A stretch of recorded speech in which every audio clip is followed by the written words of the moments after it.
mic is on. No, it's on. Yours is on? Yes.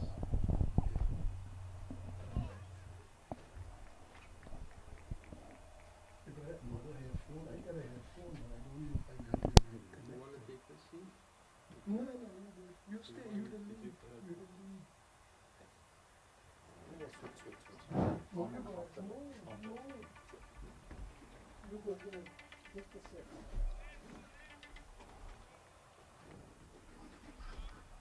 Hello वालेकुम सलाम जी I don't know if this is the right connector. मैं Will it match fit? Let's see, I'm gonna. Will it fit? Because I think you have the big connector and I don't have it. So let's see if not. See that work? We can only one out. So See if it works. I don't think so, but we'll see. It fit or it's too small? no, I think it fits. So, but this I have to unplug in this one. Okay. So I don't know how you do two of them. Only now. You don't have to count there. It's already connected. It's in, coming out of here. Motor बंद कर दे So to do that, you gotta do a splitter. Yeah, I don't see any Probably splitter. whatever. I go ask the guy. But you have it at least.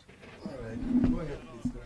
After you start it off, No, you I'll follow your lead. You start. Start, please. Okay. Good morning. Start. Good morning, all viewers.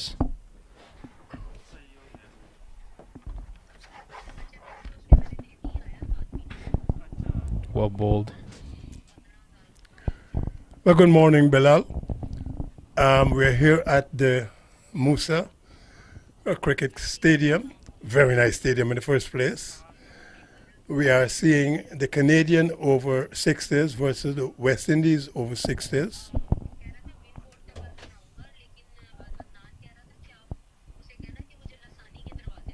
We've already had 2.1 overs, 11 runs scored by the Canadians already.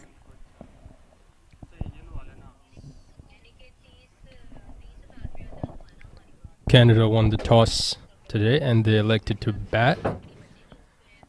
I actually had a look at the pitch earlier when I got here before the match.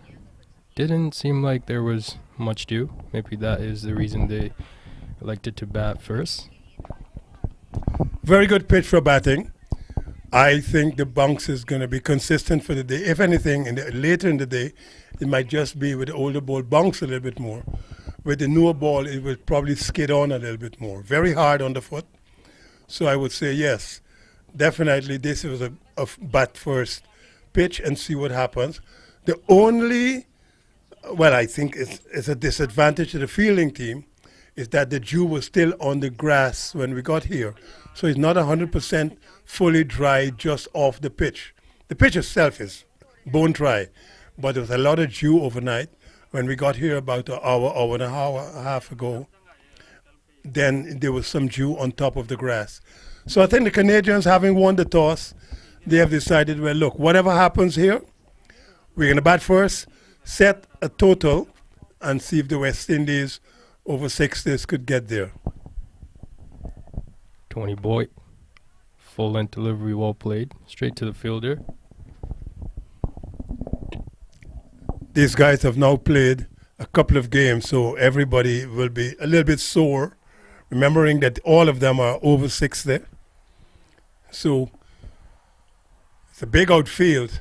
Anytime the ball goes out of that 30-yard circle, it's a long run. I was actually talking to the match coordinator earlier. It's so impressive to see over 60 folks playing with so much energy. For youngsters, this is something they can look forward to. I mean, personally, from my experience, the peers that I'm around, they reach 55, 60. They lose their athletic ability, but Everybody loses their athletic ability or the youthful athletic ability. I'm seeing Tony Boyk and I don't see him losing any athletic ability. I see him bowling better than some youngsters in my league. He's bowling well. He's bowling now too. But he's been involved in sport for a long time. And if you look at his body structure, very much like Curtly Ambrose, I don't think the guy gains an ounce of fat any time in his life. You're absolutely right about that. I talked to him when we were having breakfast at the in the lobby earlier, and he mentioned about how eating healthy food and keep making sure you have a proper diet is so important, and taking care of your body. That's what has allowed him to play the way he is playing right now. We've had 3 overs so far, 15 for no loss. So Canada is off to a good start.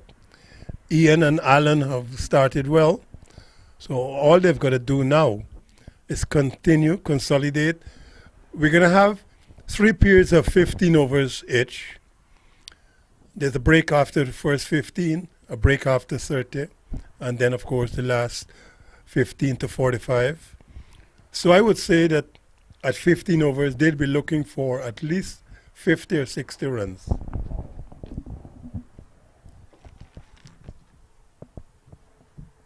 Pramesh to continue the second over. He's been bowling really well throughout the tournament. So this is your first sojourn around this type of cricket, but you've done a lot of technical things for us. You're the tech man. You know, you have to give it a shot when your name is called up. That's how you learn. A little bit of width in that delivery right there. Played in the cover region just for a single. I like how they've been rotating the strikes. This is exactly how you're supposed to be doing it. You don't have to hit boundaries. This is a big field. So to hit the boundary here could be a little bit difficult. So what you try to do, they try to get the ball in the spaces. You get 1s, you get 2s. Maybe you might even be able to get 3 if you could run the 3. Remember, these guys are over 60. There's a little bit of shape on that one. It looked like there was an outswing in that delivery there. That's correct. A little bit of outswing and some good bounce. But nicely played by Alan. Just to the right of the man at backward point. The slip, backward point, cover point, short extra cover. Beautifully bowled once again. Alan D'Souza did not want to have a poke at that. Well left.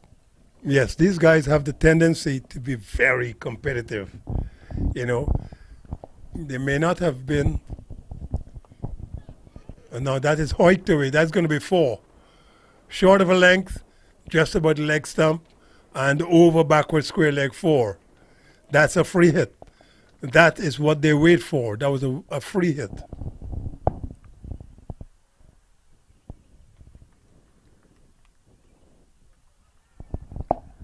Put away nicely.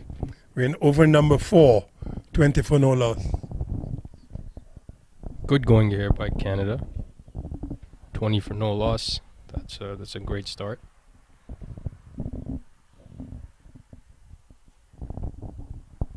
They'll be looking to score about 160 plus on this ground to have a good fighting total.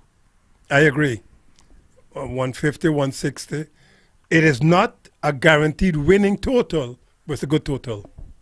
Agreed. Like you were mentioning earlier, the pitch might get a little bit better as we go throughout the day. The sun is hot today. You know, it's going to hit the pitch, dry out the outfield. It's going to be better for second innings. So we're in Houston. I think the wind blows here from west to east.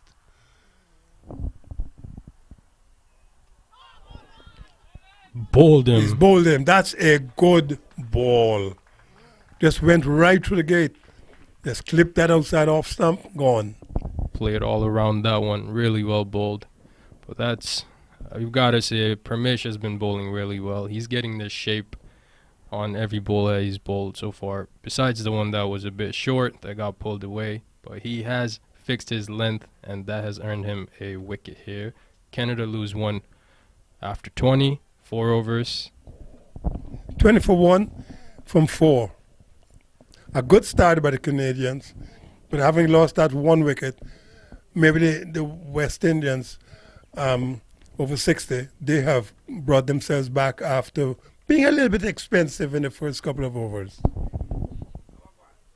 There's already been 2 4s and a 6 in this innings in 4 overs. So there you go. You're a little bit expensive, 2 4s and a 6, but then you get a wicket. That brings you a little bit back into the equation. Yes, this event has been excellent. It's the first of its kind, exploratory. We're looking to see how this will develop. We understand that there's a lot of this happening over 50s and over 60s in Australia, New Zealand. The United Kingdom, I know I play sometimes, not recently, since 2018, 2019, for the PCA Masters. And the Professional Cricket Association of the United Kingdom, they really put in a lot of work with all of the events throughout the summer. I mean 25, 30, sometimes as many as 40 events. Mr. John Ramsing is now arriving. It could well be that he got lost, because once you get lost in Houston, it takes you 25, 30 miles to turn back. It's a big place, a big place. New batsman in is Rohan Jasikara.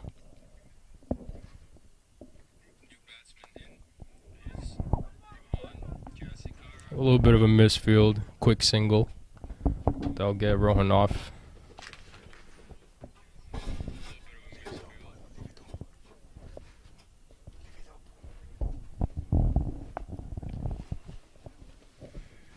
"21 for 1. We're in over number 5. Absolutely perfect conditions. The wind quartering from about the west. I think we're just at the southern end here. And a nice wind coming across the ground, maybe 10, 15 knots, because the flags are well straightened out. It's well bowled, dragging Rohan on the front foot. That's exactly what you want him to do.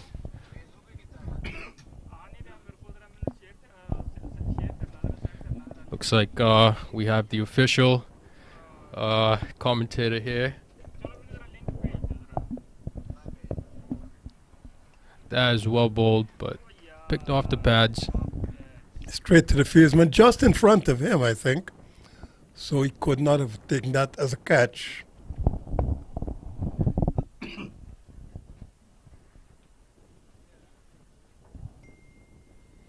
Canada will look to build up a partnership here. Singles will do it, rotating the strike.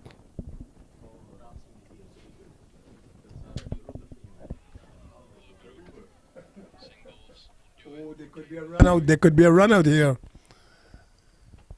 The man backing up was almost into the next crease. Then he had to turn back.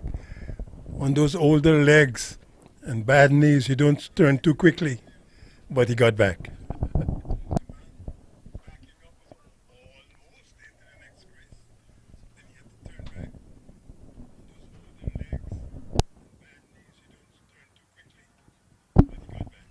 So they can be running 2. That might even run down to the fine leg boundary for 4. It does. Rohan. Again, just a nice open face down to fine leg. There's no one down there, just square leg. So once it goes to fine leg, that's 4. One more ball for the 5th over. The shot right there shows that the outfield is actually pretty quick right now. So it might already be drying up as we are in the 5th over. 25 for 1. Tony Boyk will want to fix his length a bit onto off stump, middle stump.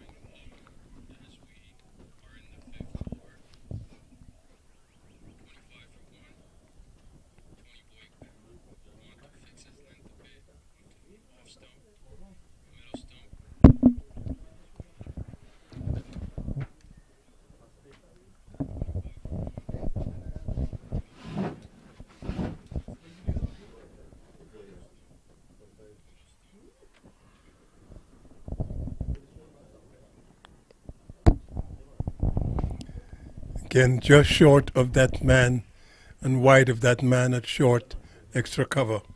So we've now had 5 overs. Canada has progressed nicely. It's 29 for 1. With that being done, I'd like to welcome John Ramsing into the commentary box. hand over the mic to him. It was a pleasure here being with Colin Kraft. Thank you so much. And here you are. Mr. Bilal, thank you. You're the tech guy. You've done a good job. Mr. John Ramsing, good morning. Haven't seen you this morning, so I wasn't sure what's going on, but I'm very pleased to have seen you now. Good morning, Colin. And Good morning. How are you doing? very well. Very well. You got lost, I expect. You don't get lost in Houston. No. What You could happened? end up in Austin.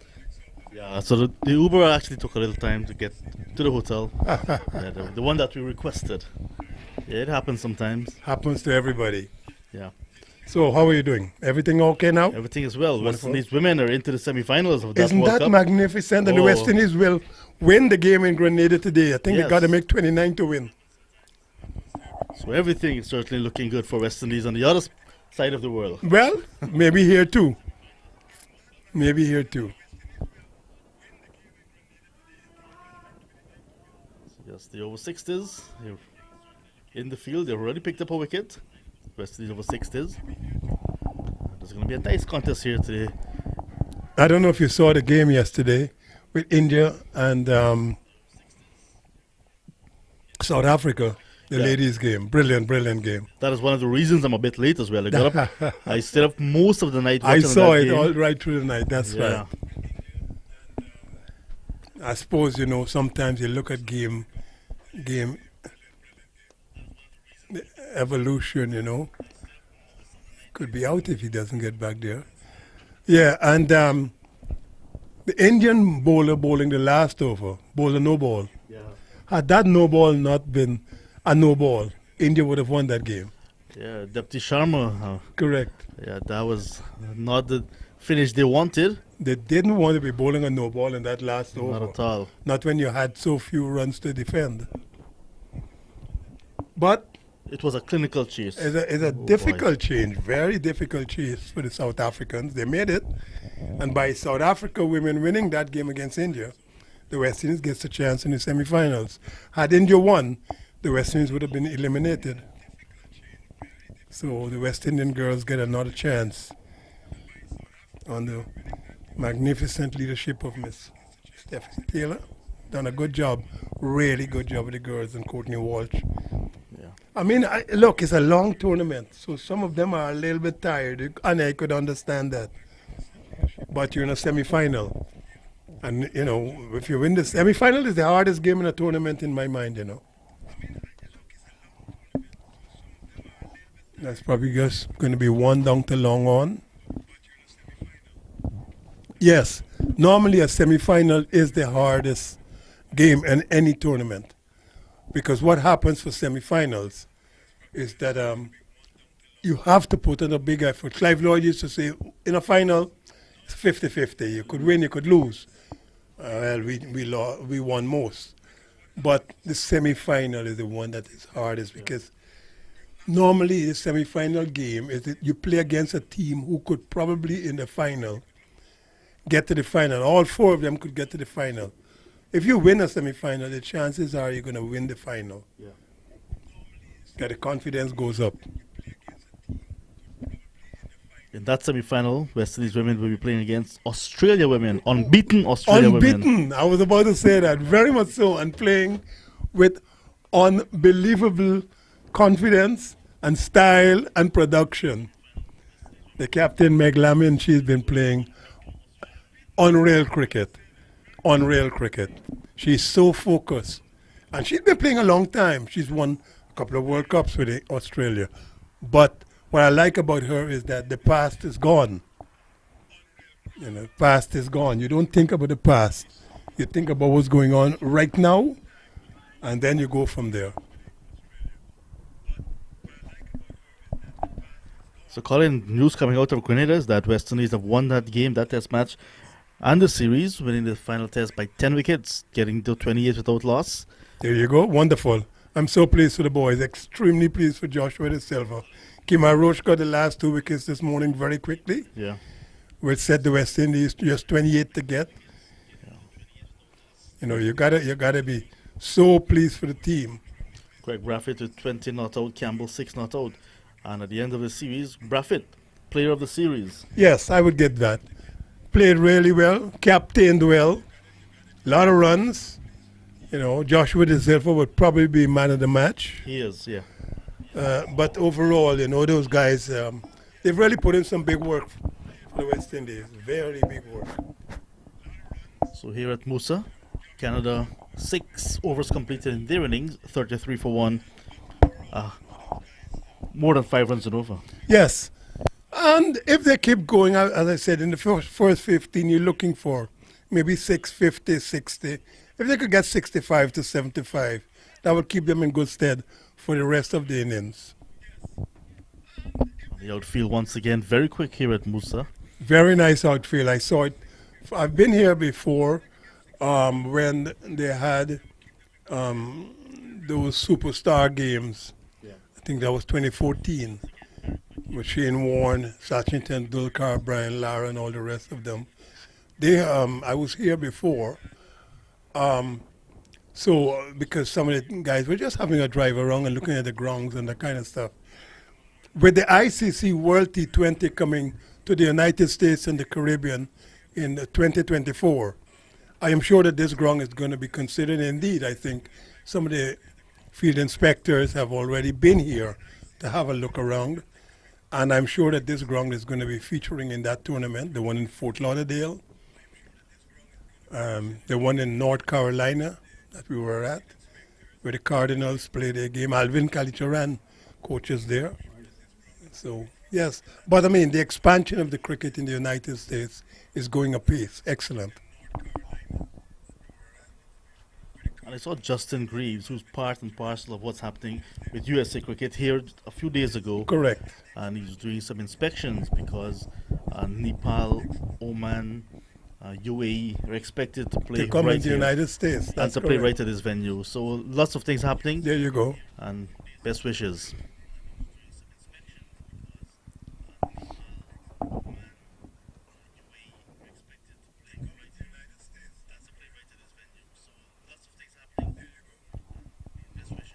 Tony's in an extended spell here. This is his fourth over. We were remarking, he doesn't put on a pound. I mean, he's like Curtly Ambrose, you know. Yeah. But he eats well, and he says nutrition is I suppose, the fuel of longevity.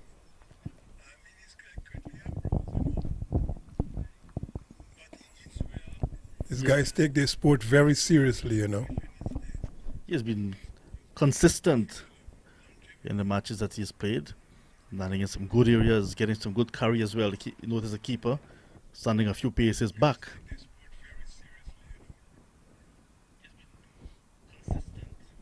And with Keith Lawrence, there's always a conversation. You cannot separate them on this tour.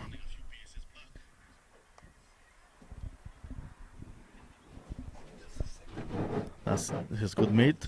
So Canada over 60s, 33 for 1.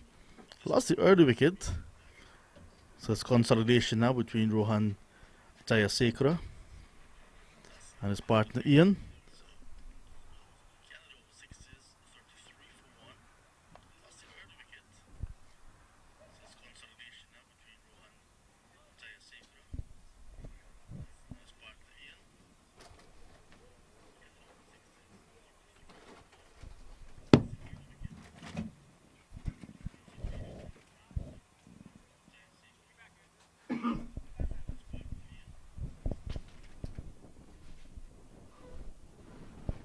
Some of the West Indian players are opting for the jackets today, Colin. It's a bit windy and chilly. It's not chilly, it's just windy.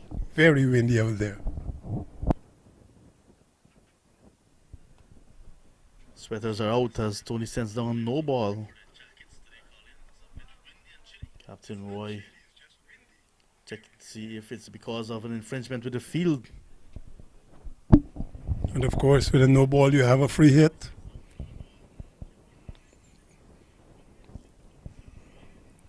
Yeah, so we're in the first power play. Just 3 fielders are allowed, a maximum of 3 fielders allowed out of that 30-yard circle. An umpire has called no ball because there were 4 fielders out of the circle. All right, so that's the responsibility either of the bowler or the captain, whoever is setting the field. but it's a miscalculation either way.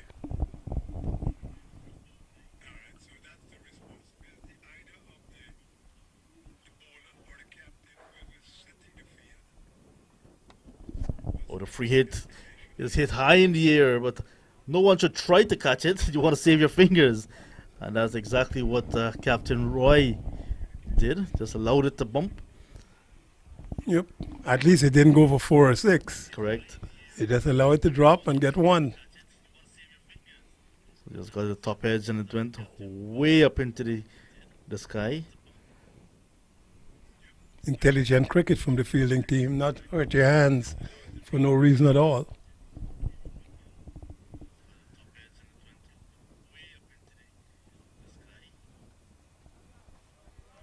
Yeah, and that's very smart as well. Single is on offer. Lots of space on the onside.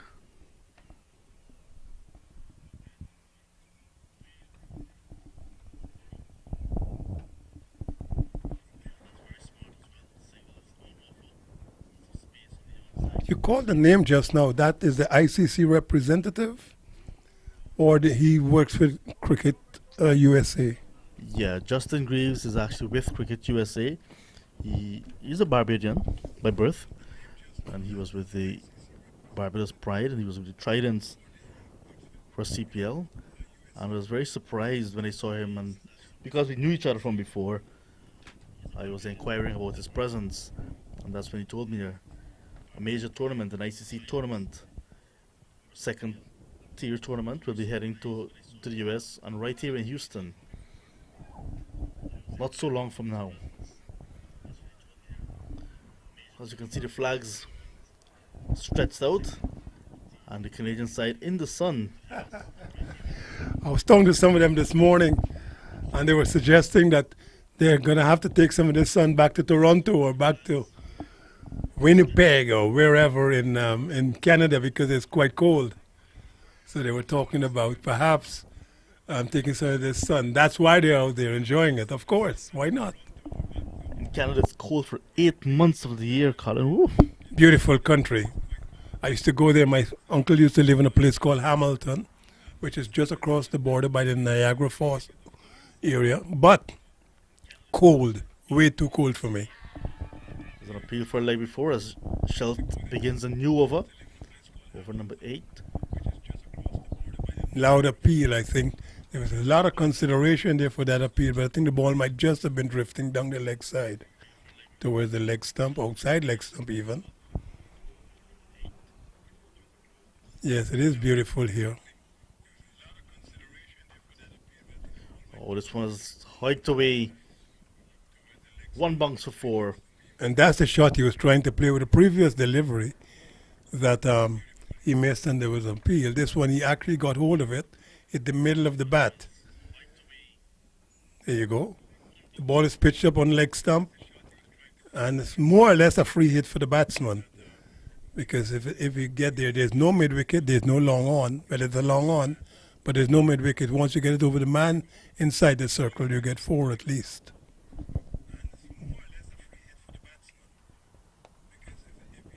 Pleasing shot, pleasing on the eye. Easier Sunday morning. And now a misfield allows a single.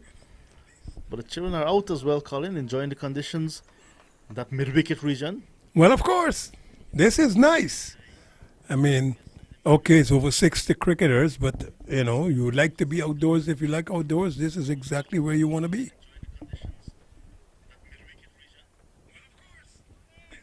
It's a good ball. Just a little bit of shift away from the outside edge, a leg cutter. Some of these guys, you know, have done pretty well in their previous lives, if you want to put it, when they were under 40s or under 20s, played a lot of club cricket. So they just bring it now with the same skill, just less energy or less alacrity. As age catches up with you, these things happen.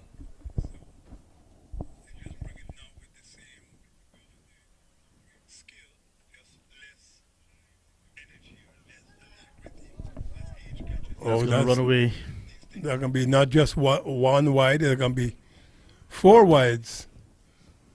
because that was so wide. It was called, and that was another 4 runs. So after bowling a very good delivery, he just hits that. That's 5 wides. The one that was bowled, plus it went down to the boundary, so that it becomes 5 wides. So yeah, that's not. It's a good start of the over, but now they've had 10 runs already from this over, and just still 1 delivery to be bowled.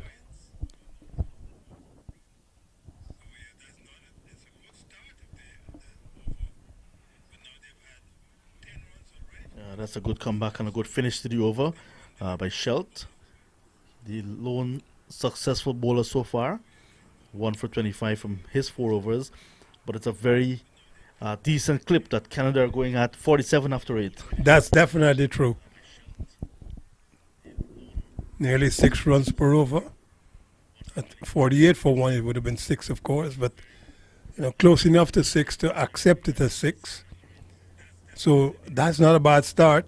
If they could keep this going for the first 15 at least, then it will get to 75 to 90. I was saying 60 to 75. But it could become even 75 to 90, which would then give them a nice platform to see if they could get to 150, 180, maybe even 200. Just 1 batsman dismissed, Alan D'Souza, who was bowled by Shelt for 11, a run ball 11 with 2 boundaries. So he has played his part. A little cameo. He would have liked to be there much longer. But he's back in the pavilion, and sorry, not in the pavilion, even in the sun with his teammates.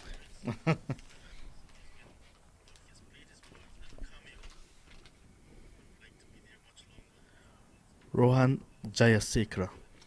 He's on 16 from 16 deliveries as well.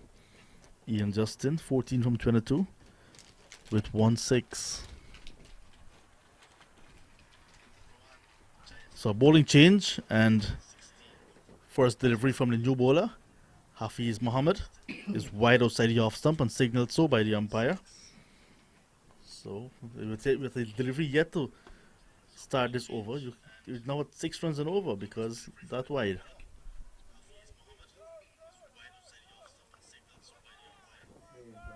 And now they're allowing the extra run. Shelt is very deep. The problem with this ground is it's bigger than you think it is. And once the ball goes out of the 30-yard circle, suddenly there's a lot of space out there. You could run 2s very, very easily and regularly once you hit the ball outside of that first circle.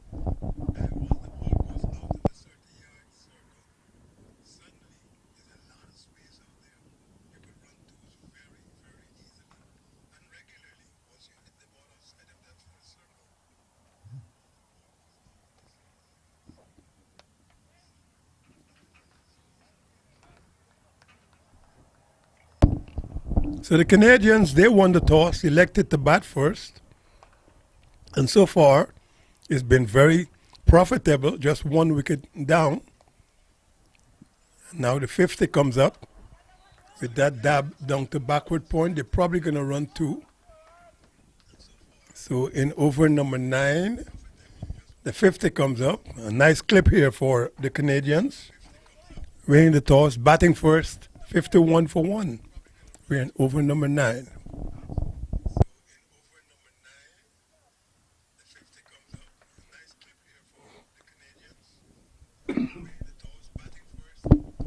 Again, this is, once you get outside of the circle, you should be getting 2 at least. And if you hit the ball hard enough, you should get 4, but at least 2.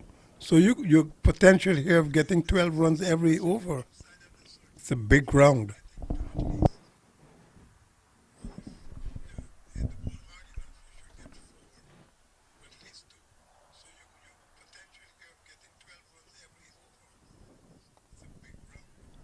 This is intelligent batting. The ball outside the off stump, he cashed in. The bowler straightened a bit, and he turned it into the onside for a single.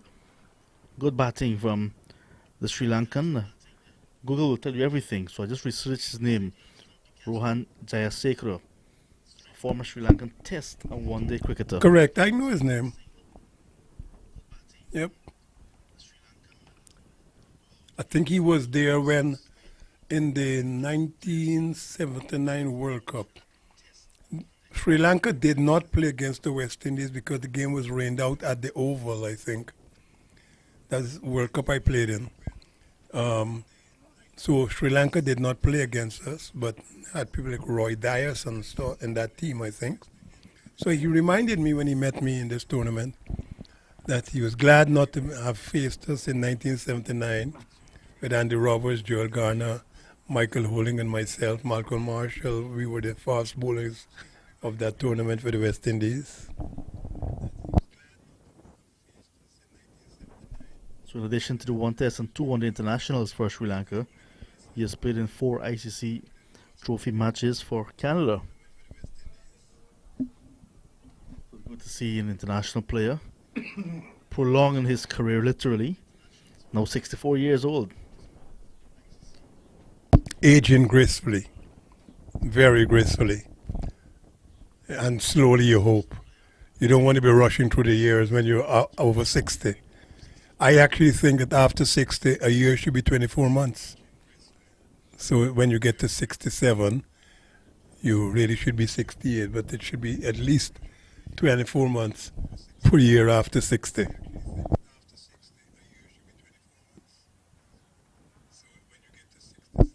The new bowler is Prem Dionarine. So he's going to come on now with his left arm drifters, maybe a little bit of spin. 54 for 1 over number 10.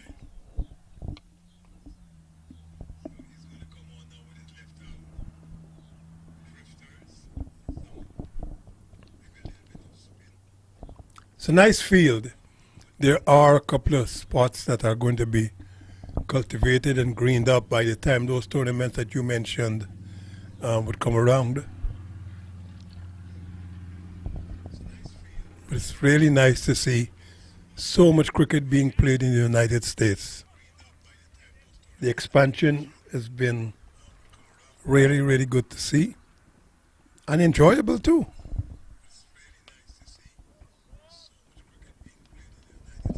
Spanked away and it will run close to the boundary at mid-wicket, over the ropes now.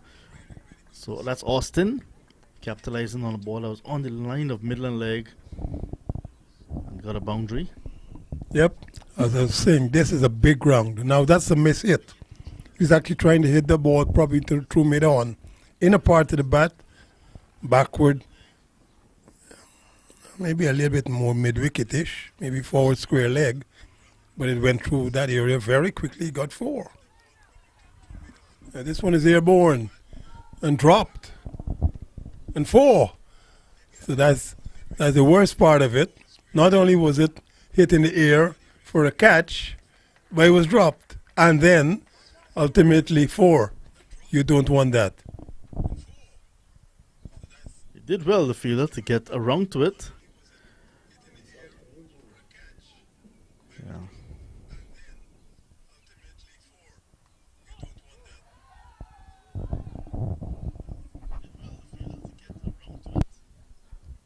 The fielder did not hold on to that chance.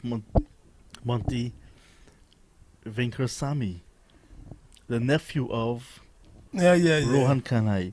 Correct. He was giving me the history of his family. It's deep-rooted in cricket in that Port Morant area. Overs completed, 10 gone. Canada 65 for 1. When I first played for Guyana's youth team in 1970 and 71, there was a player called Venkasamy. I think it's his cousin. And he was telling me about the histories and everything else. Oh, yeah, I remember Mr. Venkasamy very well from the youth team. Gopi Beers Mooney. Yeah. Some fantastic names, man. That was a different time, boy. You used to have a lot of fun. Yes, sir. Different time. A lot of things have changed since then. I don't have an afro anymore. But a lot of things have changed. Life has gone on nicely.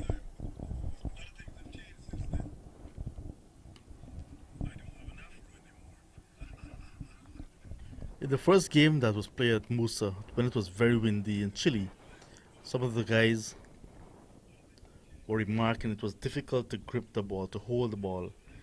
Their fingers became a bit stiff. Their hand got stiff. Or imagine doing that for 18 games in England, in county cricket, like we did in the 70s.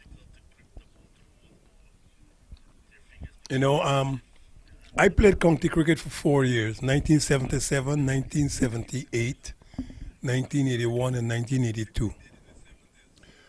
The first year I played in 1977, I saw the sun once in 9 months. Well, about 8 months. We went up there in the end of March, early April, mid-April, and left in the mid of September. And I saw the sun once in Lancashire. Not good. But you gotta play, isn't it? Once it's bright enough. A calculated edge. That was intended to go long on, instead it's gone to a fine third man. At least he's gotten the result. He's gotten a couple of runs.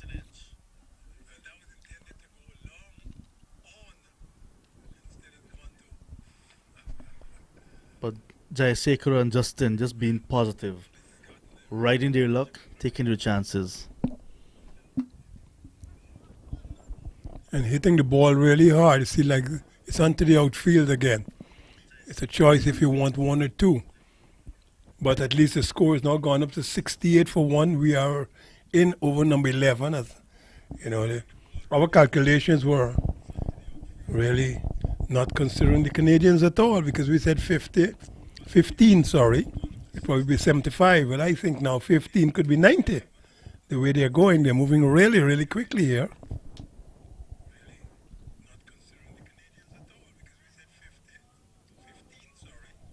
But the pitch is a good one for batting. The bounce is consistent. And now that the ball is getting older, the bounce is going to become a little bit better. When the ball is new, skids a little bit. So we've had 11 overs. It's 68 for 1.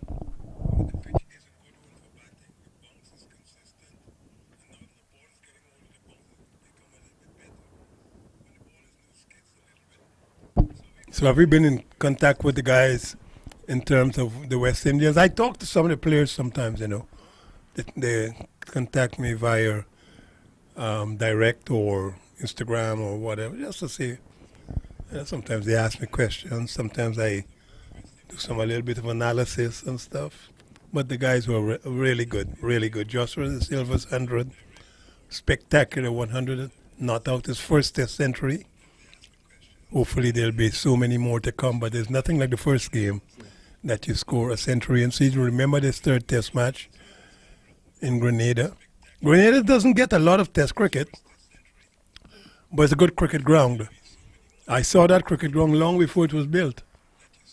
You know, Dr. Keith Mitchell just decided we're going to build the stadium because they were doing it for the World Cup in 2007. Started about 2003 or 4. The planning was excellently done, you know, with a little bit of help from the guys from Trinidad and Tobago and so on, and the ICC and Cricket West Indies at the time, well, West Indies Cricket Board at the time. The stadium started from nothing, and you saw it being built. It was brilliant. And, of course, you know, during the World Cup, it featured highly. The problem with the Caribbean is that we've got some very nice cricket grounds, maybe too many, for the amount of cricket that's being played. So to get the amount of cricket for each venue properly done, it's not that easy. The Grenada Stadium is a very good stadium. So this one is pulled towards mid-wicket. This was, again, an eerie shot that was probably should have gone to mid-on, inside half of the bat towards mid-wicket. There you go. So instead of going to long on, it went down to mid-wicket. Didn't get to the boundary. At least they got 2 runs.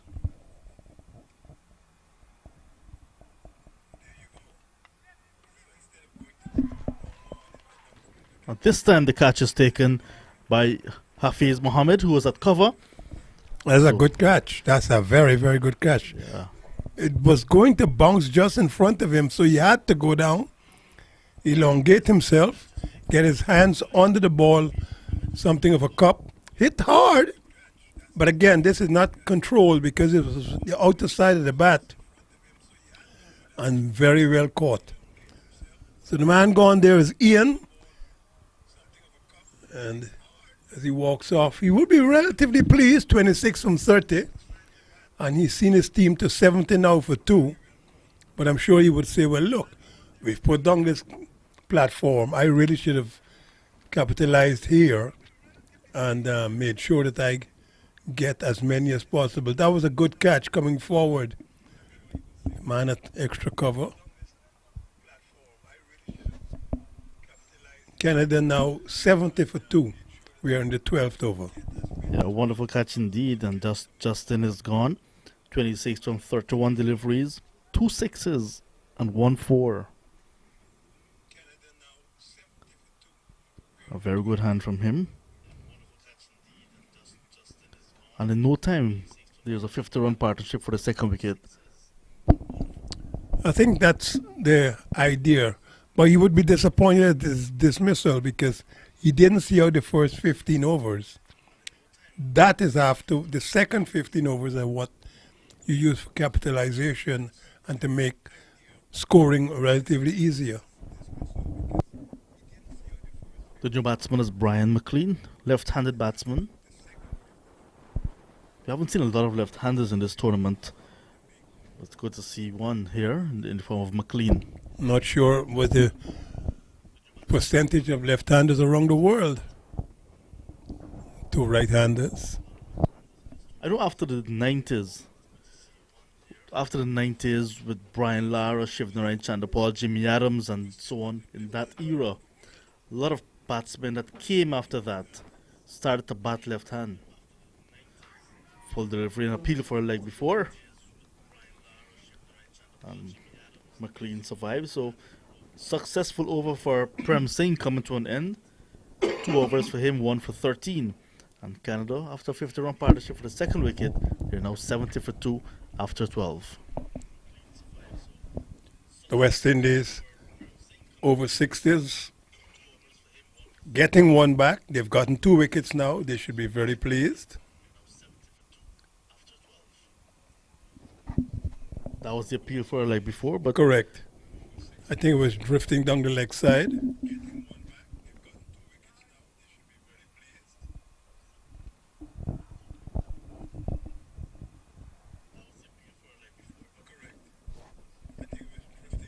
so it's a good wicket for West Indies to pick up because Jayasekara and Ian Justin were going at a fair clip. Correct. Jayasekara Some- now has 27 from 29. Yeah. Pretty good. So it's a good breakthrough. I mean, there were chances being created but not taken. Yep. But Hafiz Mohammed, he's called Harvey in the team. Everybody has a name that we refer to him as. Oh, you had a call name in your younger days? All Mr. sorts. Croft. I've been called everything. And this one is going to head towards the boundary. A very short ball from the fielder who took the catch. Now he's bowling and leaked the boundary at the start of a new over. 74 for 2. Prem Ryan. Tell us about those names. Oh, there. no. Some of them are not printable or callable. Let them go. Crofty is good enough. It's Crofty. Yeah. But you're right. Everybody has call names from the time you are growing up in primary school to secondary school. When I was in secondary school, Central High School, because of my love for Charlie Griffith, the former West Indian fast bowler, and Simon Nurse, the former West Indian batsman, every time I bowled, the guys used to say, well, this is Charlie Griffith. I mean, you're 13 and 14. And when you're batting, I'm Simon Nurse. You know, it don't matter what number you bat, you're still not Simon Nurse. Well, those are the different times, of course. But those were my heroes in West Indies cricket. Simon Nurse was such a stylish batsman. Desmond Haynes patterned his batsmanship after him. Charlie Griffith, just like his aggression and his approach. And he really was excellent countering with Wes Hall and Garfield Sobers. Sometimes Prof. Edwards. Sometimes Lester King from Jamaica. Prof. Edwards, of course, from Barbados. Sometimes Grayson Shillingford from Dominica, depending on who's playing when. So when you eventually met Charlie Griffith, how was that for you? What was that Well, a feeling? good question to ask because I still think about it to this day. First time I met him, I was playing for the West Indies. He was our liaison officer for the first test match that I played in. And we were lucky because at that time, Simon Nurse was in charge of the ground preparation. He was facility manager at the Kensington Oval. So imagine I'm meeting both my two heroes. All I said is, hello, Mr. Nurse, hello, Mr. Griffith.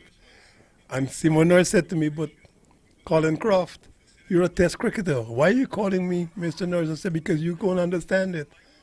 I am meeting somebody, and in my eyes, you're my hero. Yeah. That's exactly what he said, Colin Croft, you're a test cricketer. Why are you calling me Mr. Nurse? I said, because you are Mr. Nurse to me. And that was a fantastic, Charlie Griffith was our liaison officer for the West Indies team. And Seymour Nurse was the man in charge of the stadium at that time. Unbelievable. Yes, sir. I didn't have to do well in the test match. I done well by talking to my heroes. I did do okay. I got 7 wickets in my first test. So it wasn't too bad. Best part of that test match is that we saved it, myself and Andy Roberts, from losing to Pakistan. We batted the last 75 minutes of that game. About 14 overs, I think, 13 overs. Something like that.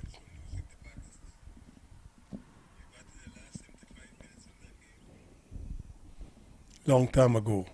1977. Wow. 45 years ago. Where did the time go?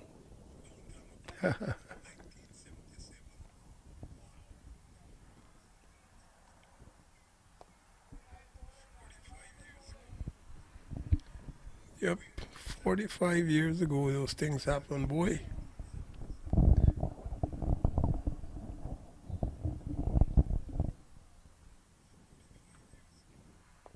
In those days, people used to sit on all the roofs at Kensington, you know. The official capacity was about 12,000. The unofficial capacity was about double that. I would say 20 to 25,000, of course.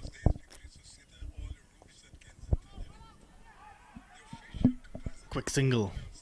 Chance for run out. There's an appeal as well. It's a direct hit, but I think he was in. And then they're going to get one more because the ball is now ricocheted towards that mid-wicket area, extra cover area for the left-hander. So it's Hafiz Mohammed in that mid-wicket region for the left-hander, who took that catch. He's having a good day in the field because he had a direct hit now, almost running out the batsman, well, one of the batsmen.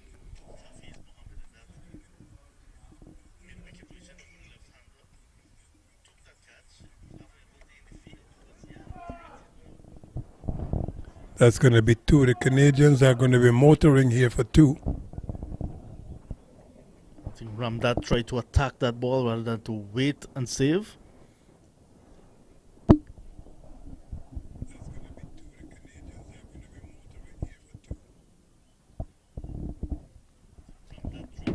It's a different game, you would say, because 2 days ago when West Indies over 60s took on the USA side at Prairie View, Prem Dinarain Singh picked up 3 wickets for just 20 runs. Different game, new game. You start over, you try everything new. Brian is there, he's going to try to clobber it around. Jayasekar has already got 32 from 33. So he's doing well.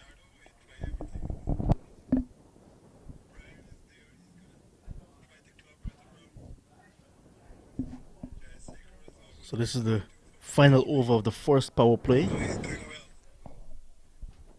They've done well. We were talking about 60 to 75. They've gone past that. With 1 over still to go, they could probably get another 5, 6, 10 runs to get to 90 in this over.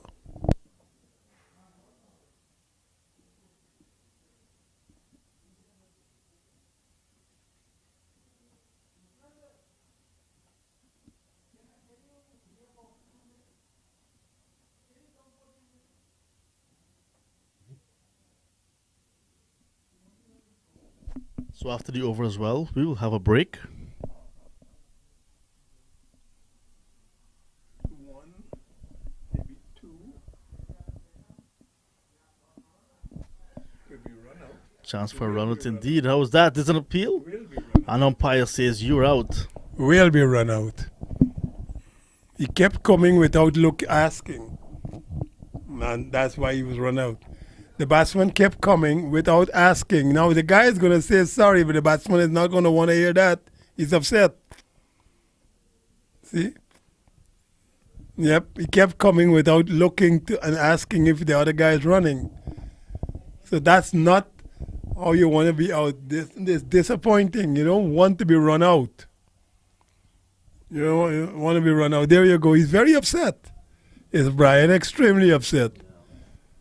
Okay, you don't want to be run out in any game. You don't want to be run out in any game. So we have the replay side on. Yeah, he's very, very disappointed. Very disappointed. And he has a right to be. See? He kept going, he kept going, he kept going without looking and asking. So the return comes in just about now. There it is. The ball is in the wicketkeeper's glove.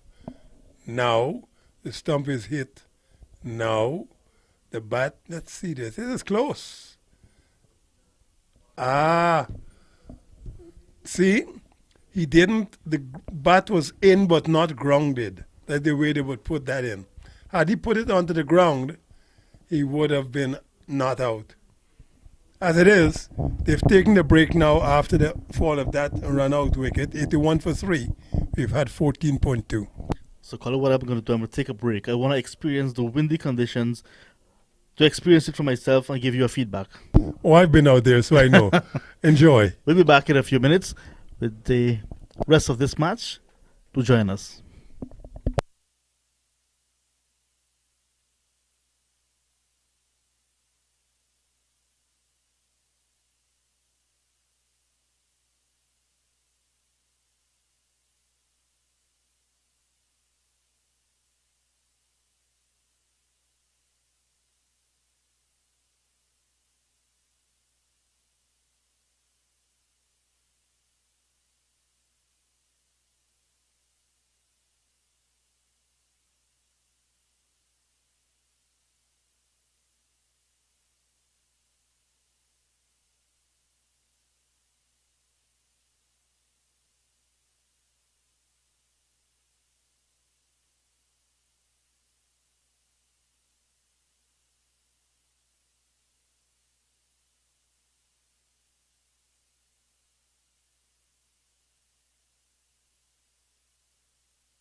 So we're back with the action. We have seen the first delivery ball after the break. And it's 2 runs to Canada over 60s. The new batsman for Canada.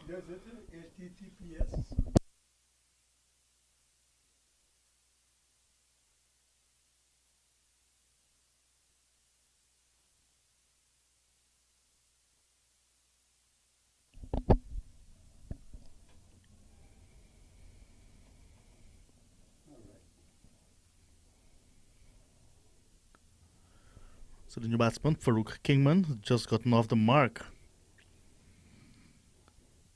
So good positive batting continues for the Canada over 60s. Jayasekara is on 33 from 35 deliveries.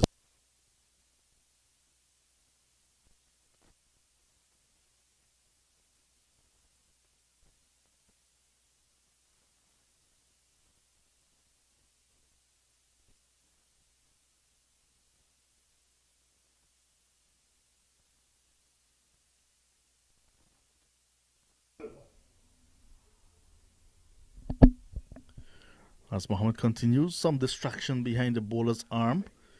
I know these things tend to affect the batsmen. Outside the off stump, not taken cleanly by the keeper. Was going to explore the possibility of a bye, but turned back. Better sense prevailed, you'd want to say. And that's the end of 15 overs. So the first power play completed. And Canada 3 down, but 83 on the board. They'd be disappointed with 2 of those wickets having been taken. One was a catch, was taking a good catch in the extra cover region, and then the last one was a run out. That ought not to have happened. The non-striker was coming back. Actually, the striker was coming back for a second run, and he kept coming, even though the ball was also coming to the non-strikers. And by the time he could turn back, remembering that most of these guys are over 60, probably carrying a pound or 2 that more than they should have, to turn back and run back was difficult. But Canada would be still pleased after 15 overs, 83 for 3. Remember, this is a 45 over game. We've had the first 15 over power play.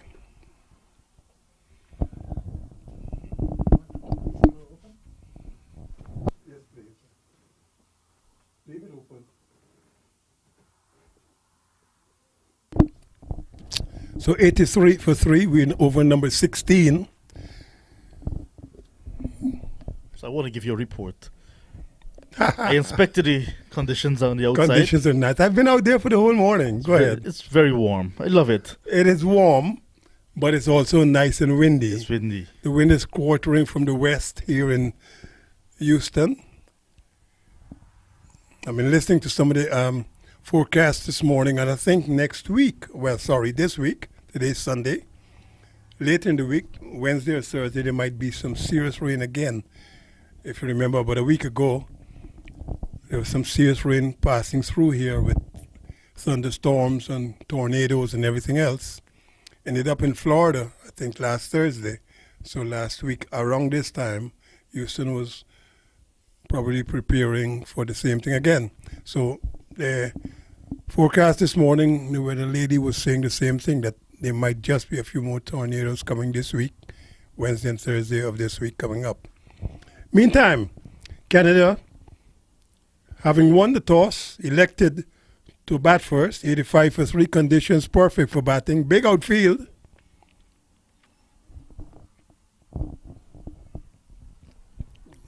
That's some good delivery from Prem.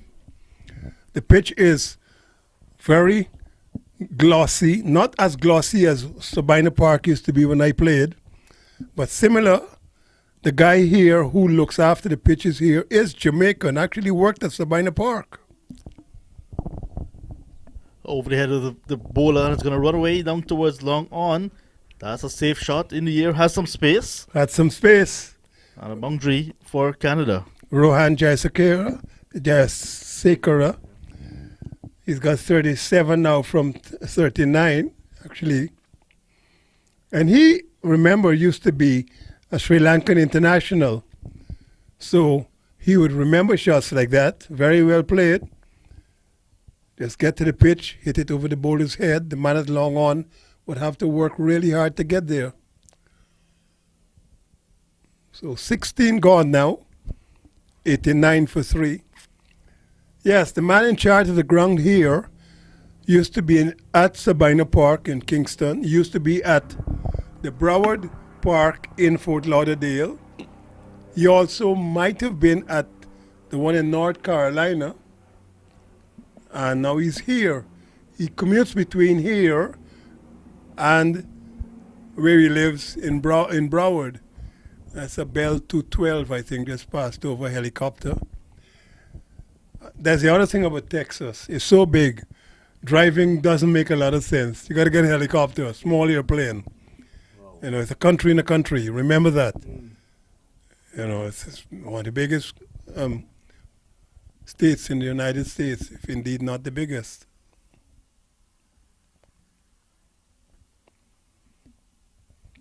So helicopters like Brazil, you know. Brazil is such a massive country that most of the people in Brazil, and this is not about rich people, just people who commute from A to B, will buy a small airplane, a Cessna 206, a Cessna 172. Not sure how much they cost these days, but in the 70s and 80s, you could get a Cessna for about $25,000, $30,000, just as you could buy a car. But it's useful because it could get you much longer distances. So, over number 17, 89 for 3. Jayasekara with 37 from 40. He's a man I think that Canada would be looking to bat through this innings, perhaps. The rest will just play an auxiliary role. So my good friend, probably our good friend, Google, has just said that Alaska is the biggest state in the U.S. That's correct. Followed by Texas. There you go. I said either the biggest or among the biggest, so I wasn't too bad. I'm surprised to hear it's Alaska. I didn't know that. I actually thought it might have been Texas or California. But Alaska is a big should we say, frozen outback, because it is very cold, and Alaska got all the islands and all the rest of that.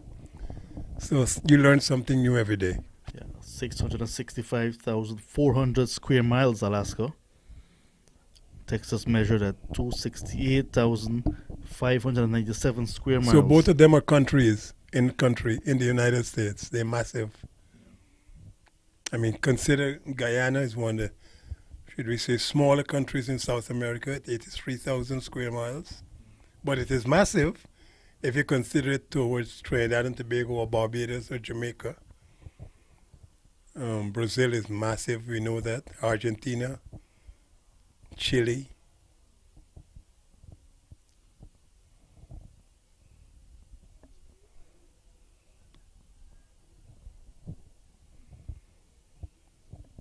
And in contrast, Rhode Island is the smallest in the U.S.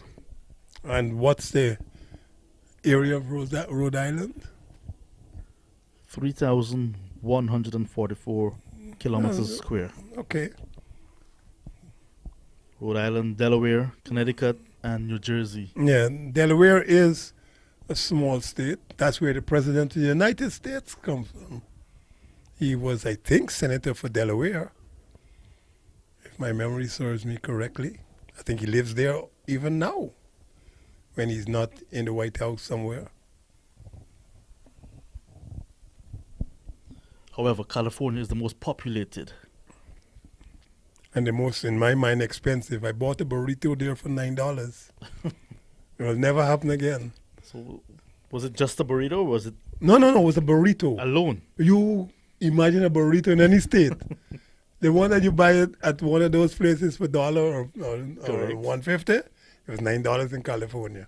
Only Californians could live in California.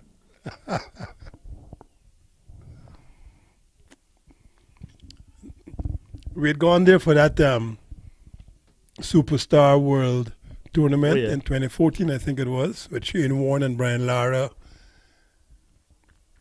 and Sachin Tendulkar and all the Carl Hooper, Curtly Ambrose, all the just recently retired world players. Glenn McGrath, all of those guys, Courtney Walsh, Jimmy Adams.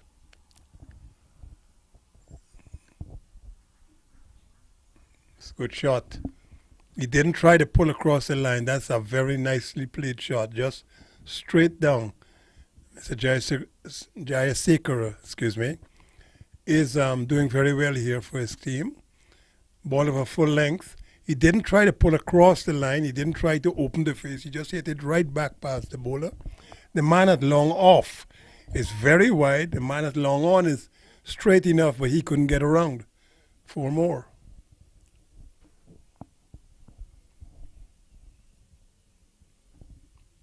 His responsibility now, Rohan Jayasekara, he's going to have to bat for this entire innings.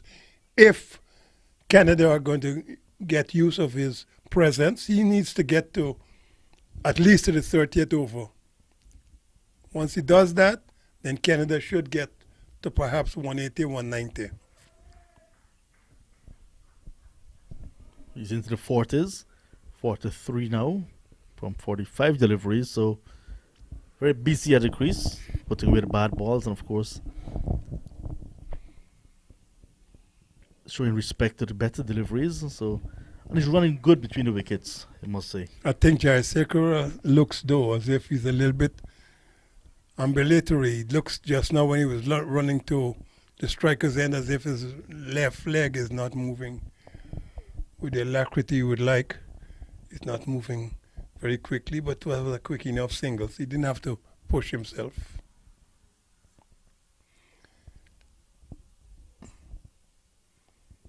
But he plays with the fluency of somebody who's played a lot of cricket at a higher level. Very confident of his stroke play. So Canada closing on their first 100, 97 for 3 after 18. Like I said, Jayasekara is on 43, and Farouk Kingman is on 5. I think we are on candid camera there, sir, so you could wave. Hello. Yes, this is where we're broadcasting from. We're at MOOSA Cricket Club here in Houston in Texas, a cricket venue that is going to be used probably in the World T20 2024.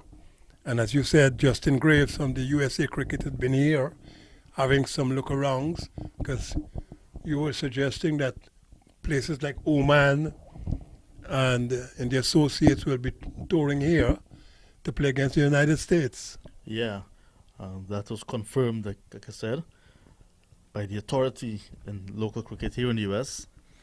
So it's really good. A lot of cricket coming. I know for this year, Cricket West Indies has got probably Bangladesh, probably Pakistan.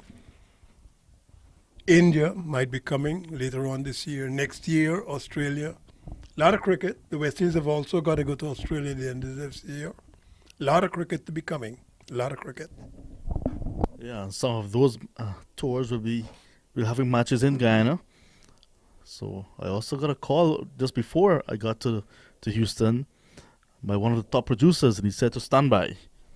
That's a good thing. It Was is. that a radio producer, television producer? Television producer. You see what I mean? International, yeah? International. When I grow up, I want to be like you.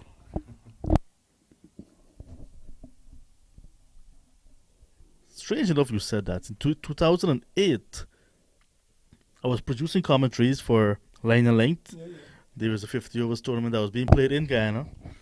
All the Caribbean teams were in Guyana. Yourself, Clive Lloyd, Roger Harper, and so all comments men.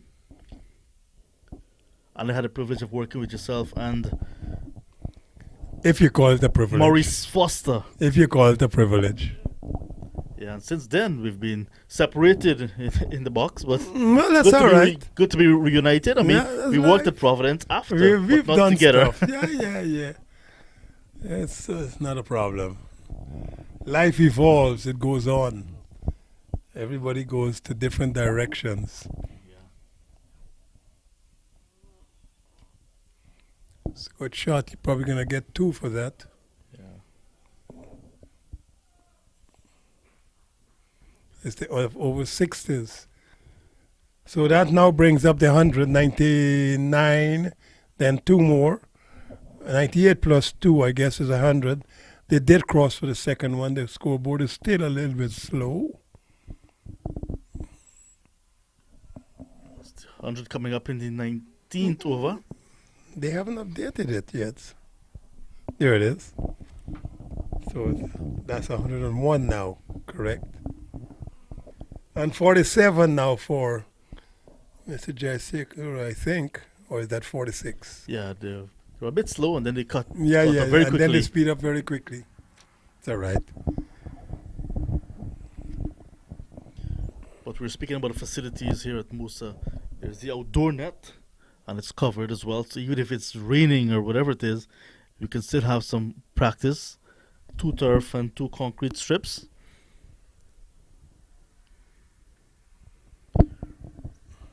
Just want to tug the way into the onside again. So runs coming quite easily for Canada over 6s at this time.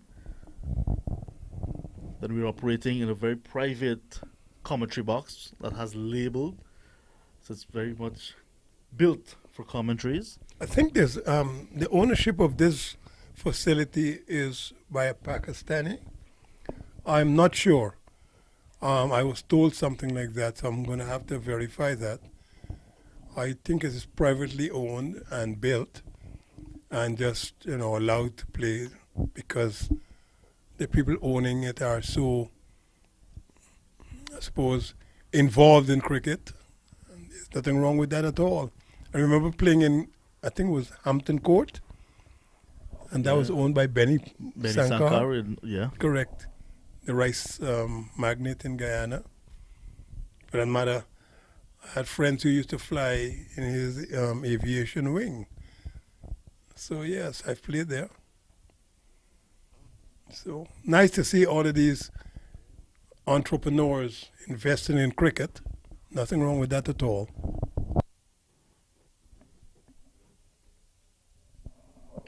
So there's going to be a change of bowling from the far end. And it's going to be Tejnarayan Ramroop, the lawyer, into the attack.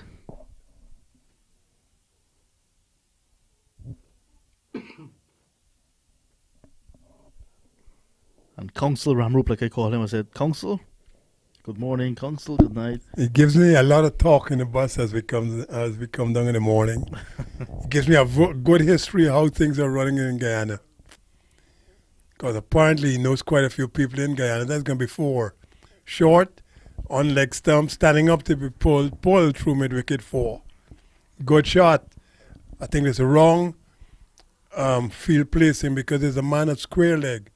And if he can be bowling that, the long on has got to be a little bit to his right, closer to a deep mid-wicket. And the square leg has got to be a little bit to his left. So he will be kind of midway between mid-wicket and square leg. And then the man at fine leg will go to a backward square leg. There's a deep backward square leg on the boundary. That's just for protection. The man at extra cover will come into the circle. But it was the a, mid-wicket goes to the boundary. but it was a loosener from Council. Loosen, a good word.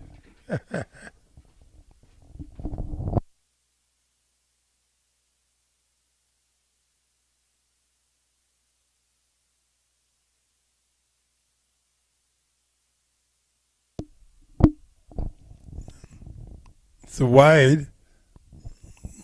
It's very, very, very tight.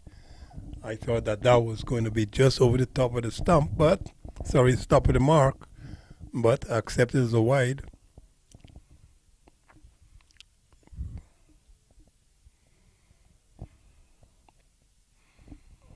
So Farouk moves on now to 8, 104 for 3. We're in over number 20. 108 for 3. Scoreboard now catching up, 109 for 3. A little bit behind time, 19.2 overs.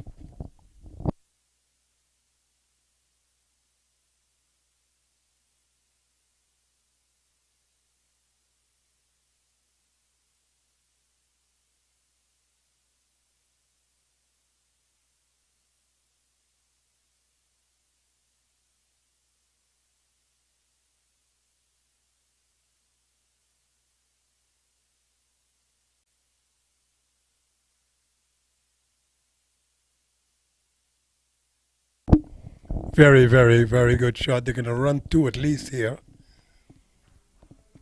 It's a very difficult thing to get outside of the circle.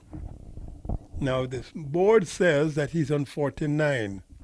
111 for 3, 111 for 3. The late great David Shepard, the umpire, used to be jumping everywhere when he saw that. It's called Nelson. 111. Not sure the significance of the thing. I don't know what happens when you get to 222 and 333, or if you get to 4442. But he would have been jumping, and that's his 50. Very well played for Rohan Jayasekara. Really, really well played. Still seems to be favoring that left leg a little bit, but he's got 50. He's made it from 52 deliveries, so nearly 100% production. And Canada should be very pleased with that, because in the 20th over they are 112 for 3. So 50 to Jayasekara, including 6 boundaries. He's been there from the start. We've seen the fall of 3 wickets already. But he's weathering the storm and batting very well. Partly responsible for a run out, so that means he now has to bat for 2 people. First for himself, of course, but with the added responsibility that he may have caused, partly so, a run out. And so that responsibility, the weight, goes onto his shoulders. So that batter was run out as Brian McLean for 5, the last batsman to be dismissed. Before that, we had opener Alan D'Souza, bowled by Singh for 10. Bowled by Shelt, in fact. And then Ian Austin was caught brilliantly in the covers by Mohammed off Singh for 26. So 3 batsmen dismissed. 112 for the loss of 3. 20 overs gone. And Shelt is going to come back. 1 for 25 from his 4 overs. The Trinidadian lives in Trinidad and Tobago. So Trinidadian. But I've seen recently They use Trinbagonian. Yes. So it includes both sub-islands, if you will. They used to use that all the time. There are a lot of people who live in Tobago who don't want to be associated with Trinidad, and vice versa. So internally they have their own little strife, but the country is Trinidad and Tobago. So Shelt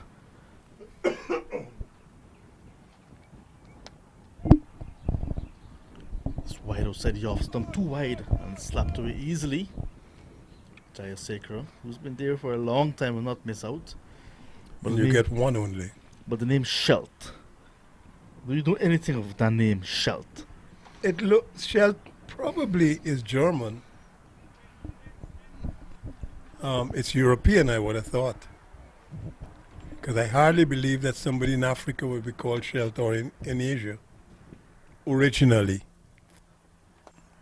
So I would say that's European, probably. Like Croft. I can't imagine somebody in Ghana or, I don't know, Mauritania with a surname as Croft. My name must have come from the English slave owners in the Caribbean and whenever they were down there.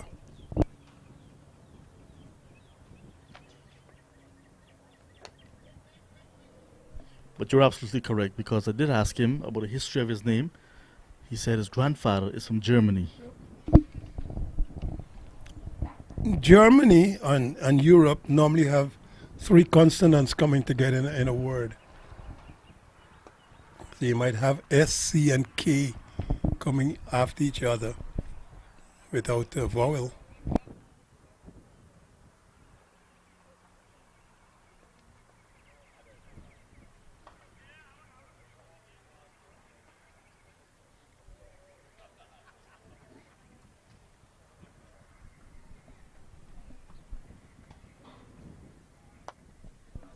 That's a low full toss.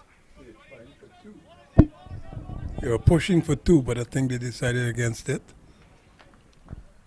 No, the mind is sometimes stronger than the body, you know. It's willing, but sometimes you can't will the body to get there too. So we just saw Jayasekara stressing his left leg. There's something indeed affecting him, bothering him a little bit. Well, I noticed that since about, I don't know, 5 or 7 overs ago, he's not been running with the same kind of speed. He is limping, but I suppose when you're batting and you're enjoying yourself, you've gotten a 50, then you're thinking, I still got to stay out here. I need to get 100, which will compensate for me being inadvertently involved in a run out. And I got to bat for myself. In the old days, you know, when Gordon Greenidge was limping out to bat, the bowlers knew that you'll get 100. It don't matter if it's a Shell Shield game or a test match. If he was walking normally, you might get him out for about 40 or 30. But if he's limping, be very careful. For some reason, it actually was true.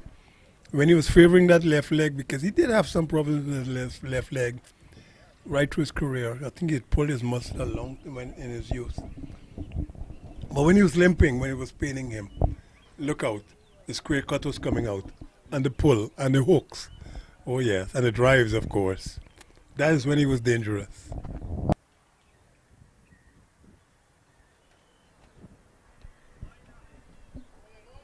Ramroop starts his second over with a wide again.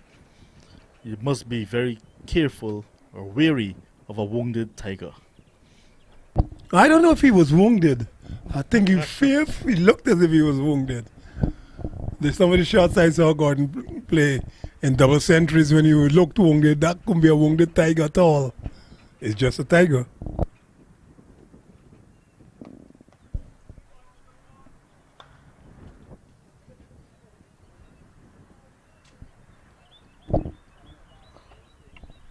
A nice steady partnership so far between Farooq and Jayasekara. 38 now the value, maybe 39 with that single. So it's another partnership for Canada over 60s. And we're still on over number 22. So now, if they could go to over number 30 without any further loss, then they should be very close to 150. They could then be thinking in the last 15 overs, maybe get another 50 runs, very close to 200. It's a good shot. That's probably going to be 4. The outfield is fast. It's very flat. And once you get outside of that 30-meter circle, that 30-yard circle, that's going to be 4. That's a nice shot. So again, Mr. Rohan Jayasekara, there you go. Middle of the bat. You see, he's not running well. But he knew that was 4. So he's got to be very careful because while he's going to try to hit boundaries, it doesn't always work. Right? And he might hit the ball in the air a little bit because that left leg cannot be outstretched as much as he wants. So there'll be a change in the field. The extra cover's gone onto the boundary now. The man at long on is still on the boundary. The man at mid-wicket is coming to the circle. So inside the circle and mid-wicket, short backward square leg, backward point and extra cover. Those are the 4 guys who are inside the circle. We've gone past the restriction time, so you have to have 4 guys inside the circle at all times. Actually, there's a man that's short third man too, so there's short third man, cover point, extra cover, short backward square leg, and short mid-wicket. Short third man seems to be too straight for me. I would love to have a little bit He's wider. backward point. He's not a third man. He's more like backward point.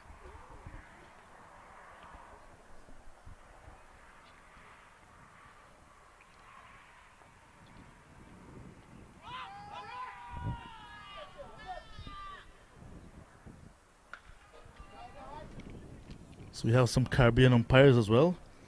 They over completed, and that's the Guyanese umpire walking away. And the other one, Brown, that's Owen Brown, it's from Jamaica. Yeah, these guys are very proud of their achievements as umpires. Why not? I mean, they live in the United States, and just like the cricket itself, the umpiring, the adjudication, the facilities, everything has got to go up at the same level and at the same time.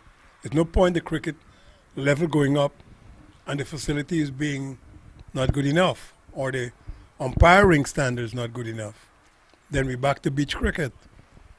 So if the cricketers themselves are getting better playing internationally, then the umpires have got to get some more exposure. Then the umpires have got to get some more experience, qualifications, experience, exposure. Then they will get more knowledge. They will be more comfortable doing bigger games. And the facilities, likewise, they don't move the facilities, but they could improve. And these days, nobody really builds stands. You put in temporary stands. You've got a kind of a concrete walk towards the west here, which is not so bad. And the rest of it, they could just fill in the ground with temporary stands, and that'll be perfect. First time I saw that was at Montserrat. They had a built-in stand in a hill. It was carved out of the hill, beautifully done, before the volcano explosion, of course. It's beginning to look much easier for the Canadian batsmen. I think the ground in Montserrat was called Sturge Park.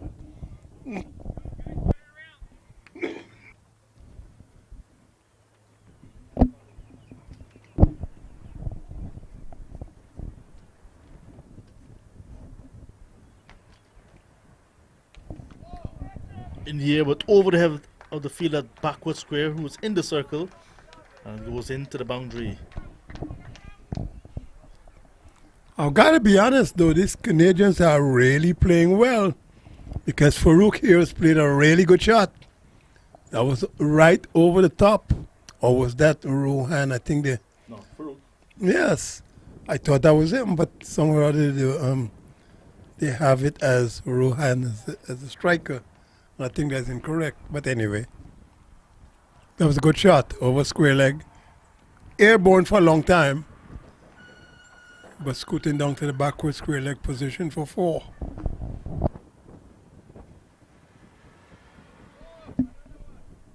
Looking for some runs through the onside, missed it, and the scoreboard has corrected itself. Buys signal this time.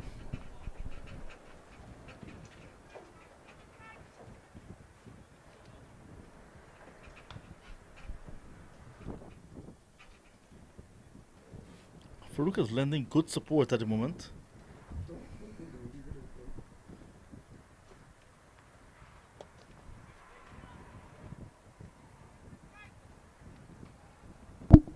.128 for 3. We're in the 23rd over. So the run rate is just about 5.6.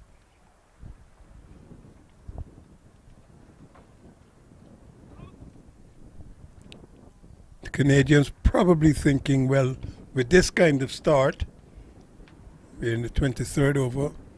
I just completed the 23rd over, I think. It means that they could probably try to get close to 200, if not indeed 200. So 23 gone, 128 for 3.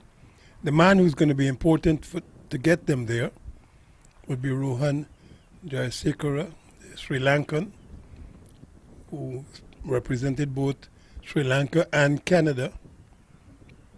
And he's got 56 not out from 61 deliveries, expanding a little bit. When he got his 50, it was only 52 deliveries. Now he's 56 and 61.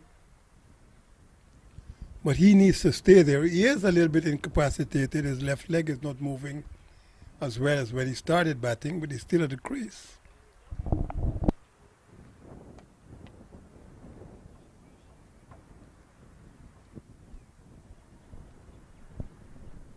Ramru begins a new over.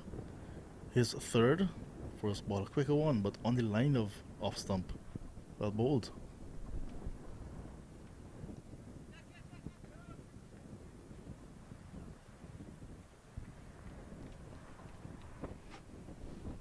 Jai Sekhar there just taking a few steps, half steps out of the crease. Not allowing the ball to do anything after pitching, anything much. And turned it in the onside quite easily. Would have loved to see Jai Sekhar about 20, 30 years ago. Well, he must have been good because he was picked to play for Sri Lanka in the World Cup 1979, the one that the West Indies, second one the West Indies won, the one that I played in. As I said, we were supposed to have played against them at the Oval, but it rained incessantly that day, so we were each appointed a point, I think.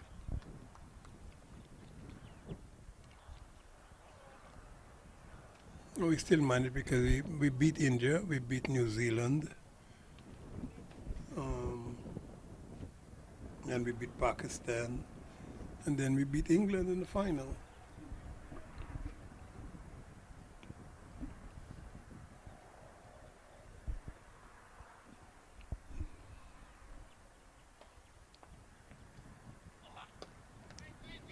You know, talking about World Cups, I think the people in New Zealand and the ICC got to be commended because the Ladies World Cup was a good format. Everybody played everybody else. Yes.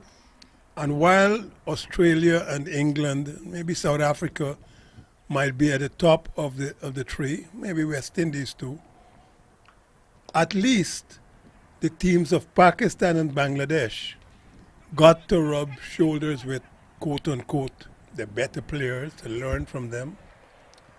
And Bangladesh came close to upsetting the West Indies. Pakistan did upset the West Indies and beat them. So, you know, nobody probably expected Bangladesh or Pakistan to win the World Cup, the Ladies World Cup. But at least, you know, they had a chance to be involved and play against each team. And if you want to improve, there's nothing wrong with playing against a team that is better than you.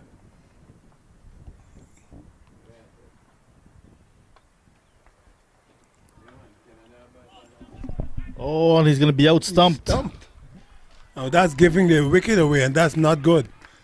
Because that looks to me as if he's a little bit tired. You know, that was just seriously lackadaisical. The ball was outside off stump, didn't bounce as much, but he advanced anyway. That is Jai Sekhar. Just advanced anyway, missed it altogether.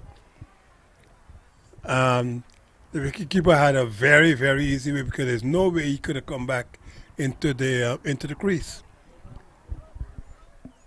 No bounce at all. Good piece of stumping, but as you notice, he was trying to hit the ball over mid-wicket, as opposed to what he's done normally, which is hit the ball straight. So Mr. Mike just took the bails off, out-stumped.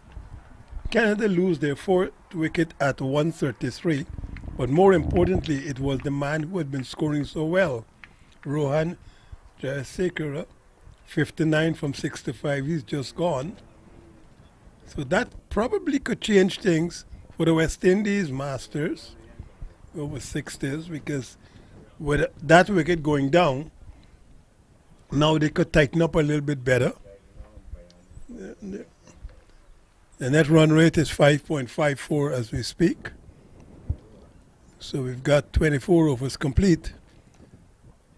But that fourth wicket going down gives the advantage a little bit to the West Indies over 60s. They got together at 80 for a loss of 3. So they've added 53 runs for the fourth wicket. Another good partnership, another 50-plus partnership for Canada. And the glue that was holding that innings together, Jayasekara, has just been dismissed.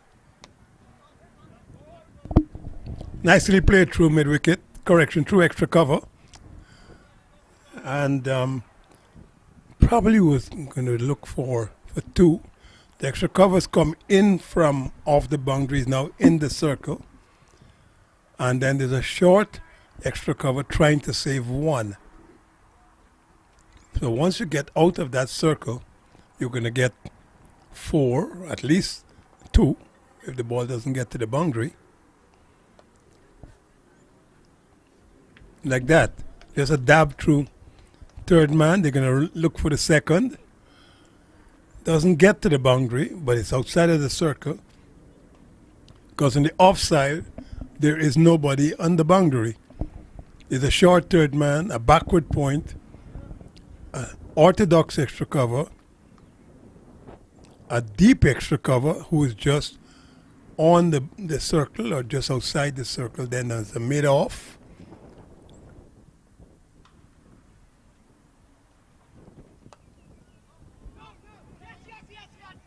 That's to the man at mid-off.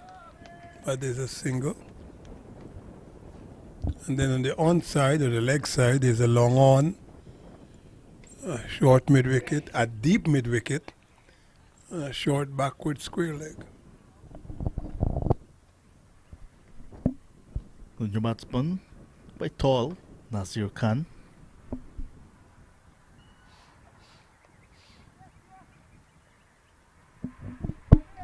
Just using the pace of the ball, allowing the ball to dab down to third man, getting singles. And this is intelligent cricket.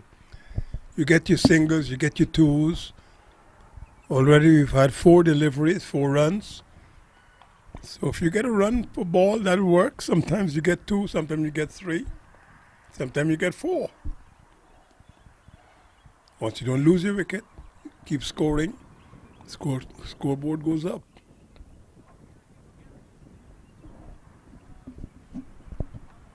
So Shelton now in his 7th over, coming to an end for him. 1 for 37. He's pulled it back a little bit. It was a bit expensive earlier, but it's tightened up a little bit. 137 for 4, 25 gone. I think there's one more ball in this over. Both umpires are still standing at their positions. The board, oh, now it catches up. Yeah, now the scorecard catches up. Correct.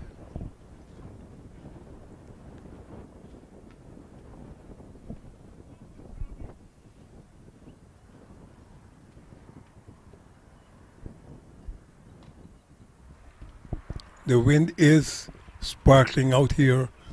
I would have thought 5 to 10, maybe as many as 15 kilometers per hour. The flags are very, very straight out. Jamaica, United States, Canada, Bangladesh, Canada, looks like Australia, United Kingdom. There's a Pakistani flag there, an Indian flag. Looks like Sweden. I know there's Sri Lanka there, and then New Zealand.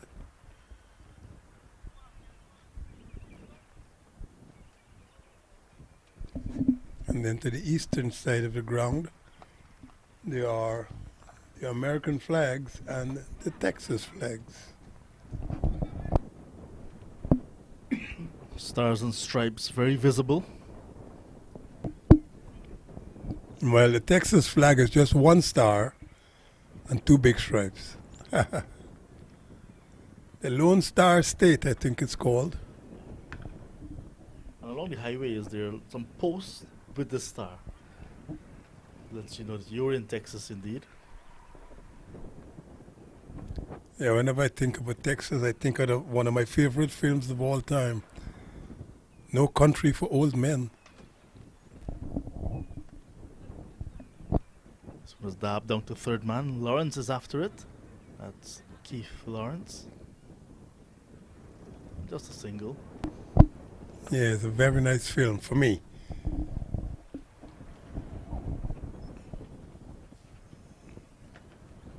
Bardem, who was also in one of the James Bond films. He was one of the stars.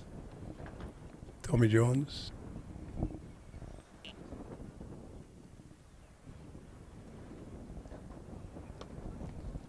Won an Academy Award, or a couple of them.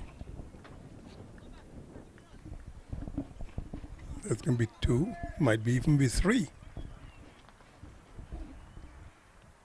I'm talking about Academy Awards. I think there can be the Academy Award event tonight. Yep, it was advertised this morning. So for the first time in maybe 2 or 3 years, they are going to actually have the red carpet type Academy Awards. Of course, because of COVID, everything was postponed or cancelled. But tonight all the Academy Awards will be back on, everybody with their fancy dresses and tuxedos and jackets and shoes. Sometimes I think they're colorblind, but that's my own opinion. Mix I see, but that's only my opinion. Good ball from Ramarup. The fashion critics will be there. Yeah. Sometimes you have elegant wear, but then like you said, The way I look like at it is, taste. it looks to me as if the more absurd you dress, the more acceptable it is. But I let that pass. You know, the usual browns and grays and oranges and purples, they mix in some weird ways, so you don't get involved with that. And like flags, you know, you look at some flags and you wonder, why did they make that flag like that? But it's made, and that's the end of that.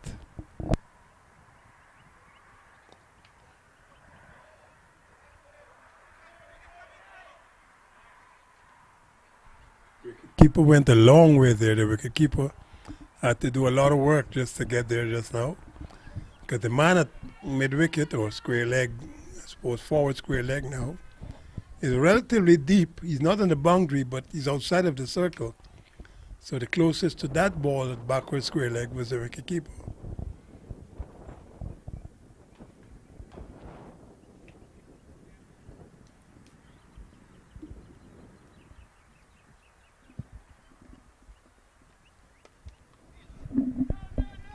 Speaking of the wicketkeeper, he has Mike 18 on his back, but his name is actually Harry Hiralal. That's all right.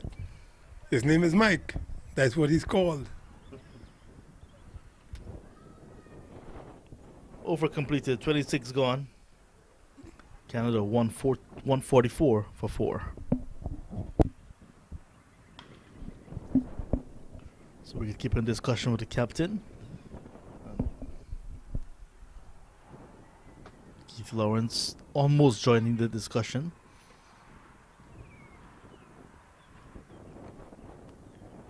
So Farouk on 26. He's looked good so far, Farouk. Nazir Khan with him on 5. Yep, not bad.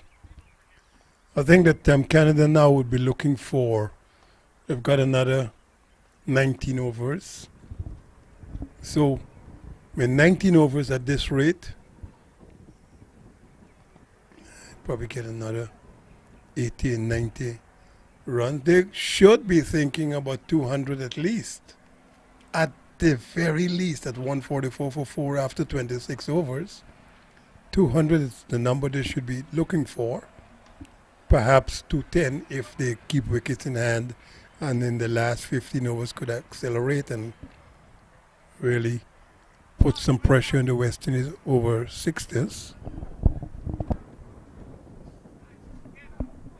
You can perhaps say the plan from the Canadians is to really bat quickly, because all the batsmen that have given that were given the opportunity and the two that are at the crease now are scoring quickly, not trying to be bogged down, just trying to be positive. Well, they're playing it intelligently. Firstly, I think they're trying to bat out the first the 45 overs. I nearly said 50. But they're also making sure that they get runs at every opportunity. A single here, a 2 there, a single here, maybe a 3 here, a boundary. So they're always having the tins turning over. See, that's a ball hit directly to the man at whitish mid-wicket. You get a single. The man at long on might have come around. Had he come around to affect that, there might have been 2 runs. So, but the point I'm making is they keep running, and that's good. What that will also do to West Indies over 6s as well is to make their legs tired, so when they go to bat. Well, I don't think you can, after 50, your legs remain tired. You mean more tired. Don't worry, your time is coming.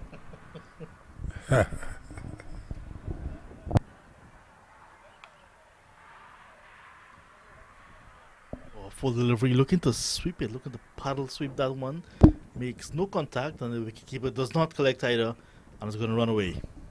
It was down leg side, and they don't call a wide for the first one down leg side, but once the wicketkeeper does not collect that, there's no fine leg. The man at square leg is very, very square.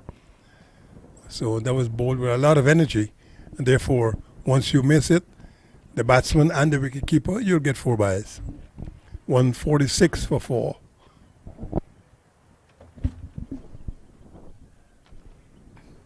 In fact, it's 150. The 150 on the board in the 27th over. Nazir Khan 6 and Farouk on 27. So very healthy scoring rate, like we're saying all morning, for Canada over 60s. This is Shelt outside the off stump again, and the fielder leaking extra runs. Ramdat got to the ball, was about to pick it up. Then it went through him, and they allowed the batsman to get a next run, so 2 more to the total. So the 150 on the board in good time. 150 for 4 over number 27. And these two have been going along nicely too. Nasser Khan has got 6, Farouk 27.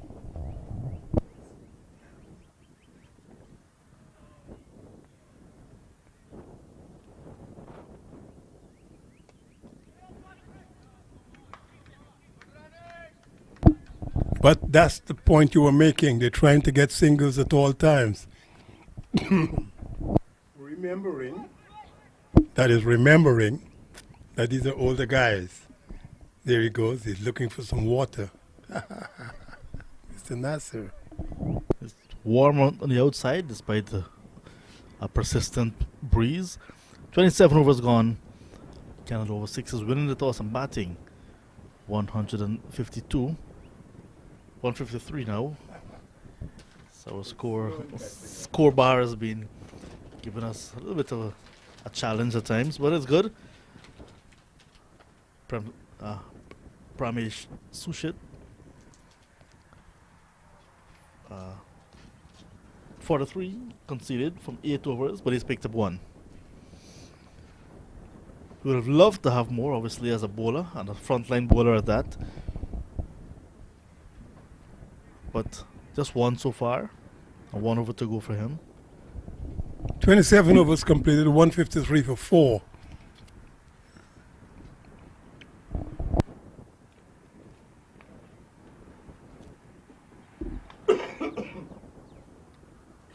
Run rate of 5.67. So if they could bat from here on to the next 18 overs at 5.67, at least 80 more runs could be scored. They should get into that 200 very easily.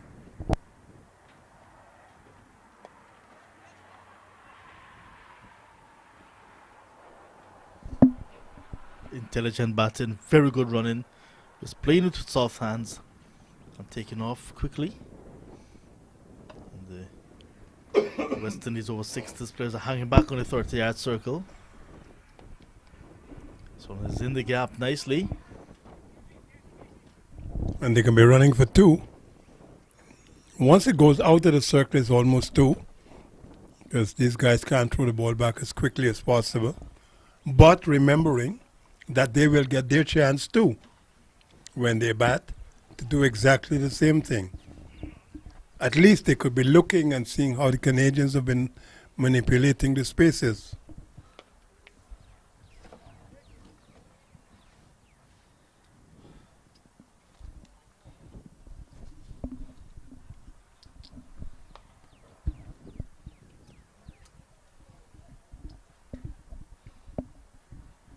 In the next segment of play, the third power play, a maximum of 5 fielders will be allowed out of the circle.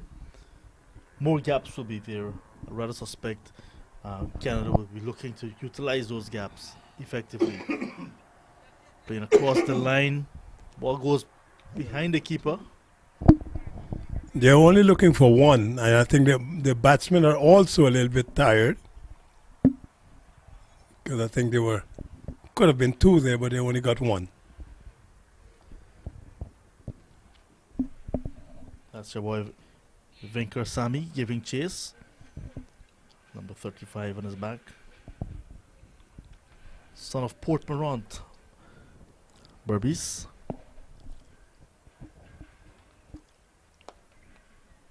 Driven nicely. So positive batting, positive intent from Farouk, and looking for the second. Will look to get it now, but will not go. He will be sent back. Well, he could not have gotten there. That would have been a run out. Yeah. The second. But they're trying to put pressure on the fields, man, which is really good.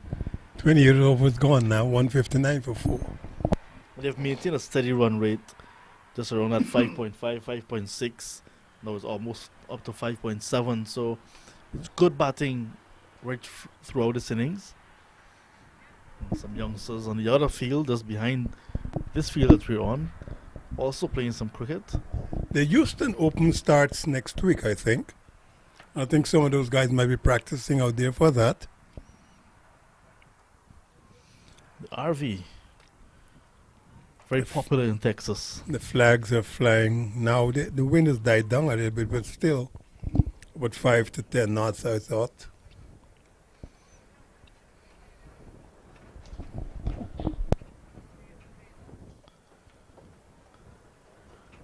So we worked at the pre-review yesterday. We were there, and it was very blue skies. Today we see a little bit of cloud cover. Very high clouds. Very, Yeah. very high clouds. I remember a few years ago when you were with the BBC.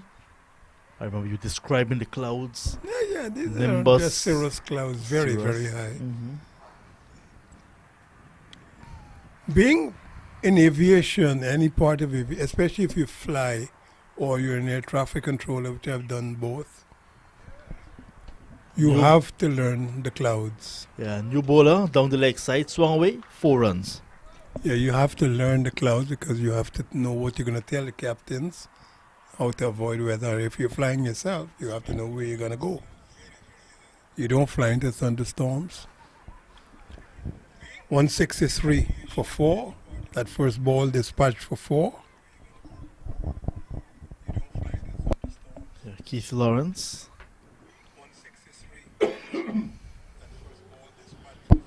Keith Lawrence, one of the newer players on the West Indies over 60s side. I'm not saying this because he has just joined. I'm saying because he has no number, a name on his shirt.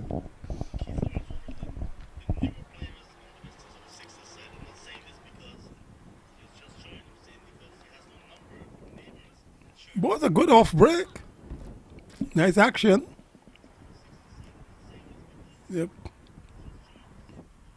He was telling me he's into the social sciences. I think he comes somewhere from the northeast part of the United States. Of course, from Guyana originally. Left Guyana in 1977.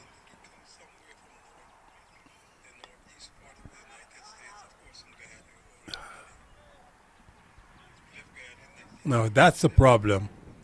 Once you get some overthrows, then you're going to run 2.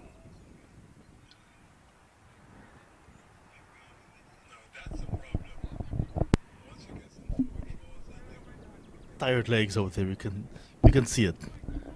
Over number 29. They've been made to work hard all innings. West Indies. It is a little bit warm, even though there's a nice quartering breeze from the west.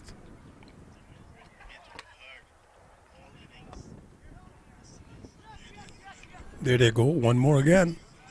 Just eluding that man at short extra cover, so the man at mid-off comes in. By the time he could get the ball and return it, they get a quick single. Excellently done. And Mr. Venkasamy throwing his body around like a teenager. The mind is willing, the body is not always there.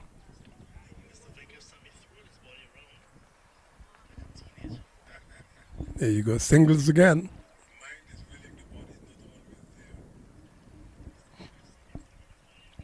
Now 166 for 4. Just one more ball for this over to go. I think, according to what we've been seeing, I think so, correct. In the last game that the West Indies played, they were chasing 157 and they got there. Now, with the score on the board already, they'll be asked to chase more. At least I was thinking near to 200, if not exactly 200. So the first over from Keith Lawrence coming to an end. That's the end of 29 overall. After this, the 30th over will be another break. That break will help perhaps, you'll say West Indies a bit more. They want to re-strategize. Yes, everybody's going to need a rest. The two batsmen, the 11 fieldsmen, of course. But you're right. They might be thinking, well, look, these guys have gotten a good start. 30 overs probably will realize 170 runs at least. So that'd be around 5.5, 5.7 runs per over. And if that's the case, it then means that the last 15 overs could give you maybe 50 to 75 runs, and 50 to 75 to added to 170. You know, you could end up with about 220, 230. This is a lot of runs on this big outfield, and as you said, with players who've been out there for a long time on tired legs. It's short. Nice pull the way through mid-wicket. It is going to probably be 4. It's a good shot. Again, the bowler here just pulled the ball down a little bit. Way too short of a length. Batsman capitalized. Didn't hit it the way he would have liked, but he got 4. I think he was just trying to hammer that anywhere. When you're tired, you just throw the bat at it, and this is exactly what happened. The man mid-wicket didn't get there. The man square leg couldn't fall.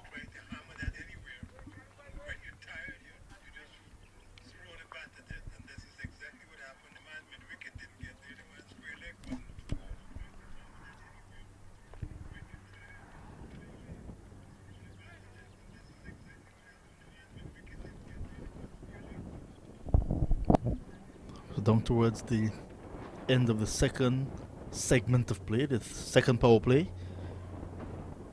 At the end of 14.2.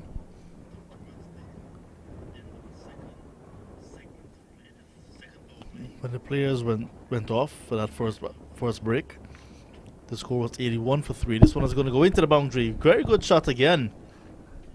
Again, did not try to pull across the line. It was a ball of a fullish length. Got to the pitch and just drove the ball through the line, as they say. There you go, back past the bowler. Once it gets there, it's very difficult because the man had made off. Well, long off is very, very wide. I was just almost directly behind the bowler, so therefore it was relatively easy to get that 4. And now there's another one. This one is through extra cover. This is another good shot for 4 more. So this last over before the second break is proving to be very expensive. 5 overs, correction, 5.3 overs now. 1 for 43, 5.4 overs, 1 for 43. Already 3 boundaries and the 4 balls bowled of this over. 178 for 4. So by the end of this over, it might be 180. So Canada probably will be now thinking, okay, we've gone past 200 in our heads. 230, 240 we need to make.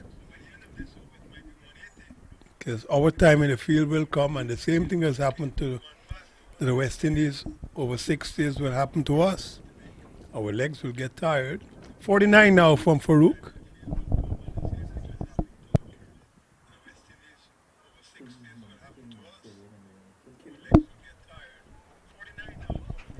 Farouk Kinman is on 49. And in quick time too, just 44 deliveries. So that's about 110%. Kirmani. Farouk Kirmani. And that's his 50. Excellently played, sir. He puts his bat up. He's played a really good hand here. It is 30 overs complete. 179 for 4. And for Rick Kirmani, he's got 50 from 46. Got it with that shot. Should be very, very pleased. He gets a congratulatory hug from Nasser. But the job is not yet done. You still got another 15 overs to go. So he's probably thinking, I've got 50. from 46. So if I get 15 overs more, that's 90 deliveries. I might be able to get to 100 if he accelerates the way he wants to. 5.97 runs per over now the Canadian over 60s are playing at. 179 for 4, we've had 30 overs. Just before we go to the break, I just want to bring this piece of news to you.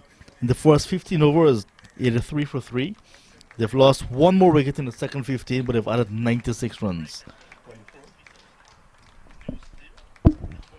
And that's the important part. Very, very, very well played.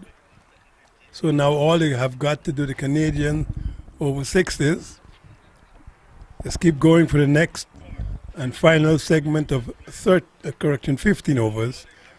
And they should get to 230, 240. As it is, after 30 overs, it's 179 for 4. So right, we'll take a break as the players are taking a break for refreshment's sake. Re-strategize. Also, the umpires are off. We'll come back in a few minutes to bring you the final passage of play in Canada's first innings. At the interval, 179 for 4.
Back with the action here at MOOSA Cricket Stadium. It's Lawrence to continue. This is his second over. And the Canadians already taking a single from his first delivery. Nice positive batting. 180 now for 4. Colin Croft still with me. Yeah, well, I think what's going to happen here for these last 15 overs, they're going to try to accelerate quickly. 15 overs, they're going to probably want 70 more runs. Oh, he presents a very easy return catch. He'd be disappointed at that because he was doing so well as Nasser. Played it straight back to the bowler, and they lose their 5th wicket. The Canadians is 5 for 180. Yeah, that's a very soft dismissal. But he's looking to be positive, so he chipped it as a good catch. Because nothing was really going to hand at that time. Lawrence collected nicely, so he's picked up his first and his second over. Partnership broken from a West Indian standpoint. They'll be very pleased with that, because this pair certainly given them some trouble, like the batsmen from before. But Nasser gone, like you said, caught on bowl. Exactly what the West Indies would have wanted to start this final segment with a wicket, because things were going away from them at 180 for 4 after 30. The second ball of the final 15 overs, and they've suddenly gotten a wicket. So 180 for 5, but Canada could still think about batting at about 5.5 runs per over from here on in. They've got to make sure from here they get at least 200, maybe 220. That would put a lot of pressure on the West Indies over 60s. Runs on the board are runs on the board. Scoreboard pressure, everybody talks about it. They've already made 180. They're probably going to be thinking 200, 220 probably. If they get there, that would be pretty good. 47 run stand being broken between Nasser, who was just dismissed, and Farouk, who's still there. So not a partnership. So Canada over 6s were allowed. They're allowed to get these partnerships. West Indies over 6 is not quite getting the wickets, not quite getting strangle the Canadian side. The new batsman is off the mark, Mukesh Narula.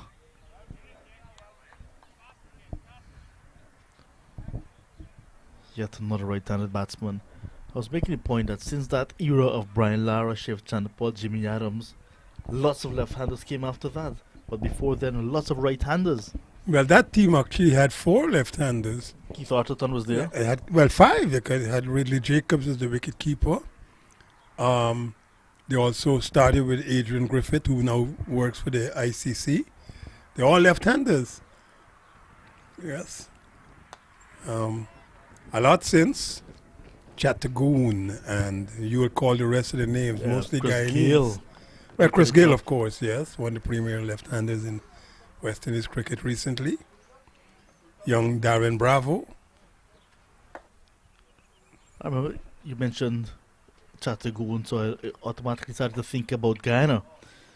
In the current Guyana, Harp Eagle side, there's Chandapal Hemraj, left-hander. That's correct. Tej Narayan Chandapal. That's right. Leon Johnson, Vishal Singh, all left-handers to the top order. Well, what they need to do, and I will tell them straight out, make runs.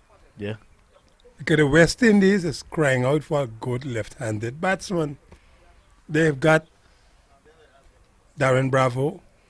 Not sure what's going on with him. Not sure what's going on with him in terms of selectors' minds. But he's not playing. So there must be something amiss. That Darren Bravo's a talented left-hander like him is not included in the West Indies cricket team right now. I am very concerned about that. Darren Bravo ought to be playing for the West Indies. I'm not saying he ought to be playing now. I am saying that he should have been playing all the time. Something is wrong if he is not either available or not being selected based on his non-production. That I could understand. But he must make himself available, and he must be able to be picked based on performances. Meantime, Ramrupa started a new over too wide outside the off stump. And 3 runs down to extra cover. Good running between the wickets. Farooq and Mukesh.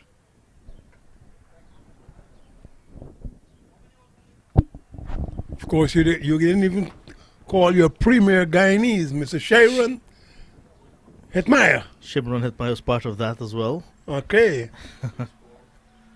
Nicholas Pooran, of course, Yeah. who's also had problems with the selection of the West Indies cricket team. I don't understand how somebody could say Nicholas Pooran is a T20 cricketer. How do you become a T20 cricketer? How do you become an ODI cricketer? I think you're just a cricketer, period. Isn't that so? Anyway, the politics and the internal machinations of West Indies cricket could kill you.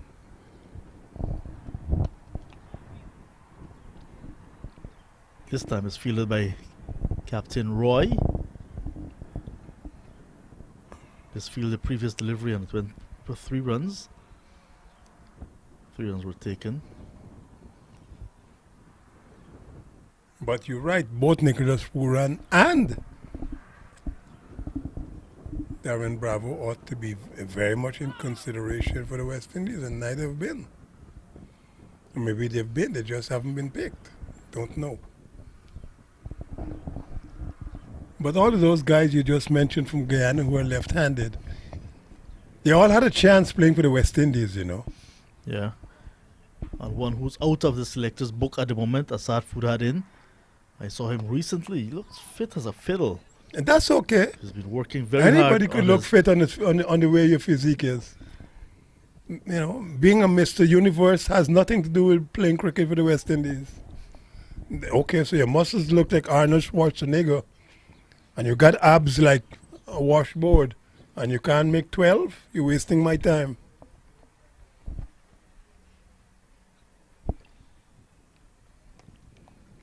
So that's another left-handed that is around. Was not considered recently for selection. He was with the Jamaica Scorpions franchise for a few seasons. Back home now, playing club cricket.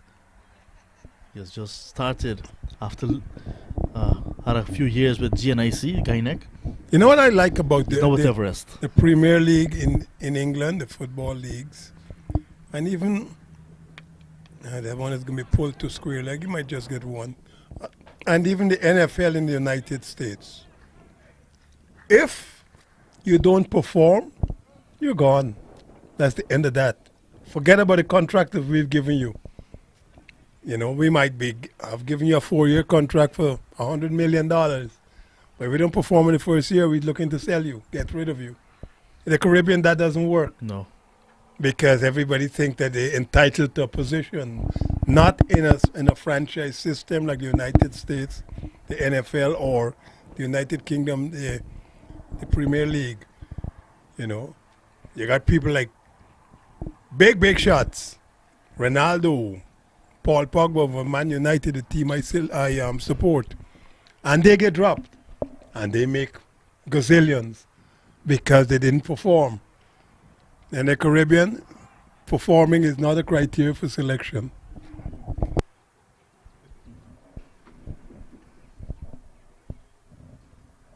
But there is a left-hander that is knocking hard at the selector's door. Raymond Reefer played 5 years with the Guyana franchise at the first-class level.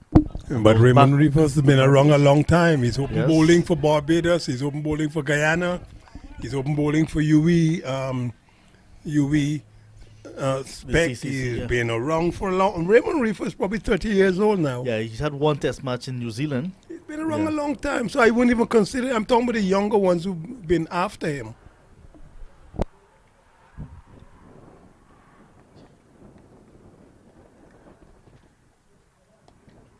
And he just got 100 against the Touring England Yeah. team in a President's 11 game.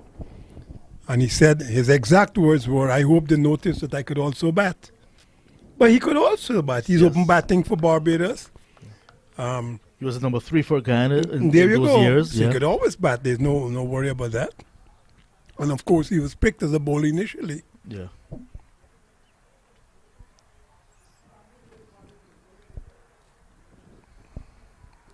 But these guys have been around for so long, and it's just there or thereabouts. There's been no improvement.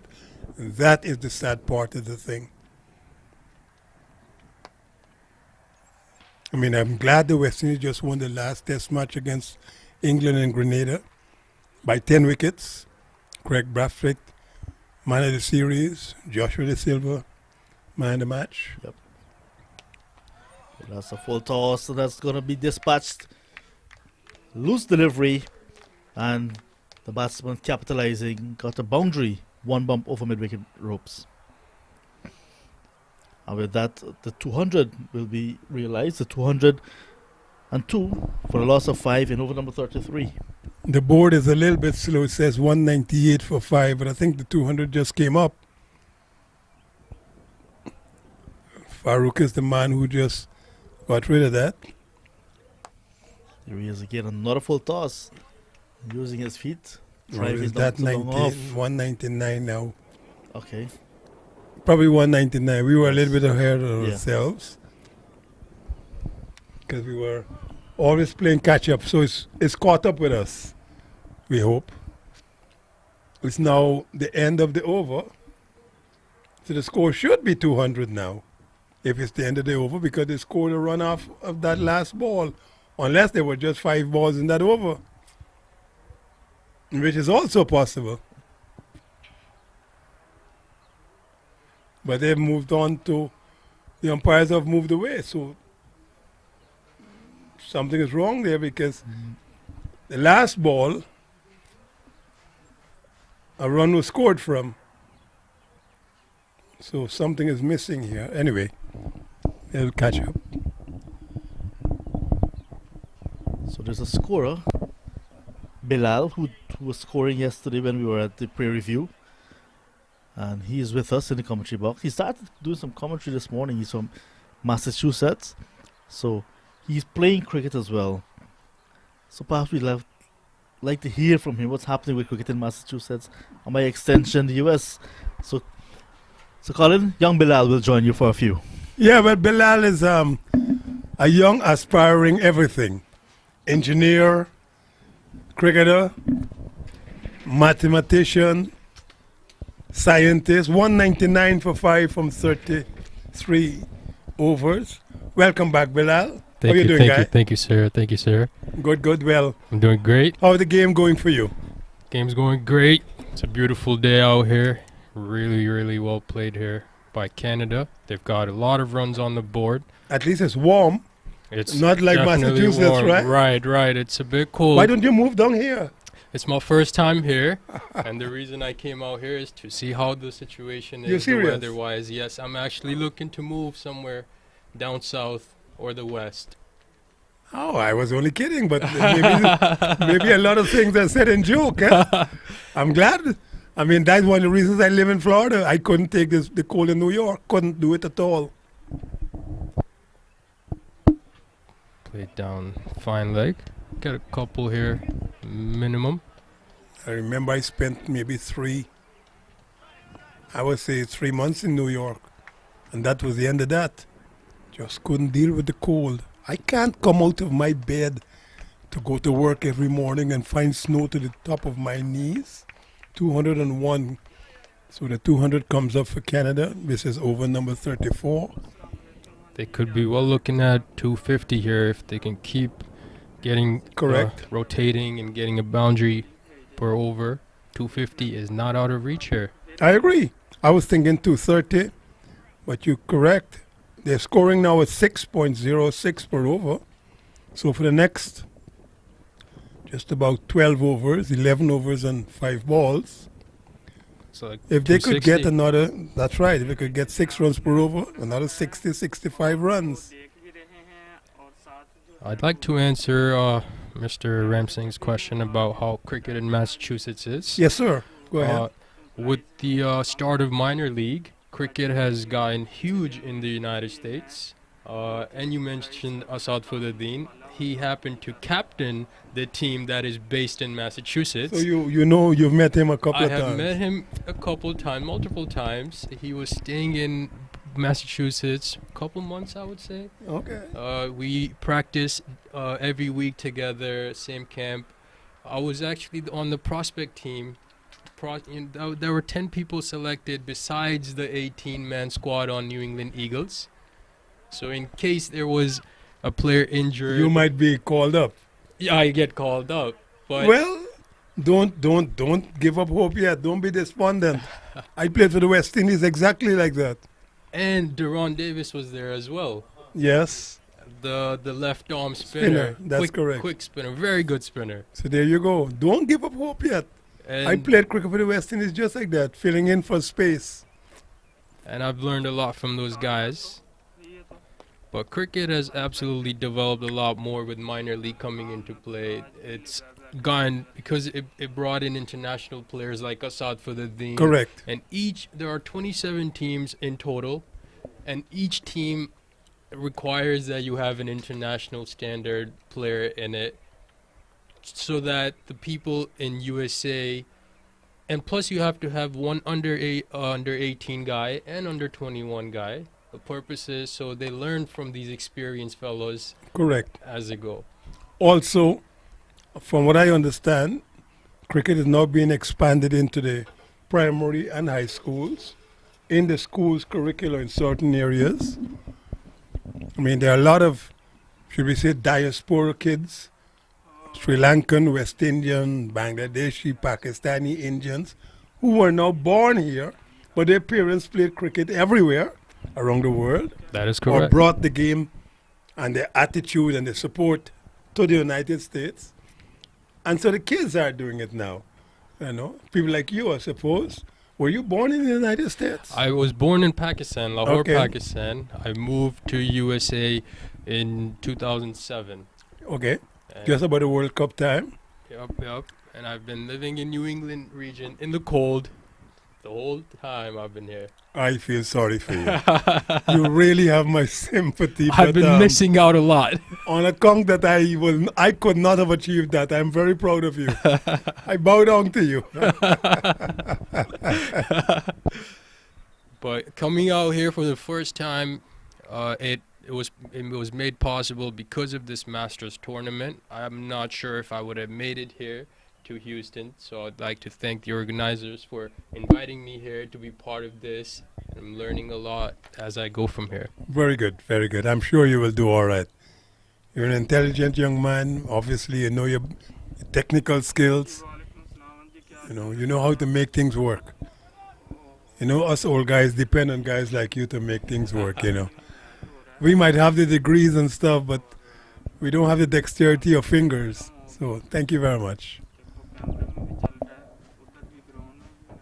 205 for 5. 35th over going.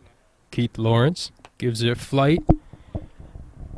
Good use of the feet, getting to the pitch of the ball, driving it down the ground to long off, I'm sorry. That's all right. That's all right. You need to know the basic field positions. There are many of them. Short, this, you know.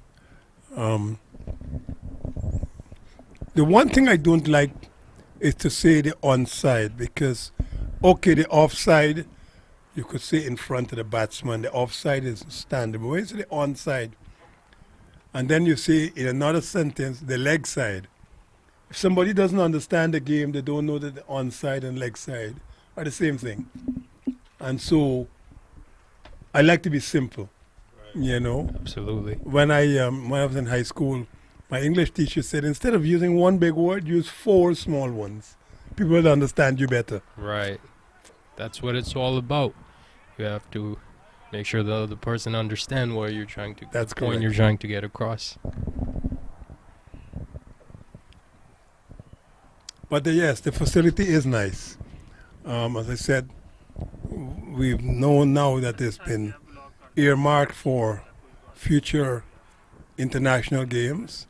The pitch has played very well today. The bounce has been consistent. I 210 agree. for 5. 35th over being bowled, completed. 210 for 5. So they're scoring at exactly, I think, 6 runs per over. That's right. 6 per over. 10 more overs left. If they keep up At this rate?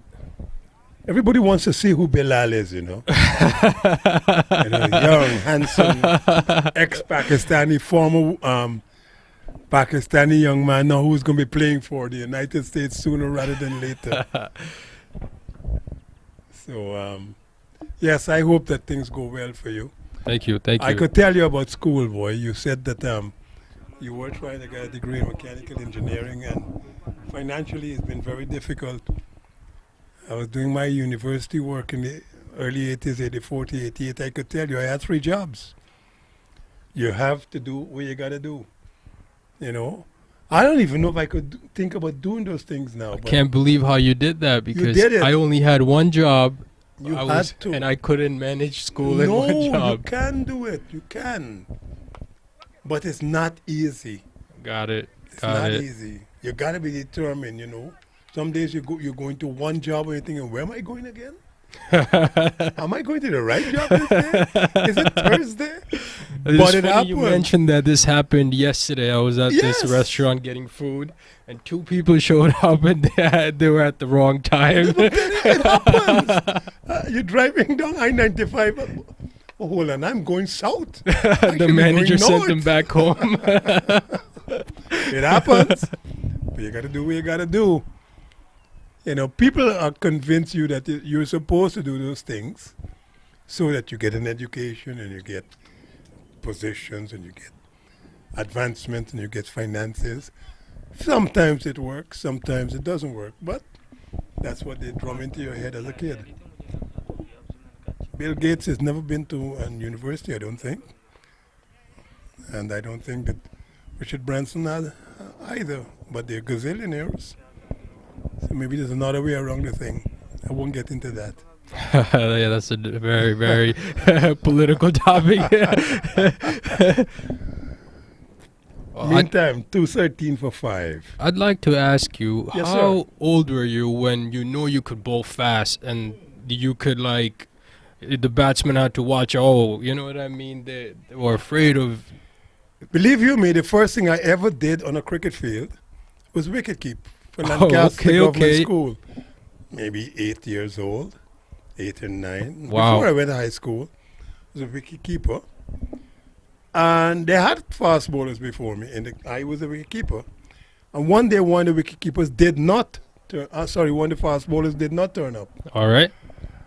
And I decided I'm going to try my hand. Of course, you know when you practice as little kids, Yeah. you do everything. You wicket keep, For then sure. you rotate, you bat, You help out with everything. and then you rotate and you bowl. Right. Nobody tells you if you're bowling well or bowling badly. Right. You're just bowling. Yeah. If you get the ball from your hand to the whatever the wicket is, because in those days there were no stumps, you put up a couple of tin cans and from between wherever the ball goes between the tin cans, you're out. That's the end. Got it. Or a couple of bricks on each side. Any That's object correct. on each side. Right? A lot of disputes of if the ball actually did go through the space. But that's okay. Even fights. But yes.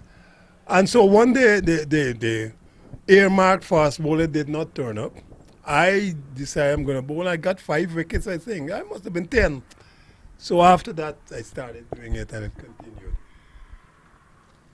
But the best part of it is when I went to high school, we used to play under 16 cricket in the mornings, Saturdays, and then play for the senior team on Sundays. I was good enough to be picked for both.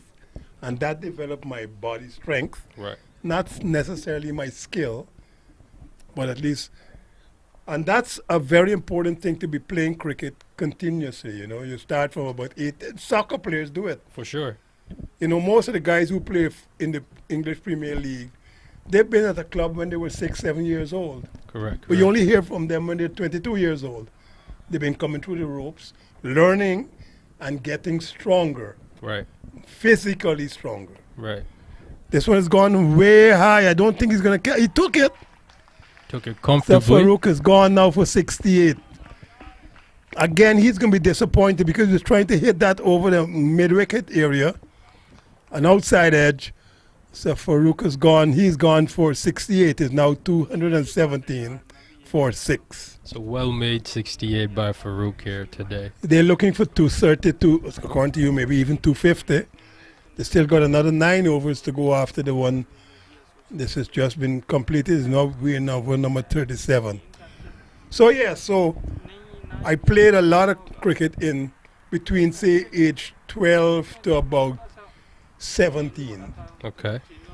But I also played other sports, soccer, Right. table tennis. Right. I did a little bit of hockey. Didn't play hockey for my high school, but played with the guys when they were practicing. Yep. Yep. And also ran track. Now, I may have been better at soccer or cricket, but the rest helped with the overall Fitness. fitness and assimilation of your body and understanding what your body could do and that kind of stuff. Of course. You know, added to that, you're under 20, so you are Hercules. When you're under 20, you're the strongest thing that's happened since steel. Right. You don't, you know, arrogance is high. So, so you know, and you play. But I actually found that I could bowl quickly, probably when I was about 9, 10, just before I went to high school. For that matter, when I went to high school, 1966, I was 13. But I was tall. I was about 5'9". They used to Wow. call me Big 12. Yeah. And you know, I played in the under 16 team and then played in the school's senior team, and that helped my strengthening more than anything else. A little bit of ability too, but more strengthening than anything else. But I played every game. I swam. I did whatever. So these days, they don't allow kids to do that. They kind of, you got to focus on one sport, Right. you know. But in the olden days, you played everything because there was nothing, it wasn't regularized. It wasn't military training. You could play what you like and enjoy what you like. 218 for 6. We are at over number 37. Now Naresh is going to have to come out now and start getting some runs quickly. Canada might be thinking still that he could get to 250. They still got a lot of overs to go. It's a long afternoon for the West Indies over 6s. Giving flight right outside off stump. No connection with the bat there. Keith has been bowling well. Not badly. Yeah. Yes, he's now got, this is his 5th over 2 for 24. Not bad Big at all. wicket of Farouk as well. That is correct. That has slowed down the runs for Canada a bit. Yes, sir. Yes, sir. We're down below 6 run per over now. The West Indies will be definitely happy about that. They'll want to finish strong because anything above 250 psychologically will be a big total. The thing that upset me nowadays is to listen to adults, not probably people like me, but maybe in my age group or just below my age group. Oh, that ought to have been Almost caught. He could be carried. run out. He dropped it, but he didn't collect it, or he might have been run out. So that's the end of that over. A wicket and 1 run from that last over. 37 gone to 18 for 6. The thing that upsets me terribly now is to listen to adults who boast, mind you, that when they were in primary and high school, they played all the sports and still managed to pass their exams, telling their own kids, well, you can't play sport and study at the same time. I'm sure you've heard that. Absolutely. It's foolishness. Right. But you did it, but your kid can't do it. Right. And the kid is smarter than you. You can't put limits on a kid like that. I hear it. I worked at the University of West Indies in Trinidad and Tobago for about 4 years in the early 2000s. And I'm hearing all the parents say the same thing. University of West Indies, Trinidad and Tobago had about 2,000 students. We had the devil's own work to get 2 cricket teams. Half of them, at least 1/3 of them are male. The parents are telling them they can't study and play sport at the same time. But the parents did exactly that. Right. That doesn't make any sense. Tony.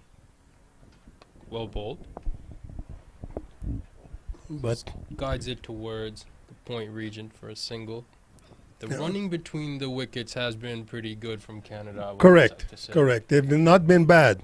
I mean, they've been one run out where I think the guy who got run out actually contributed appreciably to his own run out. He kept running while the ball was in the fieldsman's hand, Okay. did not look at the fieldsman and just kept going, not realizing that his partner had not responded. Now, it probably would have been a second run. But once your partner's not coming, you got to look after yourself. Yup. Turn back and get into your crease. I seen a run out like that happen between the India's women game and South Africa. That happened last night. Last night. Yes. India, when they go home, or when maybe they've had it already, they're probably going to be crying in the soup because they ought to have won that game last night. Right. They had a lot of opportunities to win it, and they blew it. Yep. I mean, even the South African lady who was voted a player of the game, she said she thanked the stars that a no ball was bowled in the last over, because a no ball was bowled in the last over. Right. She was caught on the no ball, but then they checked and they found it was a no ball. Obviously, she couldn't be given out, Yep. but that was an additional run Yep. Two. And a free hit. and a right free after. hit afterwards, which Right. affected, I think, 2 runs, which then closed the equation easy, make it easier for the South Africans. There's 4 more. 4 more for Mukesh here. Tony Boyk has been a little bit expensive Today, today. yeah, normally I'd like to he's say relatively frugal, but today he's been, and this is the 3rd game these guys are playing. Absolutely, absolutely. So, and it's you been know. hot here as well. High 80s. He's in the 7th over, none for 41. But yes, the Indians last night had every chance to win that game. Absolutely, they Every did. chance. And they blew it away. And they gave it away. Absolutely. And the adage in sport, if you give the advantage to the opposition, don't be upset to lose. I remember the runner who got run out, the batsman, was Shefali Verma. Correct. She was batting And she was beautifully batting very, very well. on 52. Ended up ball watching and got herself stuck middle of the pitch. Yeah, when she gets back into the hut, she's probably going to be, swearing in every language she knows. But more particularly, she would have known she has let the team down. Right. And then the result, where they lost on the very last ball, that in itself would hurt very badly. Absolutely. You don't want to lose in the last ball. If you're going to beat me with 3 overs to spare. Absolutely. Don't beat me with 1 ball to go or on the last ball. That is very hurtful. That's teasing right there. That is hurtful.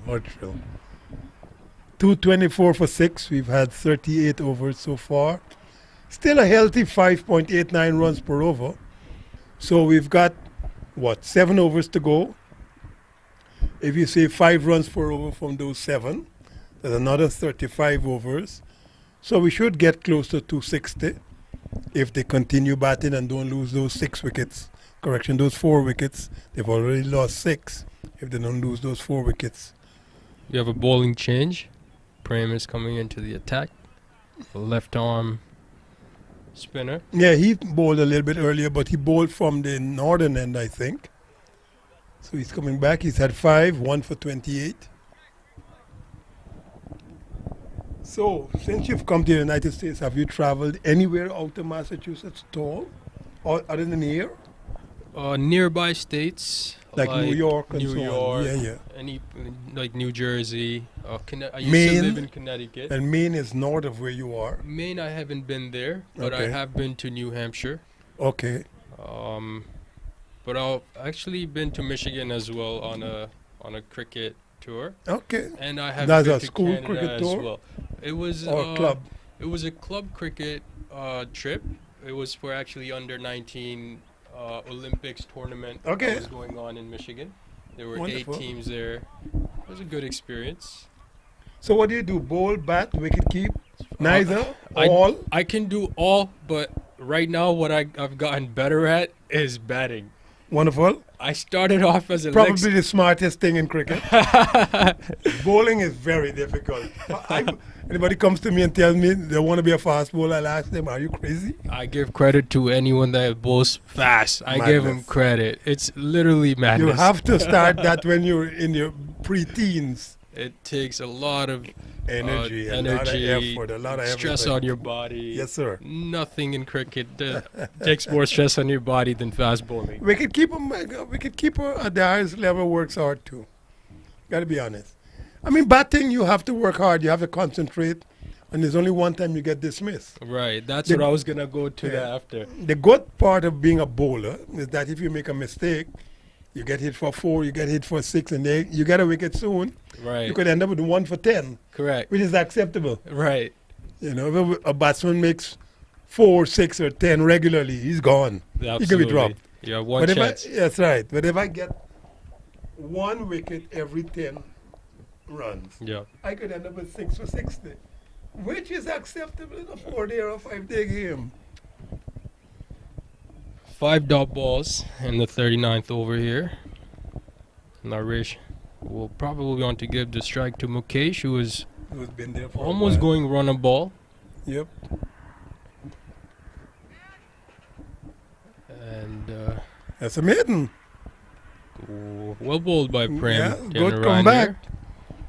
Good comeback there, Mr. Prem Dionarine. Very good comeback. Run rate has come down Well, a bit. slowed down. It's still 5.74. So that's not so bad. Last 6 overs. Though Are you going to go back to school? that is my goal. Once I have my financial situation set, All right. I absolutely want to finish what I've started. I will say this without full knowledge, but there's money. There is always money. If somebody could buy a boat for $66 million, there must be money somewhere. Correct. It's to Right. get your hands on the money. Right. The state systems in Florida, a lot of the money given for scholarships come from the lottery. You know, the lottery is run by the state of Florida, and so some are allocated to, say, the University of Central Florida, or where I live in Central Florida, or Seminole State College, or Valencia State College, and then they would in turn have these scholarships or, you know, bursaries available for students who are financially challenged. You know what I'm saying? Absolutely. Tell you a story about Tony Boyk. I saw him after about 12 years. When I first came to America, There's the man bowling now. The man that's bowling Tony right now. Boyk. he was a coach for the under 19 team that was based in Connecticut Okay. and New York. So you that knew region. him a little bit. I know him. And he knew you. And he knew me. I walked up to him and I mentioned my brother. Actually, I was too young to play cricket at that time, Alright. and I didn't even play. My brothers used to play under him.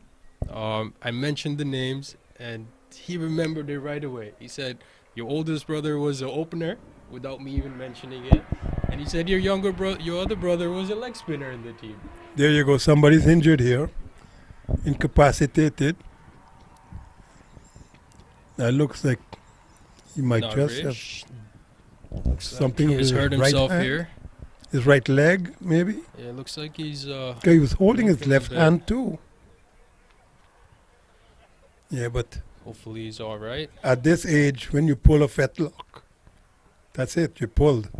Yeah, Canada's already got one player on the sideline who pulled a hamstring. That's right. He did that yesterday, I think. Yeah. Yep. I think he was the captain too, if I remember rightly yesterday. Like me. I could barely walk, I could tell you. And when you get to this age, hamstring muscles do not heal quickly. Instead of 6 weeks or 6 days, it might take 6 weeks, even 6 months. Wow. Yes, sir. 225 for 7. 225 for 7. We are in over number 40. It's been a long morning. Very, very long morning. This is a beautiful cricket ground. I would like It to is nice. mention once It is again. very nice.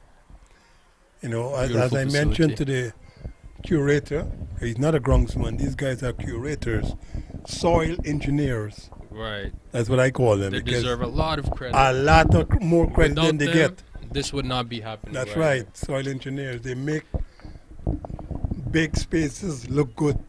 Right. Also at the PV Prairie View cricket fields. I mean, they've done an exceptional job there as well. And That's going to be 4.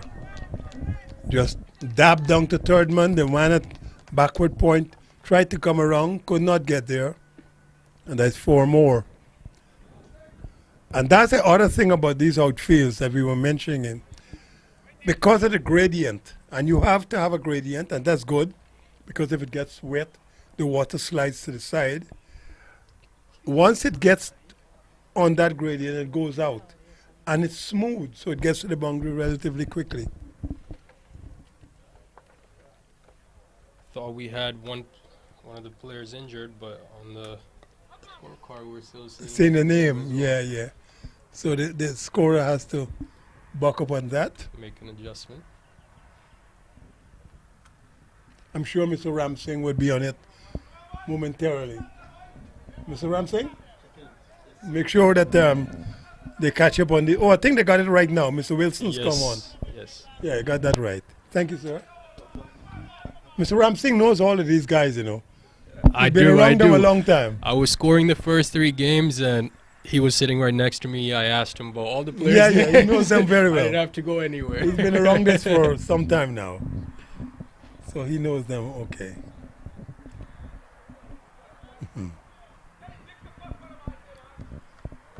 So you're thinking about moving out of the cold, huh? Absolutely. Think about it, moving these days is expensive. Housing expensive, rentals are seriously expensive.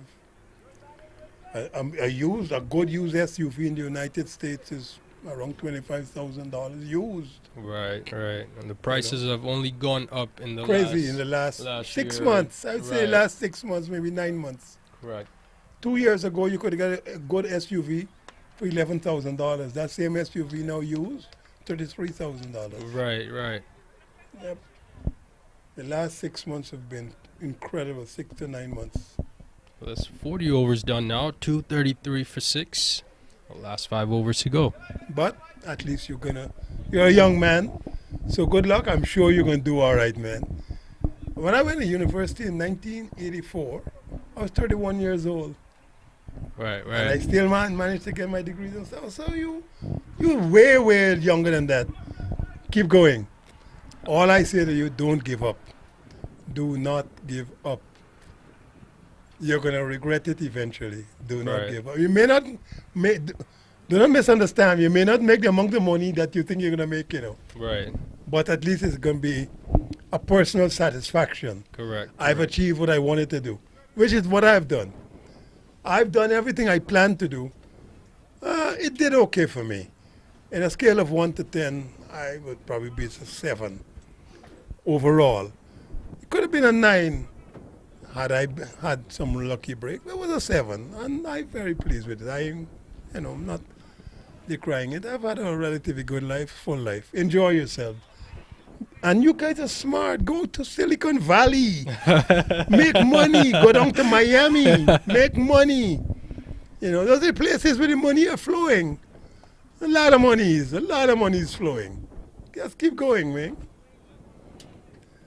You've been a pilot. You've been an engineer. I've done everything. Everything. I've taught. I've played Dangerous cricket. fast bowler. You name it. It's fun. That's what I'm saying. All right? I never got rich, but that's okay. Most important is you had fun times I doing had a everything great time. you did. And I hope to get a greater time in the next 69 years of my life. Absolutely. We wish you to do that. I'm not saying that nobody gets rich. Well, I never got rich. I guess Bill Gates and those boys, they got rich. Good luck to the boys. All I'm saying is, you got to do what you want to do, and then sometimes you got to do what you have to do. If you could combine the two, that'd be wonderful. It doesn't always work. Yeah. Here's one thing I noticed on the field. Tony Boyk, Yes. he has a little bit of trouble throwing. And he's also mentioned it that he doesn't have an arm. What is he doing on the boundary? Exactly my Yes. question. exactly my Yes. question. Well, that's between him and his captain, Right. because he ought to have said to the captain, "I don't want to be out there." Correct.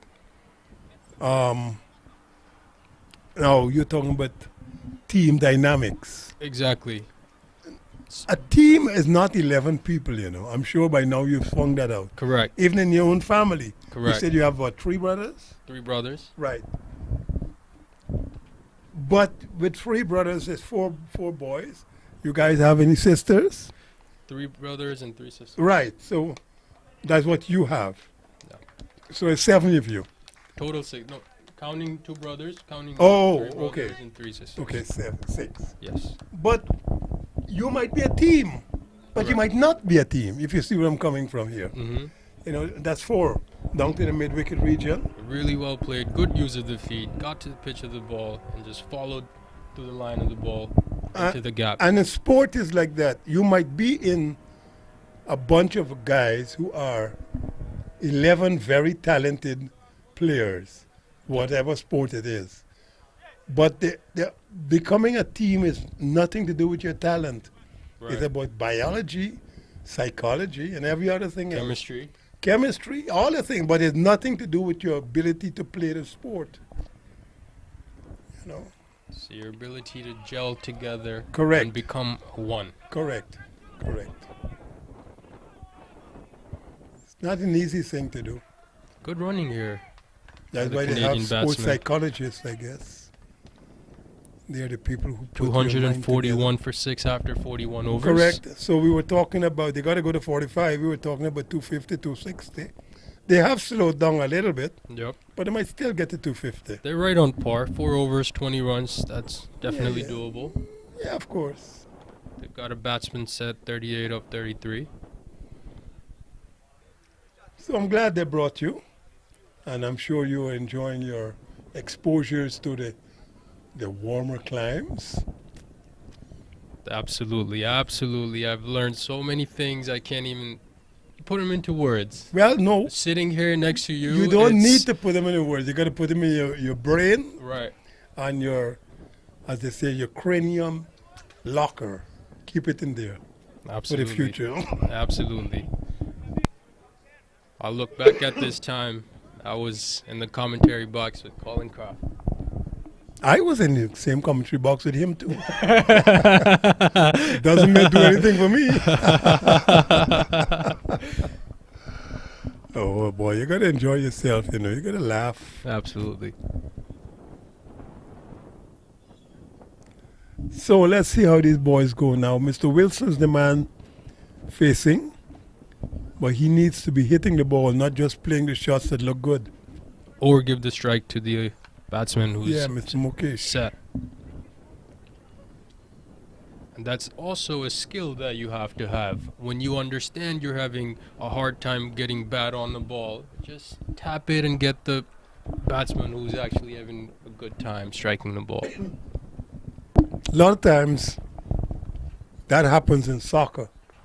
A lot of people don't like passing the ball because they think they could go forward Right. and score a goal. But the best thing sometimes is actually passing Passing the the ball. ball. And then you might get 3 or 4 people in positions to score. Correct. But with you alone with the ball, only you could score. Correct. But it's all about, is a little bit of selfishness, but it's also confidence. I could do it, so what the hell am I giving it to somebody else to do Right. when I could do it? But you've got to believe in your You got to team that they balance can with do your it team. as well. That's right. That's right. That's what I was talking about, the team dynamic. That is a beautiful shot. Has it gone all the way? We'll find out. No, It has not. just in front of the mid-wicket area, but it's a nice shot. But like we were talking about, the batsman Mukesh Yep. got on strike. That's a the nice next shot. ball put it for a 4. That is correct. Very nice shot. That is something that, as a batsman, you have to pick up as we go. He's Not a done it bad again. ball. That's just a Oh, that's a replay. replay. That's Yep. correct.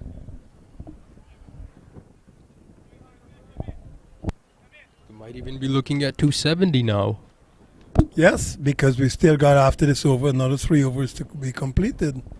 246 for 6.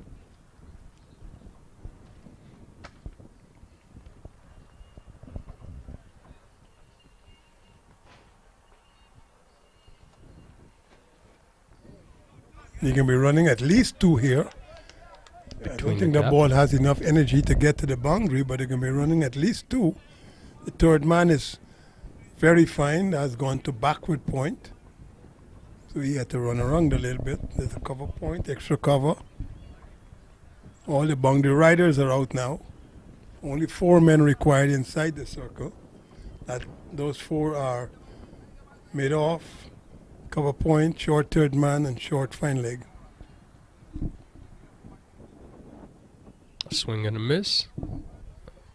248 for 6 after 42 overs. So did you actually start your mechanical engineering courses already, or did you actually start at a school? So I did 2 years of college. Okay. So I took my math courses. Which school? This is Bunker Hill. I think I've heard of that, but see, one of the things I would advise young people to do nowadays, every time I do it, I used to be a teacher in Palm Beach County for about 5-6 years. Yep. And what I tell them, instead of going to a big university that has a 4-year degree Yep. only, Yep. go to a junior, they used to call them junior colleges then, now they call them community colleges, Correct. or they call them state colleges, Yep. Yep. where you could get a 2-year degree, Which is an associate degree. an associate degree Yes. in 2 years. The first 2 years are generally the same 2 years Same. in a big university. Correct. So you do that just in case. At least you'll have an associate's degree certificate to say I have an associate's degree. Right. If you get to the 4-year degree, then you get a bachelor's, of course. But if you don't, at least you got something to fall back on to show. Absolutely. So if you go to a resume and they say, did you go to college? You say yes. Do you have an associate's degree? No, but I did 2 years. That's cumbersome. Right. They don't Right. want to hear that. If you say you got an associate's degree, they say, this guy's a little bit more education than a high school. Correct. You see what I'm saying? Correct. So I advise them that all the time, because a lot of people, 4 years of school at $60,000 a year is not easy, Right. And it's more than that sometimes, Absolutely. When you come into school with a bachelor's degree, before you made a penny, you already owe $275,000. That's correct. That's madness. That is actually the one main reason I didn't get to continue my education, because I did not want that debt or loans Correct. under my name. Correct. A lot of people don't want it. And it's vile. That's the only word I could use for that. It's vile.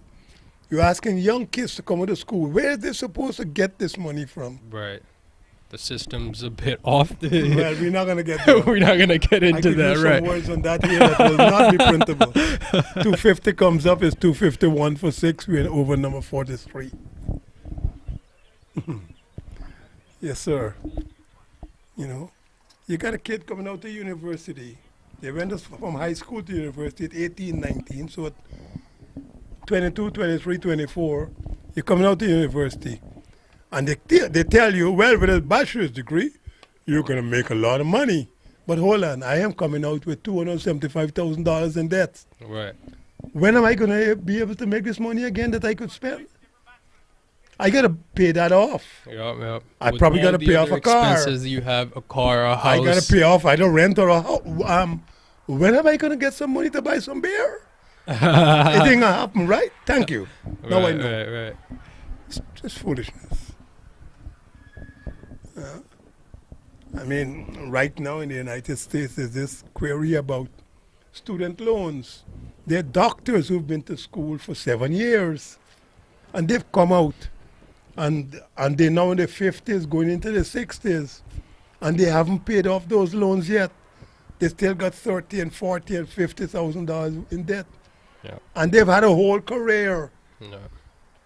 Okay, they may have a nice house, and they might drive a nice SUV, but they still have debts. Now, if I come out to university and 35 years later, I still have debts from my school Right. charges, something has to be wrong with that equation. Well, I agree. There are a lot of people like that, and it's not good. West Indies are leaking Singles. right now, Correct. which is actually adding up to the total. 255 for 6. 55 for 6. We've got just in this 43rd over, 43 completed. Got 2 more overs, so you were right. Maybe they'll get to 270, which is a big score. Absolutely. But the wicket has played well though, and Yep. the outfield is So fast. the team batting second will have just as many chances to score runs. Ball's going to come on. The outfield is going to remain the same. It's going to be drier. Should be batting should not be too much more difficult than it was for the first innings. So you're correct. 255 for 6. We've got this over, the penultimate over, and then one more to come after this one. Prem Dinoran is going to do this over. Well, I think he's complete actually. Unless he's going to bowl 9. He could come back for the 9th. This is him coming back here, I think. This 8 overs, is 1 for 42. This is Pramish. So Oh, that's Pramesh. yes, All right. I know him because I like his bowling. I like watching the shape he gets. A loosener a little bit, too much width there. Straight to the fielder. Denied a single. These boys are very, very keen, though. You got to applaud their 100%. yes, 100%. 100% effort. I'm telling you, I have not seen youngsters play as good as I've seen the over 60s. Well, they haven't got the experience yet. That's true. Yeah, well, these guys are, you know, they may not have the best abilities, but they've got tremendous When I saw you enthusiasm. bowling the other day, enthusiasm. Yeah. I could see that you still had in your mind. the thinking way a you few were- things, You were yeah. thinking a few things. Yeah, yeah, I but could tell. it can't come back that quickly. Right. It's like calculus, you know. I know the basics of calculus, you know.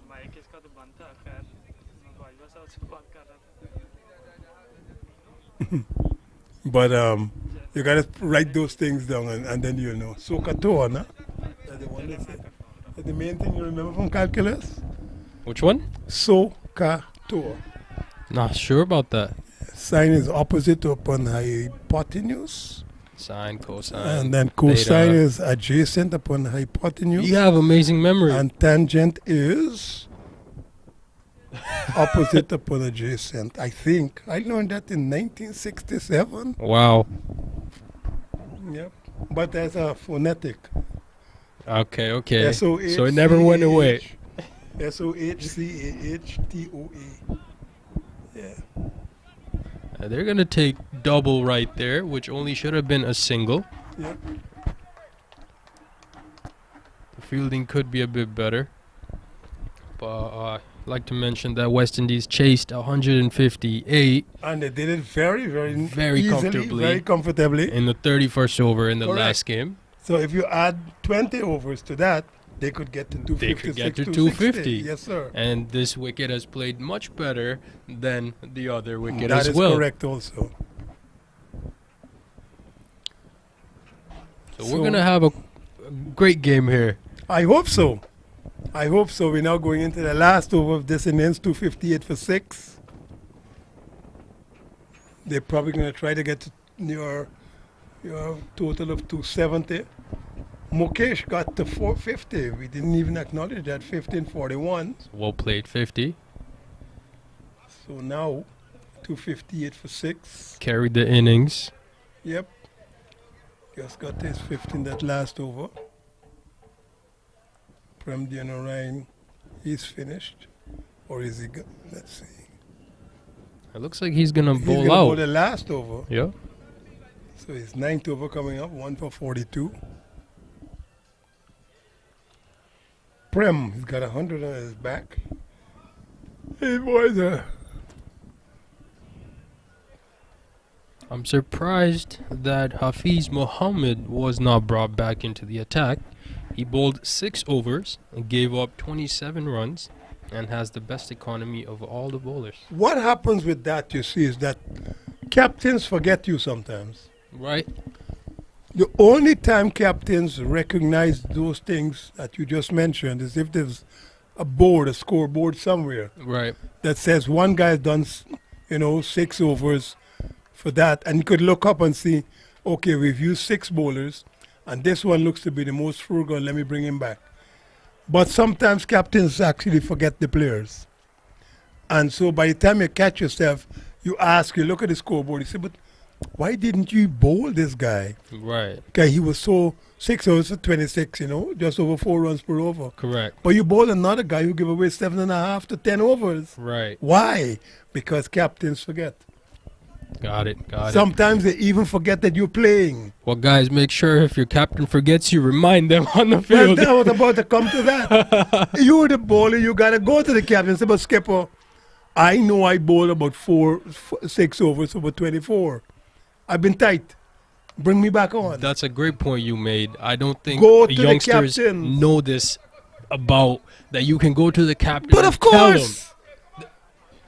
They don't teach you this anywhere.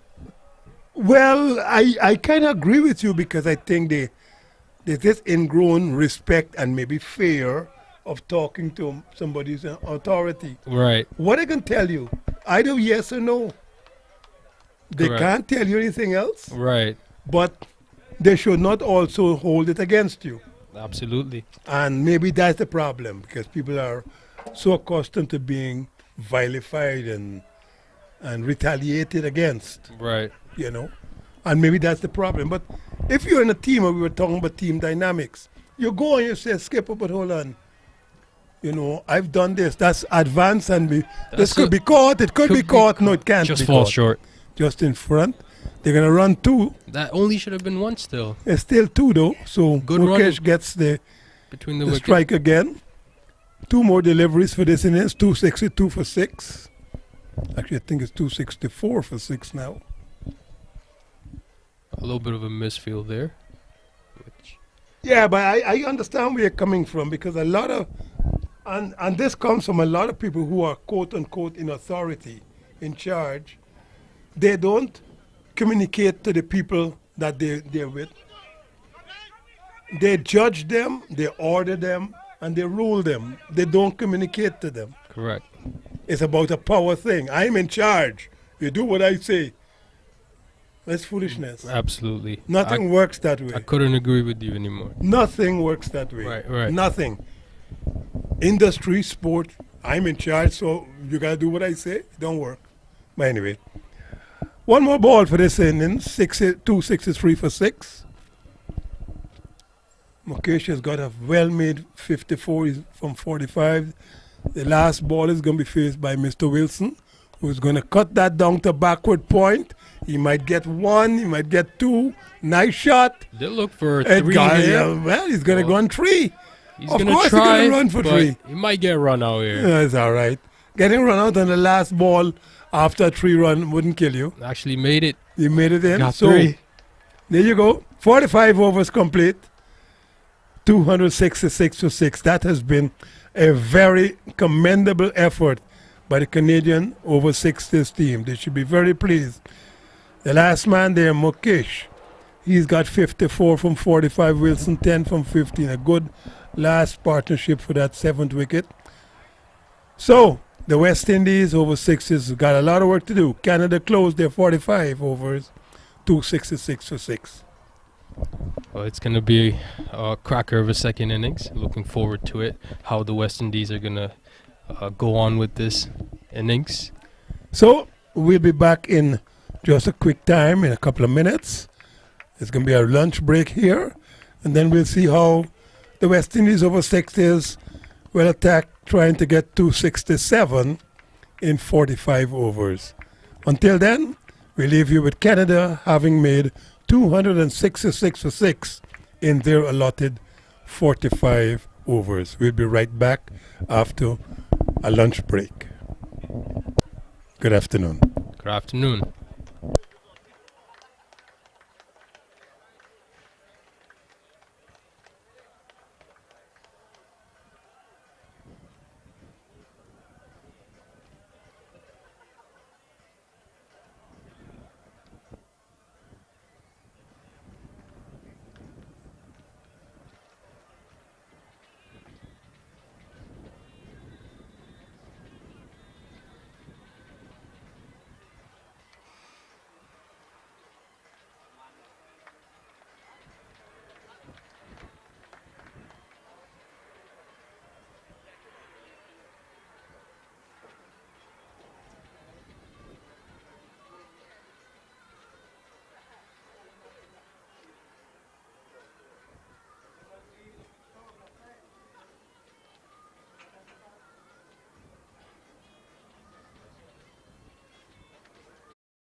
Getting the feedback? What got to be plugged in?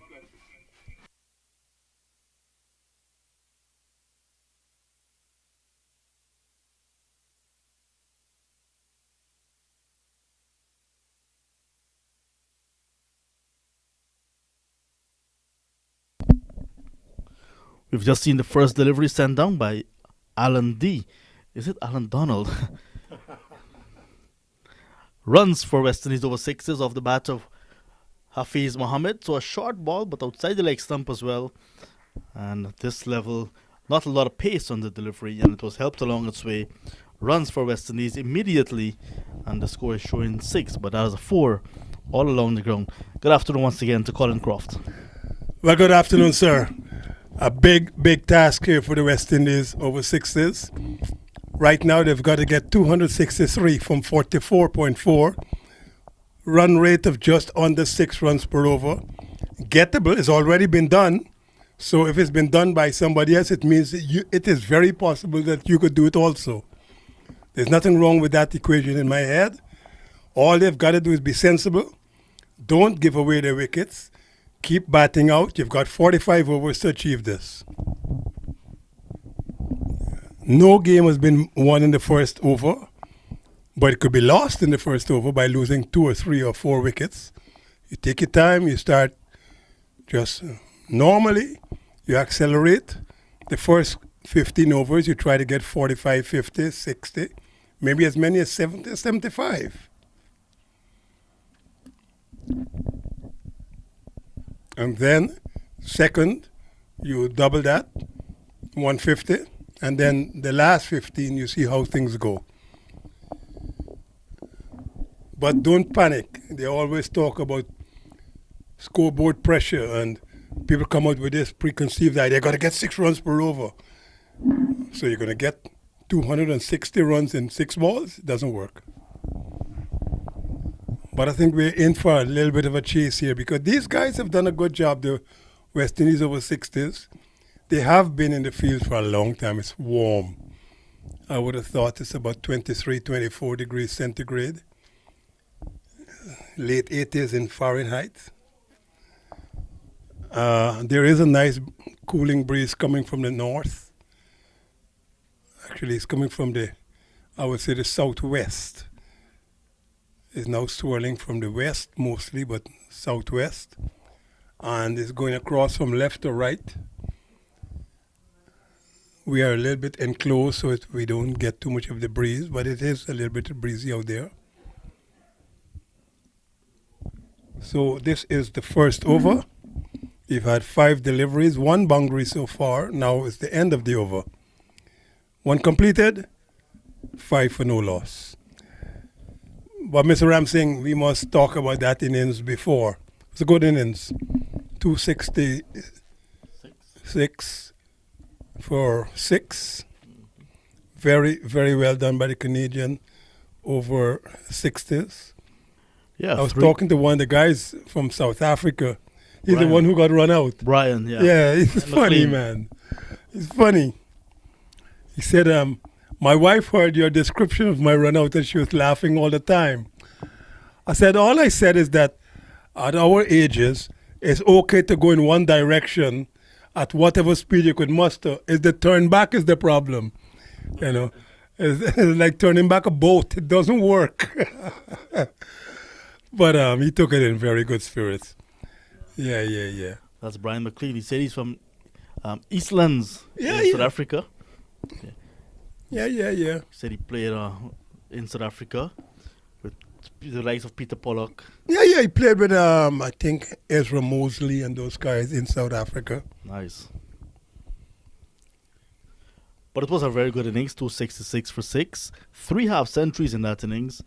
Rohan Jayasekara, he started it with 59. He is from Sri Lanka, originally from Sri Lanka and then played for Canada, of course. Yes.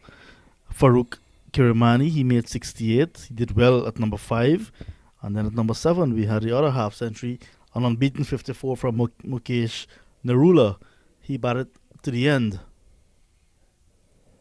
And those 3 innings really set it up nicely for Canada over 60s to get 266 on the board.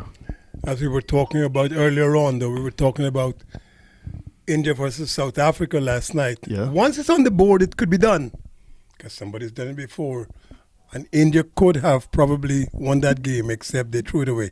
This one is spanked out to the extra cover region.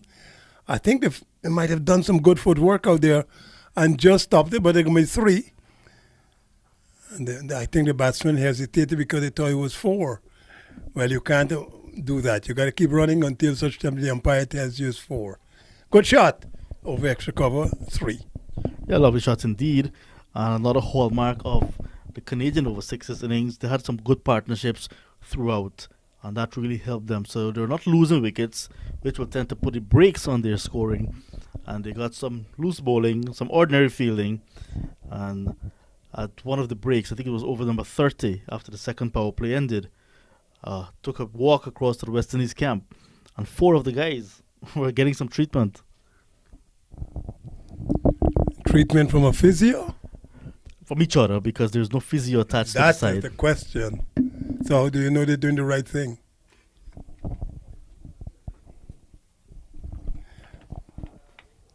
Wherever medical is concerned, I am very careful. Now, there's going to be a run out here. Both men are sprinting, and then the guy from the non-strikers then decides he's going to turn back. Nobody's going to go. The umpire's going to have to tell whichever one is out. One is out. They're going to make up their mind. I think the umpire is the one who makes the decision here. We're going to have to look at a replay. The umpires don't have DRS. We have a little bit of a replay possibility here. Definitely somebody's run out, but just total chaos, confusion. Both men looking at the ball, not looking at each other, not talking, and running. That is, that combination is definitely a recipe for a dismissal. And so said, so done. The West Indies are now 8 for 1. That's Harry Hiralal. Run out. Ball watching, and not, but lost his wicket very cheaply over number 2. So the Canadian side striking very early via the run out route. So while West Indies were in the field, they were not getting the catches, they were not taking the catches, but chances for runouts were being created, but were not taken. But now we see Canada taking their first chance and getting a wicket. They did get one. Our guy, Big Brian, he was run out. Yeah. But this was the same kind of thing. They're looking at the ball, and he's running, and the guy in the non-strikers end hasn't moved. So they both end up within arm's reach of each other, and they're looking at each other, well, okay, so one of us is run out. Which one? The umpire should really make that decision. But since they have no DRS, I guess one of the batsmen decide I'm going to go. It is fairly warm here now. The wind is still cascading from now, definitely from the southwest, but it's warm, it's bright. So now there's 2, Roy and Hafiz, they're going to have to bat well. Roy is the captain, so he's going to come out now after 2 overs. West Indies over sixes, 8 for 1. He's going to come out now and try to affect a partnership. This partnership needs to elongate itself to maybe 50, 60, first 15 overs, and then they see how they go from there. In the last game, Roy had an unbeaten 50. That saw the West Indies home in that chase of 158. Hafiz, he got 41 in that chase. They bat well together as well. They're both wicketkeeper batsmen. And when they're not with the gloves, they bowl off spin. Very similar guys. Roy's right-handed. Hafiz is left-handed as a batsman, but very similar otherwise. So West Indies will need a partnership here if they're going to get anywhere close to 267. Right on spot is Mr. Kenneth. Sorry, Alan Donald. Alan D'Souza. yeah, I know that. Alan Donald, the big white lightning from South Africa. I actually have a pair of boots that he gave me. as a souvenir when he was just about to finish the last tour he made of the West Indies.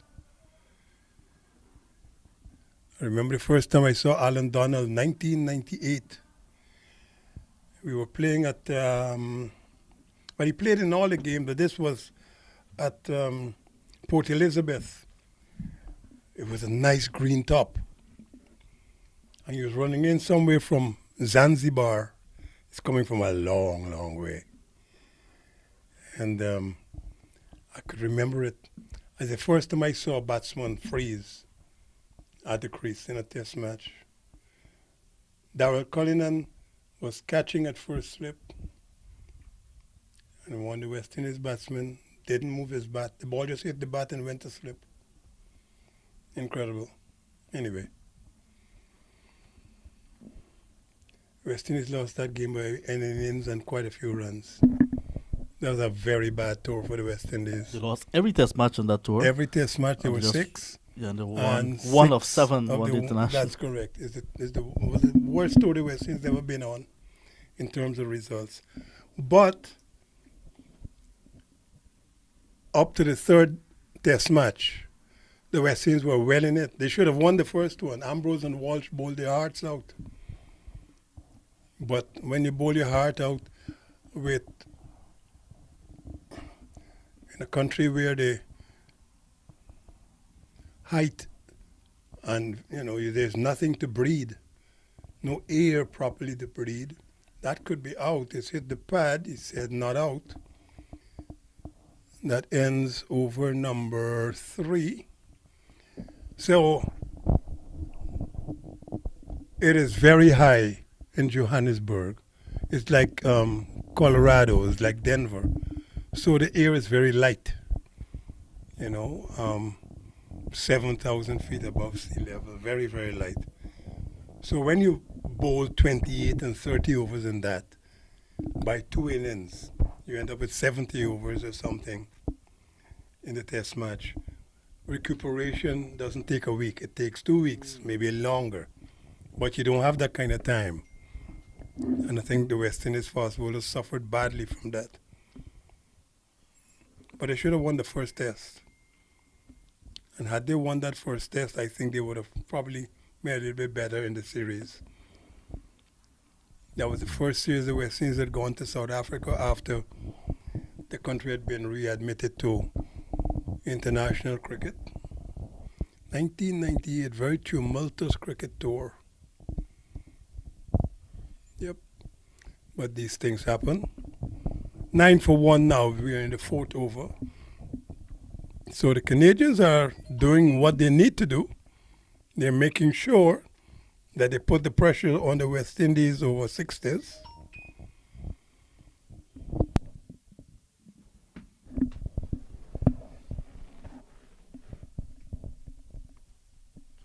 That's a nice shot from Mohammed. Square of the wicket on the offside. We'll get some runs, 1 at least. 2 now coming back, putting pressure on the fielder. Kenneth Robertson, the bowler from the commentary box then. Last over from the Sousa was a maiden.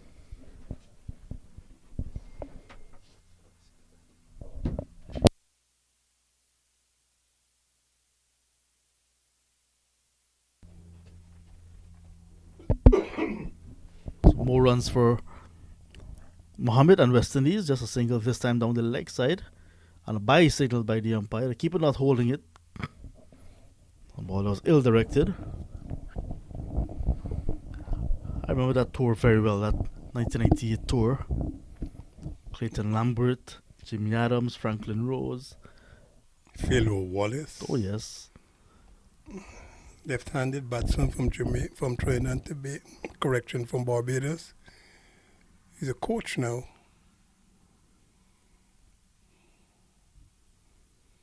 Floyd Reefer.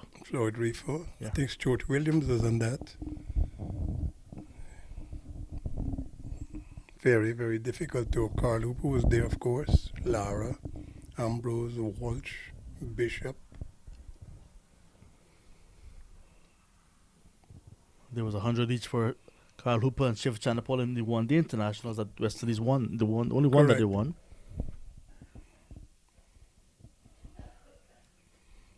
At least every game was sold out. Seriously sold out.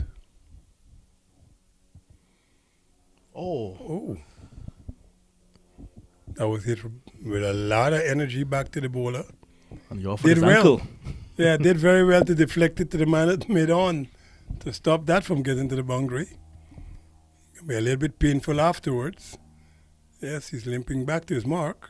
But we've had 4. It's 12 for 1.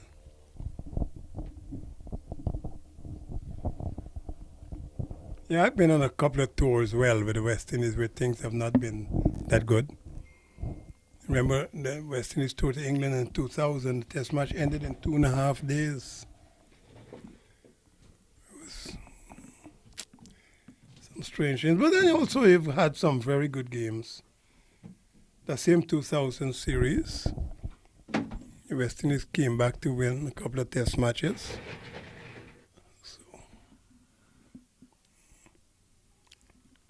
They're looking at the ball again. They're not looking at each other, both of them. They're not talking. So both of them, and they're bound to run again. There must be some kind of understanding between running between the wickets. Talk. You have a lot of time. Talk.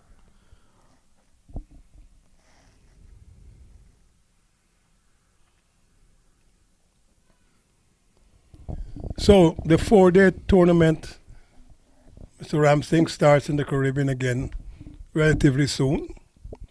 It is going to be very important this year because of all the cricket to come. Bangladesh, Pakistan, probably New Zealand, probably India, probably South Australia. A lot of cricket to come in the next couple of months. So everybody should be trying to stake a claim of getting into the West Indies team. The new 2 selectors, Honorable Dr. Desmond Haynes and Ramnaresh Sarwan, have said that they are very keen to look at everybody in the total. It's not nobody's place is cemented, maybe except maybe Craig Bradford and now Joshua De Silva. A few other guys, but yes, you know what I'm saying. So they're going to be looking at people to bring into the team that will make it stronger. And there's no better time to do that than in the 4-day games coming up. Outside leg stump, but you're allowed 1 ball down the leg side that is not called a wide before the second one, should it go there again, sometime during the time you bowl, goes down the leg side.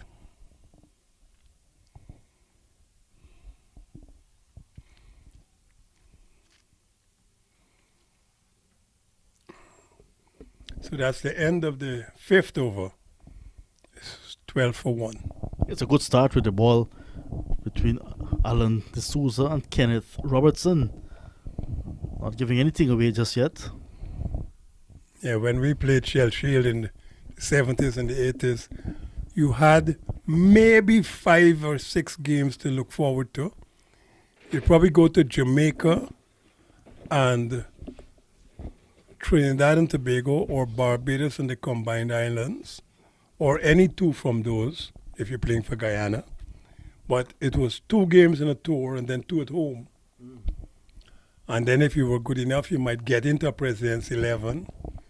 In those days, they might even have had 2 games for the touring team. Yeah. A President's 11 and a Cricket Board 11. So you're saying to yourself as a young cricketer, I got to get into one of those, you know. And you're trying. Didn't always work, but you tried it. And that was my objective for 1976-77. I remember telling the old lady, I'm going to play President's 11. Well, I did a little bit more than that, but that was the objective at least. You got to have some ideas. And so we talk about some of those players. So I'm going to ask you, Mr. John Ramsing, because you interact with these guys much more than I do. I talk to them, of course, but I won't say they're my friends or my enemies. I'm a commentator. They see me in a different light. You know, West Indians, somehow or other, West Indian cricketers think that the commentators are the enemies, which is rank foolishness. I want them to win, but I'm not going to say you're good because you're a West Indian cricketer. I'm sorry. That is impugning my own credibility. I can't do that. Call some names. Darren Bravo, should he be playing for the West Indies? Why is he not playing? Darren Bravo has been out of form in whatever format he has been playing in of recent. What's recent? Well, we haven't had recent. Because remember, from 2020 March to about 2020, 2022, nothing really existed. And I think a lot of players in the West Indies team got away with murder because for those 2 years, nobody could pick another team. That's right. There was nothing for them to gauge on, the selectors, that is. Correct. And so some of them who were in the team coasted along, were not producing anything, but stayed in the team anyway. Now, this year, they're going to have to produce or they're going to be gone. Produce or perish. Remember those words? Them is big words. Yeah, but the last time I saw Bravo at the international level was the T20 World Cup. Correct. And he looked out of sorts. He had, I think, 2 games or 3, and then was rested after that, did not play again. You know, people ask me a lot of times, and I'll comment on that after this delivery here. Just forward. People ask me a lot, how did you guys get on as friends? Nobody is my friend. I will tell you, I have seen a fast bowler, not me, and a batsman actually about to beat up each other, fist fights, and we separating them. Okay? We've had 6 over 61, 16 for 1. And the very next 2 days from then, the same fast bowler runs in and clips an edge. And the guy who was about to beat up 2 days ago takes the catch, and they're hugging like if they're blood brothers. Because the camaraderie was such, and the appreciation and respect is that whatever happened 2 days ago is gone. But to do that, you have to be mature. You can't be petty and childish. You got to let go of whatever's gone. It's gone down the road. You can't change that. Start over.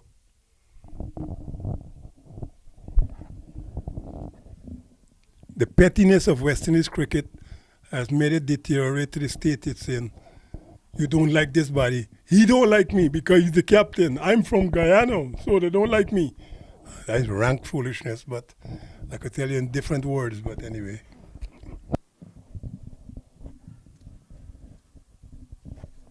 We've had a little bit of a freeze of the picture here. Still 16 for 1. Actually, I think it might be 18 for 1 by now.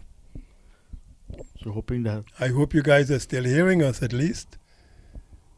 We are also depending, like you, on the scorecards on the screens.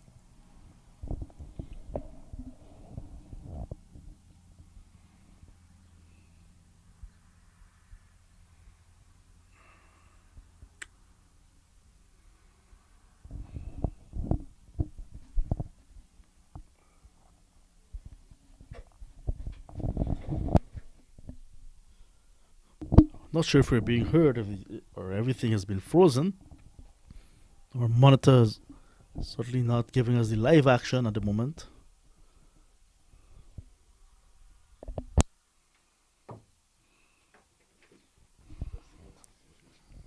We are investigating. As of right now, we have no photographs, no pictures.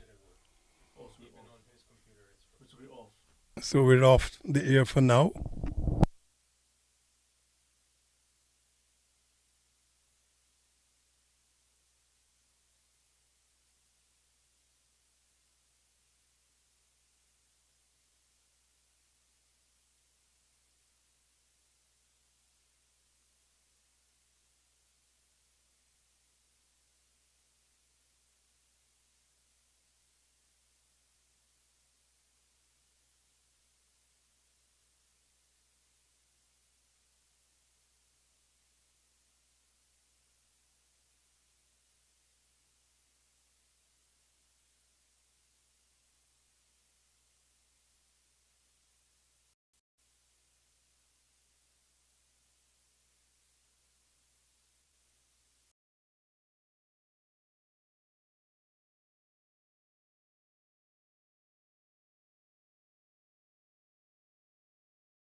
Apparently, he's being earmarked as a T20 cricketer, which don't make sense to me. What does that mean?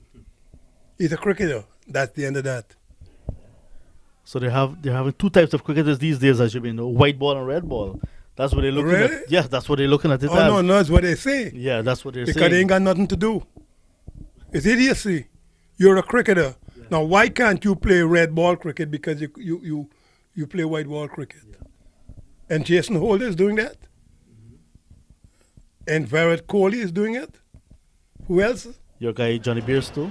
Everybody is doing it. So what is this foolishness that you can't play white ball and red ball cricket at the same time? It only obtains in the Caribbean. Not sure. But let me tell you what. Nicholas Pooran, I think he's played one first-class game in a long time. While for the season was on, he was out in a league somewhere around, but not in the Caribbean for the 4-day side. So it's I think they do that in England too, where Joe Root doesn't play T20 because they have so many big hitting batsmen for the shorter format. Even though Joe Root is a world-class player,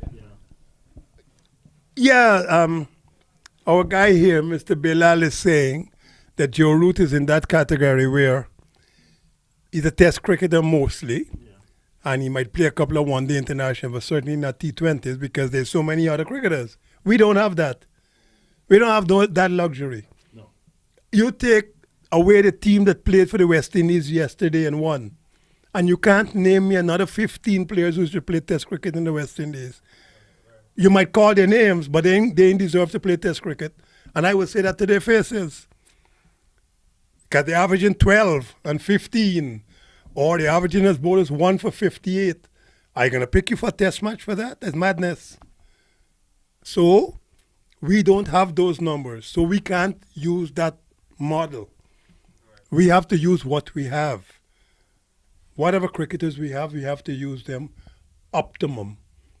West Indies won the World Cup in 1975 and 1979 with the test team. Yeah. The test team. Everybody who was playing for the West Indies when I won the World Cup in 1979 were the West Indies test team, or at least the test 13 or whatever. Because Collis King was not always playing. He saved the West Indies in the World Cup 79 final. But he was always in the touring squad from about 75, 76. So what are you saying to me? That a guy like Nicholas Pooran, tremendously talented, who's played every level of cricket in the West Indies from youth tournaments, won a World Cup, I think, Youth World Cup for the West Indies. He played in 2014. West Indies won in 2016. 2016, so I might be wrong with that. Okay. But played, and he's done everything since. But I might also blame him a little bit. You got to be playing at home a little bit, as opposed to playing in the leagues around the world. And which comes to my other point. You're going to have to make sacrifices to play for the West Indies. All the leagues don't pay you big money. The West Indies may not pay you big money.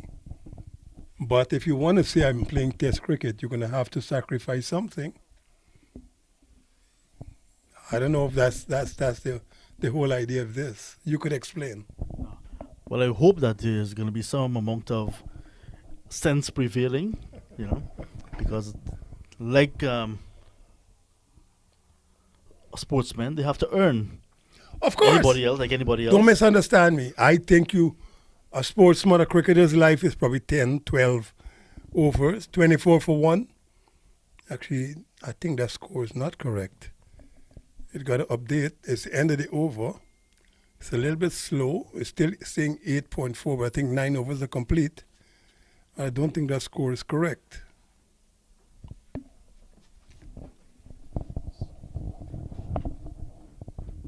So we are having some technical issues here at MOOSA. The action continues in the middle. West Indies battling right now. It's looking to get 267 from 45 overs. 1 wicket already in the bag. With Harry Narayan. So it does say 9 overs, 24 for 1. So I agree that all sportsmen, especially West Indian cricketers, 10 years is a long time, right? And I will back any sportsman anytime. You got to make it when it's there. On account that a time will come when it is not there. You will not be in the team. You will not make that kind of money. So you got to make it as you can. But you can't cut it both ways. If you want to be a gazillionaire, that's wonderful. If you want to play for the West Indies, you will not be a gazillionaire. That's not a good piece of fielding. That went right through the fieldsman. The ball is very upset, Kenneth.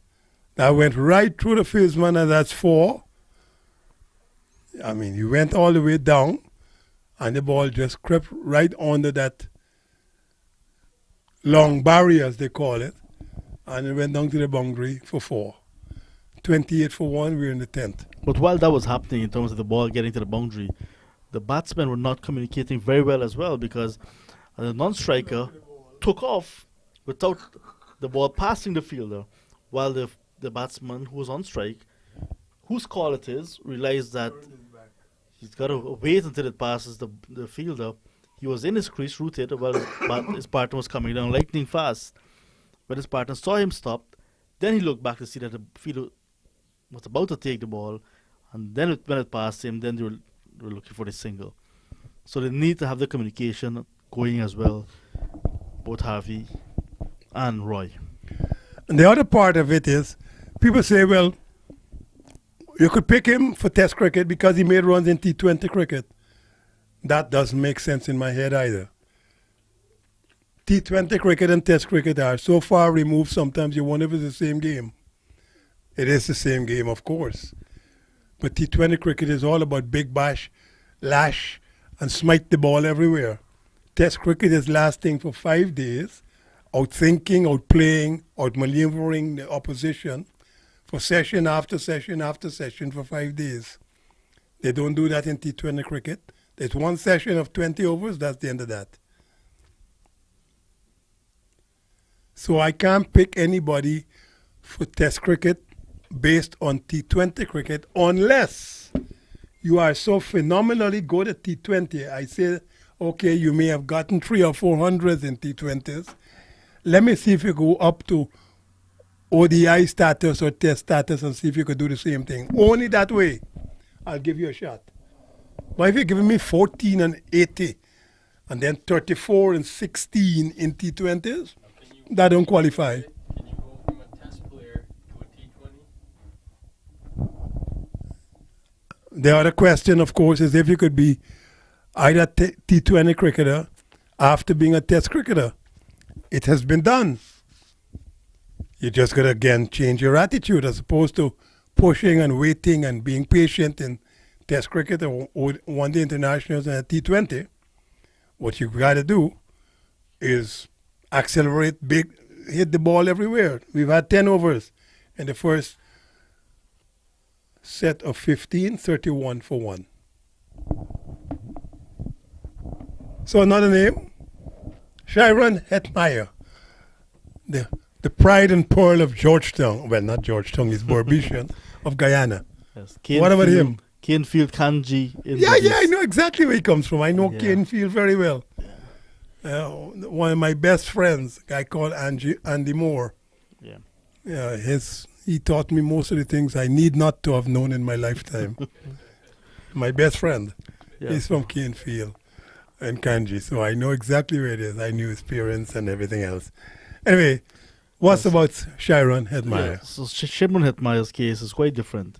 Is it? He did not fail badly, really. Hold on. That's a relative term.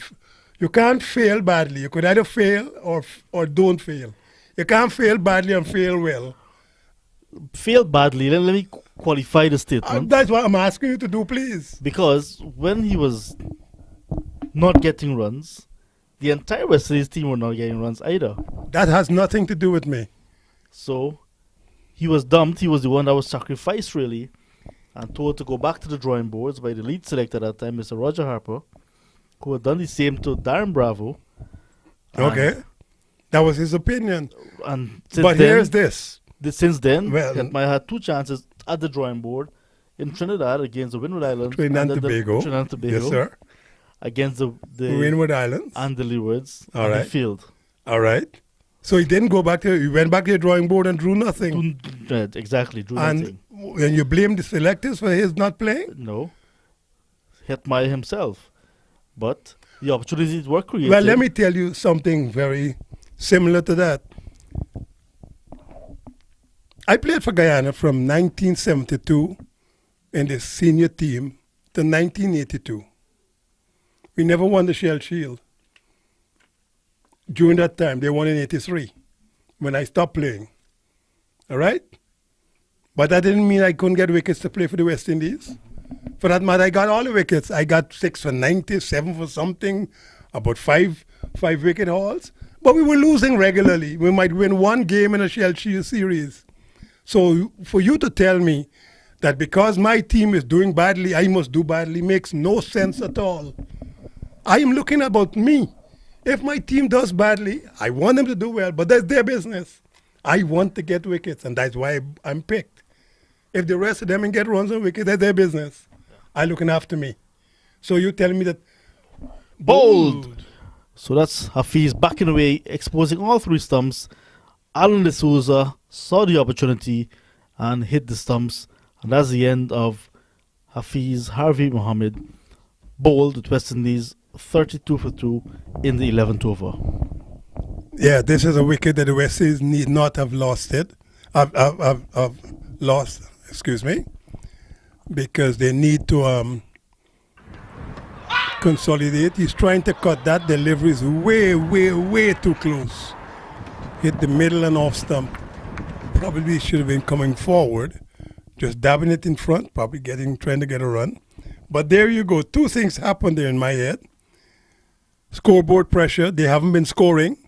It's 10 overs complete already. Only 32 runs on the board. So he's going to try something. And once you've got good bowling happening, the pressure is on. So what I think has happened, perhaps to Mr. Hetmeyer and quite a few other people in the Caribbean, is they listen to the people around them. You ought to be playing for the West Indies. And they believe it. They actually do believe it. The people around them are their supporters. They never say, you know, but this guy doesn't have any runs. That's wee boy. Why is he not playing? And that doesn't happen in Guyana alone, you know. That happens in the whole Caribbean. You go to Jamaica, you hear Roger Harper, don't like Jamaicans. You go to Barbados, you hear the same thing. Right? And you go to Guyana, you're going to hear, well, they didn't start yet, but that's when he's probably going to like a Guyanese soon. It ain't going to happen. The point I'm making here is you got to look after yourself. Yeah. If you want to play for the West Indies, Guyana could lose every game. If you get 100 in every game, I bet you're going to get picked for the West Indies. You want Guyana to win, of course you want Guyana to win. But whenever you get a chance to bat, you must get big scores or come not out. Then all they could say, you say to them, well, why am I not being selected? They can't tell you Guyana lose every game, you know. They have to.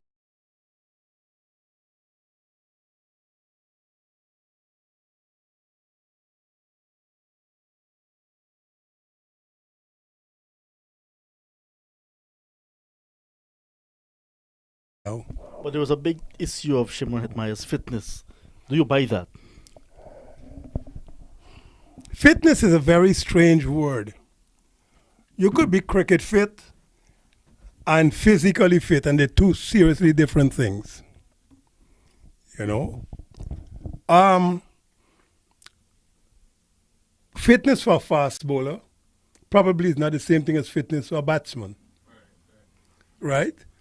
I keep telling people when I was playing, from the time I started playing youth cricket for Guyana in 1970 to the time I stopped in 1982, 83, I must have run 15 to 20 miles every day. Well, I don't know if any batsman did that. I don't think so. But that's because I needed to do that to get myself in the shape that I thought I needed to bowl quickly for Guyana and West Indies. Some batsmen may not have done that. Right? I don't know. That's a good shot. That's going to be out to backward point for 4. That was a wide, short 4. Yeah, Keith Lawrence, a new batsman, and capitalizing on that short ball, very wide outside the off stump. He's looked good already. 37 for 2. Well, he's left-handed. Might be the over 60s West Indies Sharon admire. See, he looks good, but he only has 5. See, that's the whole concept. A batsman makes 5. It don't look good to me. He just made 5. I want to see him with 50. Then I will say, he's now coming along and looking the way I would like him to. 150 is what I want. And that is our problem in the Caribbean. You know, you see a batsman. That guy looks magnificent. He's averaging 15. Why am I going to pick him on a test match? Because he look good? Nah, So- that don't work. So they're looking good with Mr. Lawrence, and on this occasion, he's looking to get on with things. He's I playing hope positive so. shot. He's I hope running so. positively at the moment. They all look good. He's a bit the partnership before, they were batting themselves into a shell, into a hole. They were not trying to get on top of the bowling. Well, wonderful. Unlike Mr. Lawrence now. Yeah. Well, no, I agree with you. Now, you know, there he is. He's hustling Correct. for another one. Hope he doesn't pull a fetlock in those quick singles. So, yes. Fitness. It depends on where you start. When Sharon and Myers started playing for Guyana as a youth cricketer, he was captain of the youth team. Yes. It's victorious youth team, isn't it? Yes, That was the 2016 one, right? correct. There you go. I was talking about the Trinidadian wicketkeeper batsman not so long ago, but we talking about Sharon and Meyer. He was captain of the West Indies youth tournament successful team. I think they played in Bangladesh, Yes. if I remember rightly. There you go.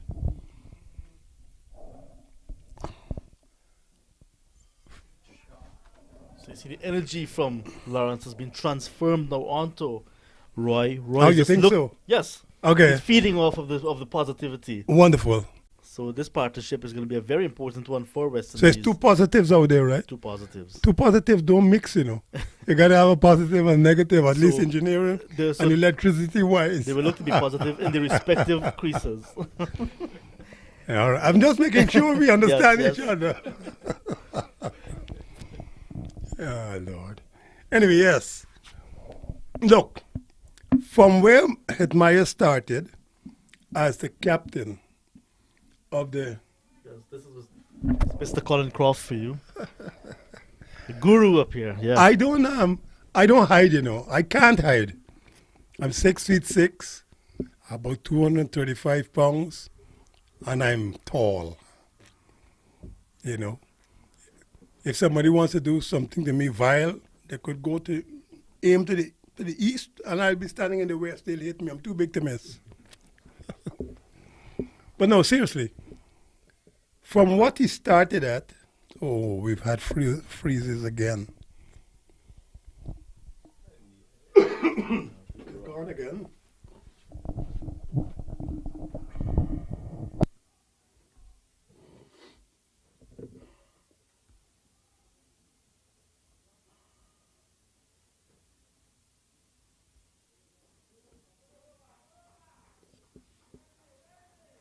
Then who else we had? Who else we could talk about? Give me some names. We did PEARLAND, So there's a big debate right now whether Hetmeyer. not Gary Pear or the other left-arm spinner Akil Hussein is Hussein. good enough for test cricket. You haven't seen him. Well, I know in him. football. I know him. In 40 cricket, you've seen him. But what about Moti? Yeah. Moti's been out bowling all of them in the last 2 years. Yes. Moti has done well at the regional That's 40 right. level. I would have picked him 50 before overs. Pomal. Yeah, I agree. I'm telling you that.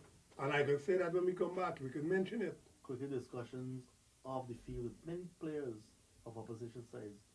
They said Moti is more difficult to handle. No, Yeah. not. See, that's the thing. Pomal is now in the twilight of his career. Yeah.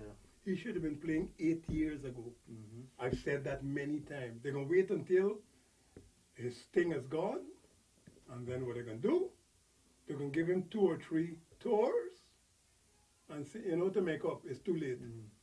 And that's exactly what they did. Yeah. Pomal has been to about 4 or 5 international tours of 12 and 13 matches. Yes. So you collect the money and then play a game. Was it Bangladesh? We had about 3 or 4, maybe 5 of them already. Was in India? Was Yes, New Zealand? and then play a game. Well, okay, you get the match fees or whatever, or the tour fees. But what's the point of carrying me if I ain't gonna play? You know.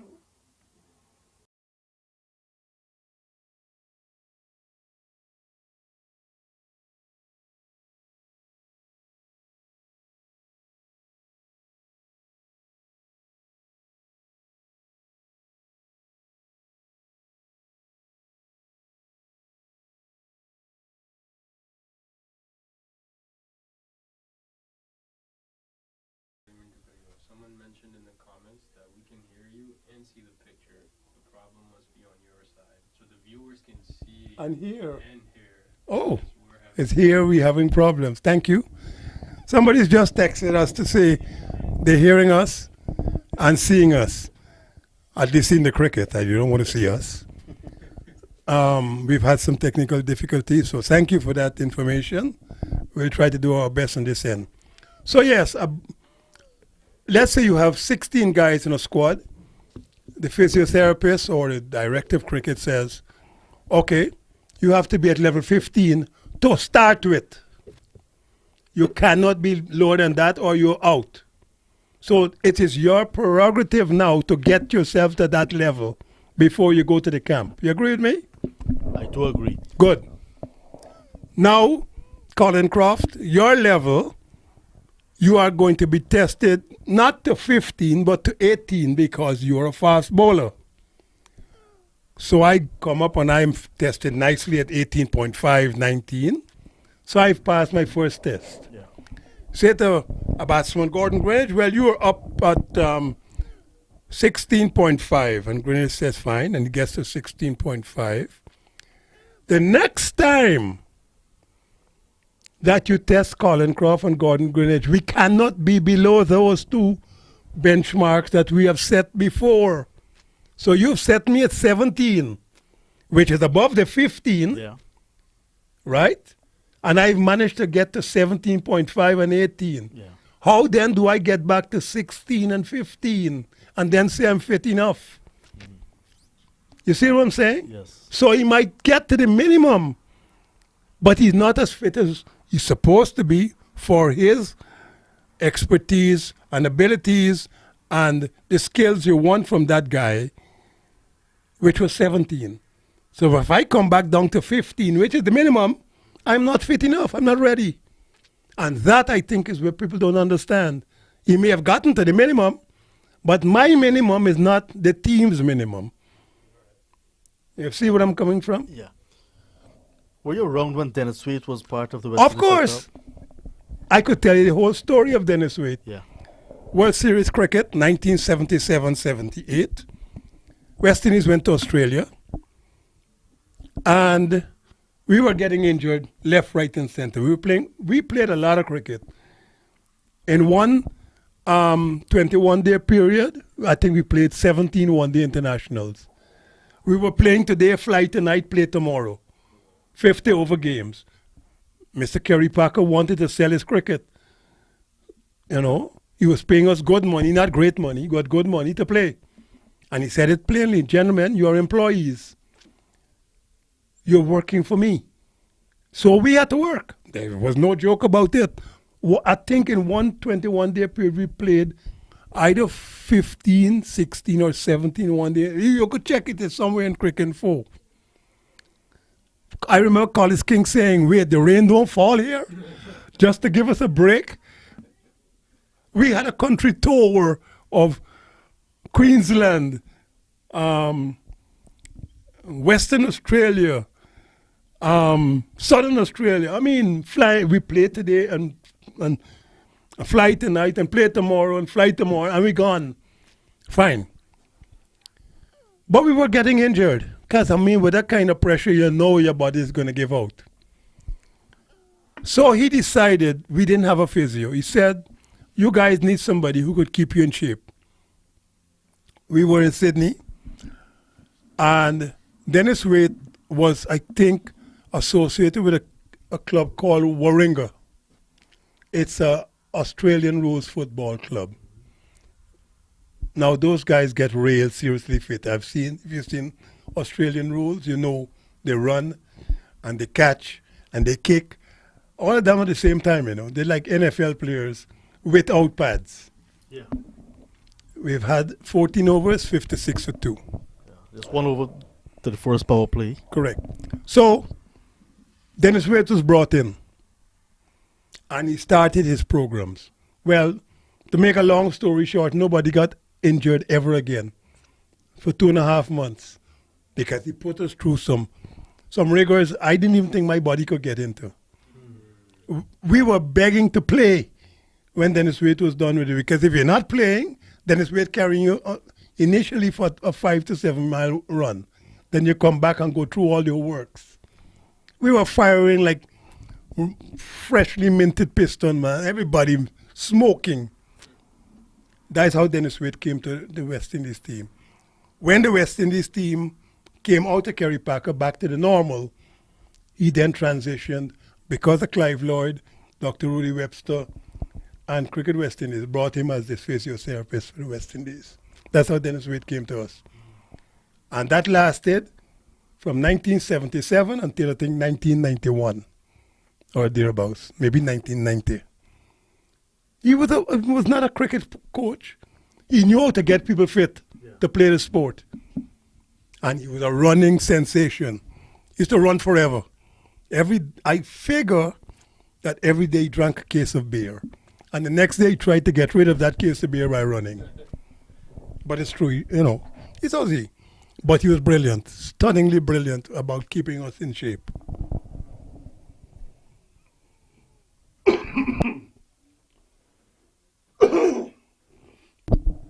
But it's the same thing. He will tell me when I'm bowling in a test match or a 4-day game, but Crofty, hold on, what's happening with you? You look lethargic. There's Dennis Waite talking to me.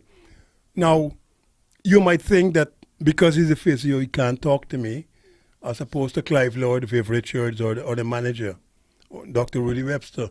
But he had that authority because he's telling me about things I don't know. Fitness. I know to bowl, I think, but I don't know how to be fit to bowl, which is a different thing altogether. So, I don't know if these guys got that kind of attitude about fitness.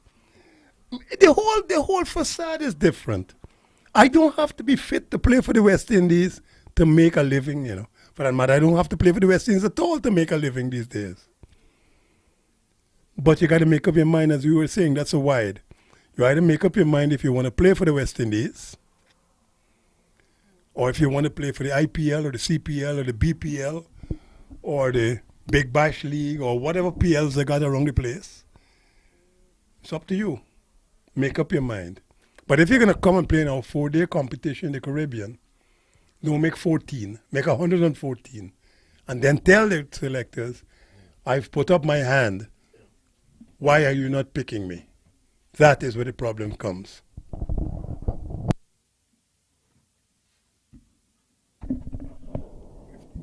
So, right, this discussion has brought us to the end of the first power play. West Indies in reply to 2 6-6 for 6 made by Canada over 60s after 15 overs, 57 for 2. Your thoughts on the first power play of West Indies? Well, they lost 2 wickets, but I still think they're in good shape. I would have thought they would get probably closer to 75 in those 15, but they haven't lost too many wickets. So 57 for 2, that puts them out of 15.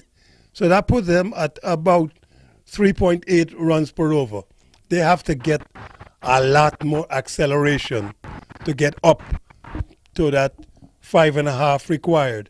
But if they don't lose wickets in this second 15 coming now, they need to be somewhere around 130, 150 by the time we get to 30 overs. Right, so 30 overs remaining in this contest. West Indies need to get 210 At from 7 those runs 30. per over. At 7 exactly. Correct. Runs per over. All right, we'll be back to bring you the details as it unfolds in about 5 minutes' time. Do join us. So we could continue that if you want. But that's how I like to do commentary. Yeah, You can't talk about the cricket all the all time. the time. You know. The problem with our commentators in the Caribbean, they can't talk like that Mm-hmm. because they don't know West Indies history. All they talk about is the last four T20 they saw. And what they had for lunch? But the television too, Bishop and them do the same thing because they don't know our history. They sound good, but they don't say no.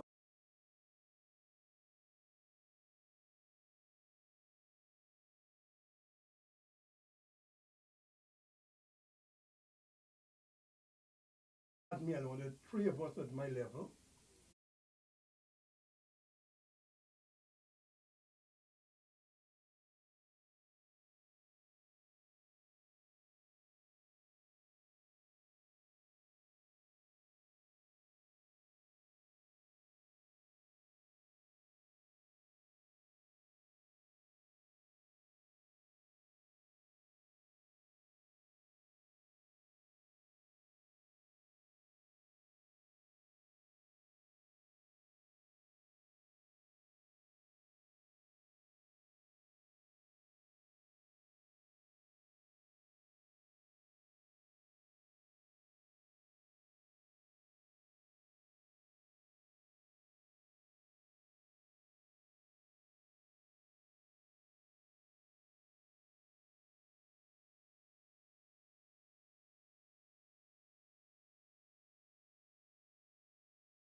on the 15th, and then the seniors. How many schools? In Georgetown first, and then by expansion, Guyana. So you went to one school producing these various teams? Yes, Central High School had 1,800 people.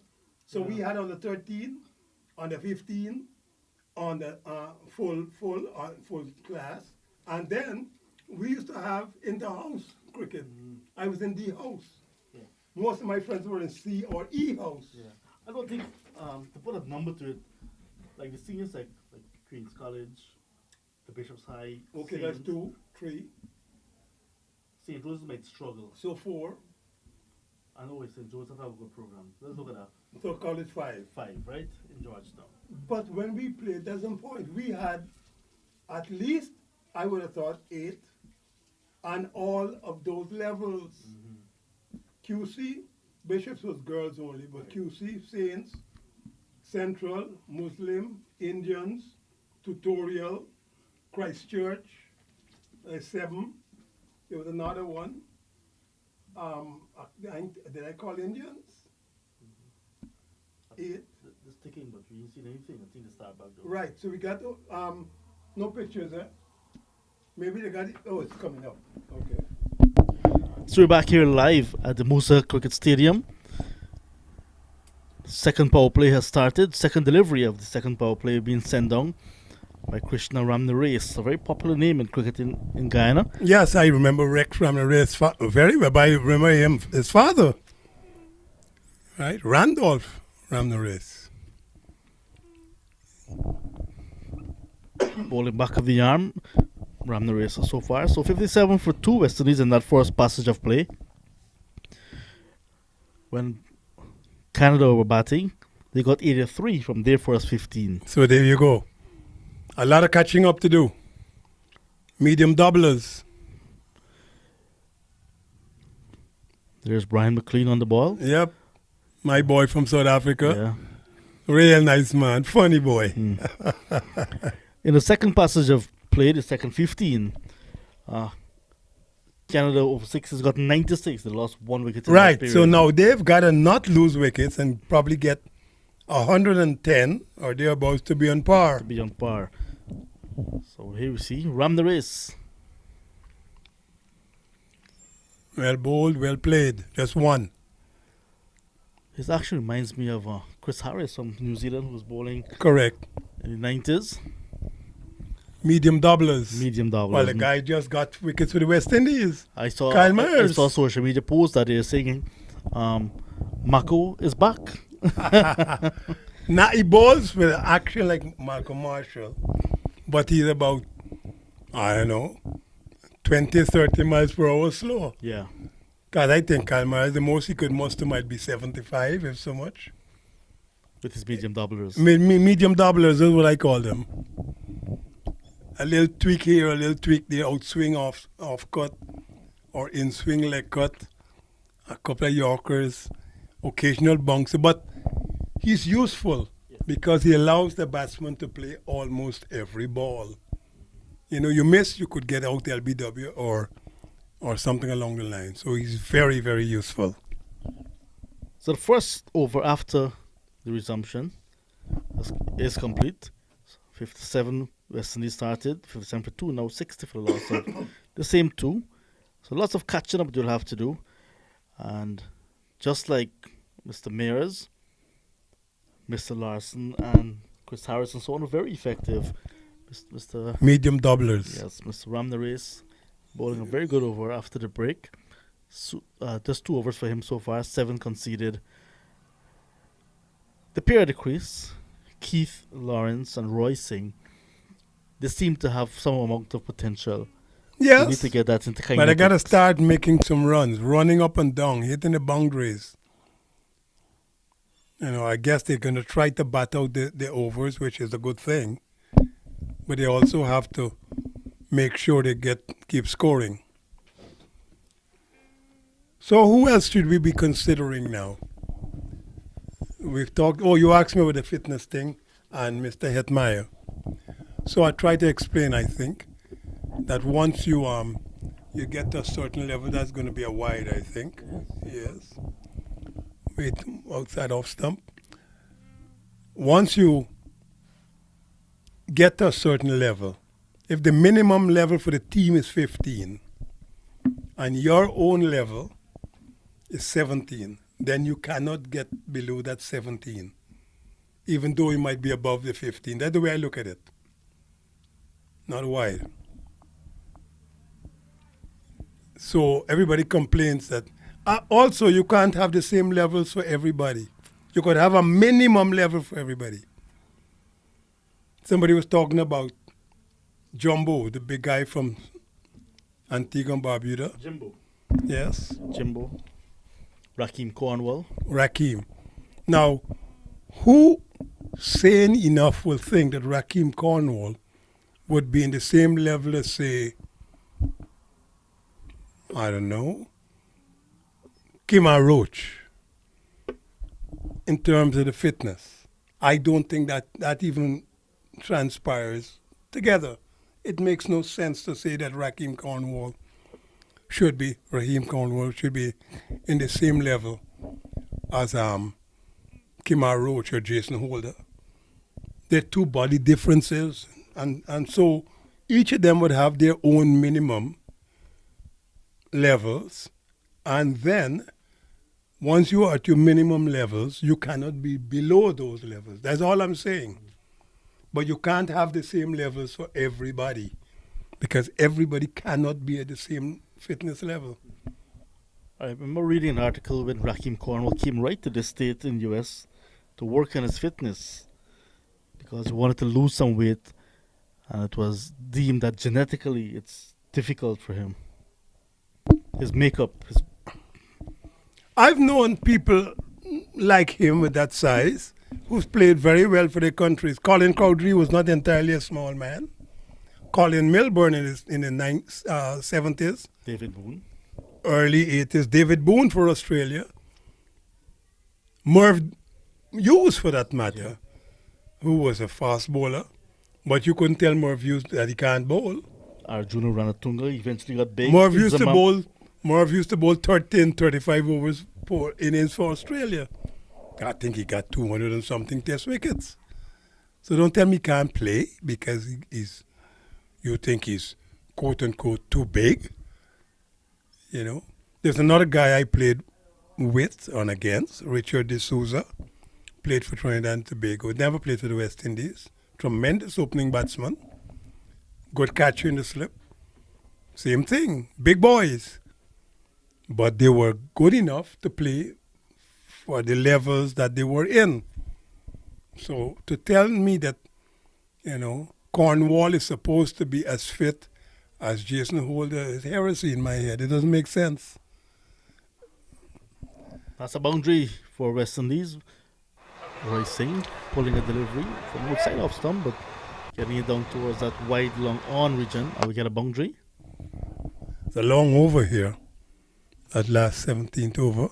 Very long over. Wide, dot ball, 1 wide, dot ball 1 and 4. Long over. 10 runs submit. So 69 for 2, 17 gone.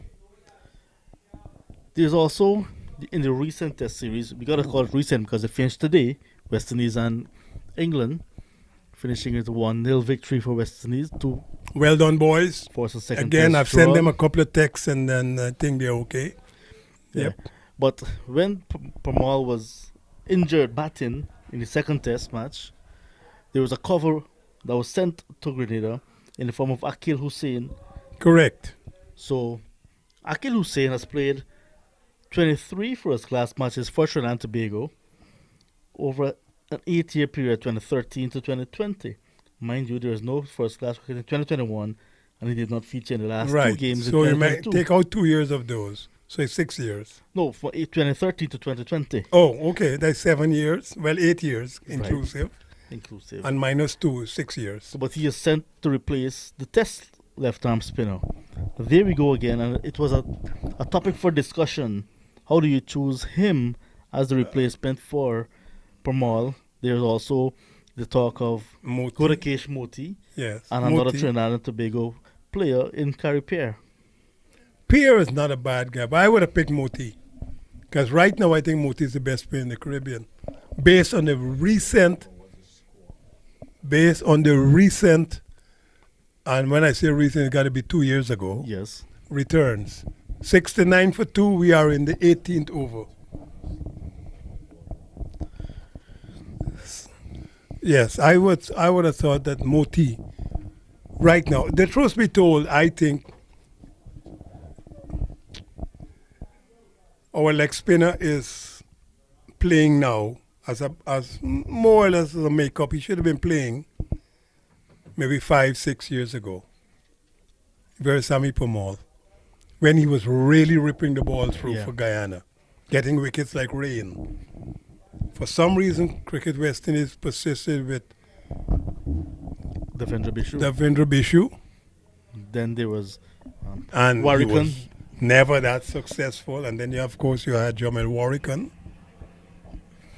But just then, about 5-6 years ago, I think Devendra Bishu ought to have been, because he was the best player in the regional tournaments with the wickets that he was getting at the time. Right now, I think he's lost the kind of fizz that he had 3, 4, 5 years ago. Now he's just rolling the ball and just going through. Trying to spin, but not the same amount to spin. Might have lost some confidence as well. That, of course, you lose confidence. You know? I mean, I'm sure he's been on a couple of tours for the West Indies that he didn't bowl a ball in anger. Yeah. Bowling right through the nets.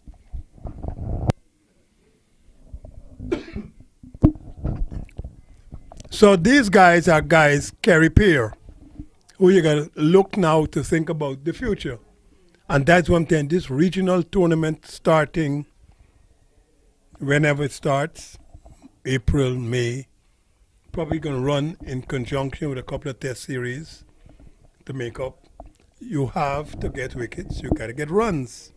If you don't, then don't complain when you don't get picked for the West Indies. You know, as I said, if you're in the IPL, the CPL, the DPL, whatever PL you're in, good luck to you. I have no problem with that. That's what you want to do. That's the games you want to play. It's good format, entertaining format, excellent format. And as a player, it might be good remuneration, good payments, whatever. Whatever the reason, I have no problem with it. But then don't come back and tell me I must pick you for a test series because you make runs in the IPL or the CPL. The two things don't compute in my head at all. Unless, and this is the exception I will say, you get 3 or 4 or 500s in a row. And I say, well, boy, that form is spectacular. Let me see if you could transfer that to a one-day international or a test match. Other than that, the two things don't compute. So if that 4-day tournament should resume in April, it will be clashing with the IPL, which is going to run until the end of May.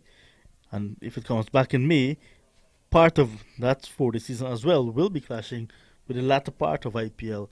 17 Caribbean players are in that IPL. Okay, but you heard what I just said. Yeah. So if you want to play with the West Indies, and Jimmy Adams, the director of cricket, says, you got to play in the 4-day tournament to play for the West Indies. All right. Now, that is not my purview to tell you if it's right or wrong. They make the decisions based on what they think. You know, they make them. I'm neither here nor there to it. You know, you got to remember that we played Kerry Packers World Series cricket in 77 and 78 and even 79. Effectively, we were banned from playing for the West Indies too. And a lot of people forget that. The only reason that they brought us back, and we all believe this, is because the West Indies were defending champions of the World Cup of 1975 in 1979. And while they had some very good players on what was then termed the West Indies B team, though there were some spectacular cricketers captained by Alvin Kalicharan, Larry Gomes, Sylvester Clark, David Murray, Norbert Phillip. They had gone to India to tour in 1970. Some good cricketers. The selectors decided, and the board, that look, we are going to defend we are going to defend our World Cup with the best team we could put together. Hence, the ban was lifted. But we were effectively banned from playing for the West Indies from 1977 when we went to World Series cricket in Australia to 1979 when we came back to play against in the World Cup. For that matter, we even had a tour, an unofficial tour of the Caribbean. We've had 19 overs now, 74 for 2. So the acceleration has not been that good by the West Indies over 60s, 74 for 2, 19 gone. So yes, the thing about us coming back, it wasn't that we were brought back out of pity or love. They brought us back because they needed a team to support and to defend the World Cup won in 1975 when the tournament came around in 79 again. So I have a question based on what you're saying in terms of selection back then. Who were the selectors really? As far as I know, the captain had a lot of say in it. Yeah. The two selectors I knew about, well, there were several. J.K. Holt, Joe Solomon, Joey Carew, Clyde Walcott sometimes, Everton Weeks, but Clyde Walcott was also sometimes the manager. Stephen Camacho was either a manager or a selector. Cammy Smith might have had something to do with it. Jackie Hendricks might have been in and out. All, again, former regional or international cricketers. So it kind of rotated. Right? I mean, we all knew who they were, and these were guys who had tremendous careers as regional cricketers or West Indian cricketers. Stallmeyer was also sometimes the president or selector. So the point I'm making is that these were people that you respected and you knew of their exploits, you know, and they would come to the cricket practices and talk to you and just talk generally, you know, very friendly people. So we had I think the selection committees were set for about maybe Basil Butcher sometimes, I think. Set for about a year, maybe 2 years, and then they rotated and whatever. But some of those names I called, and a couple more. I'm going to ask you again. Before selection is done, was that policy or criteria for selection made clear to the current players? Yes, but there's also a caveat to that. All of us, or almost all of us, were playing county cricket, which is in those days was 3-day cricket, but first class. So if I'm playing for Lancashire, and I've played 14 3-day games for Lancashire in one season from April to September. You're picking a team to go to Australia in October, November.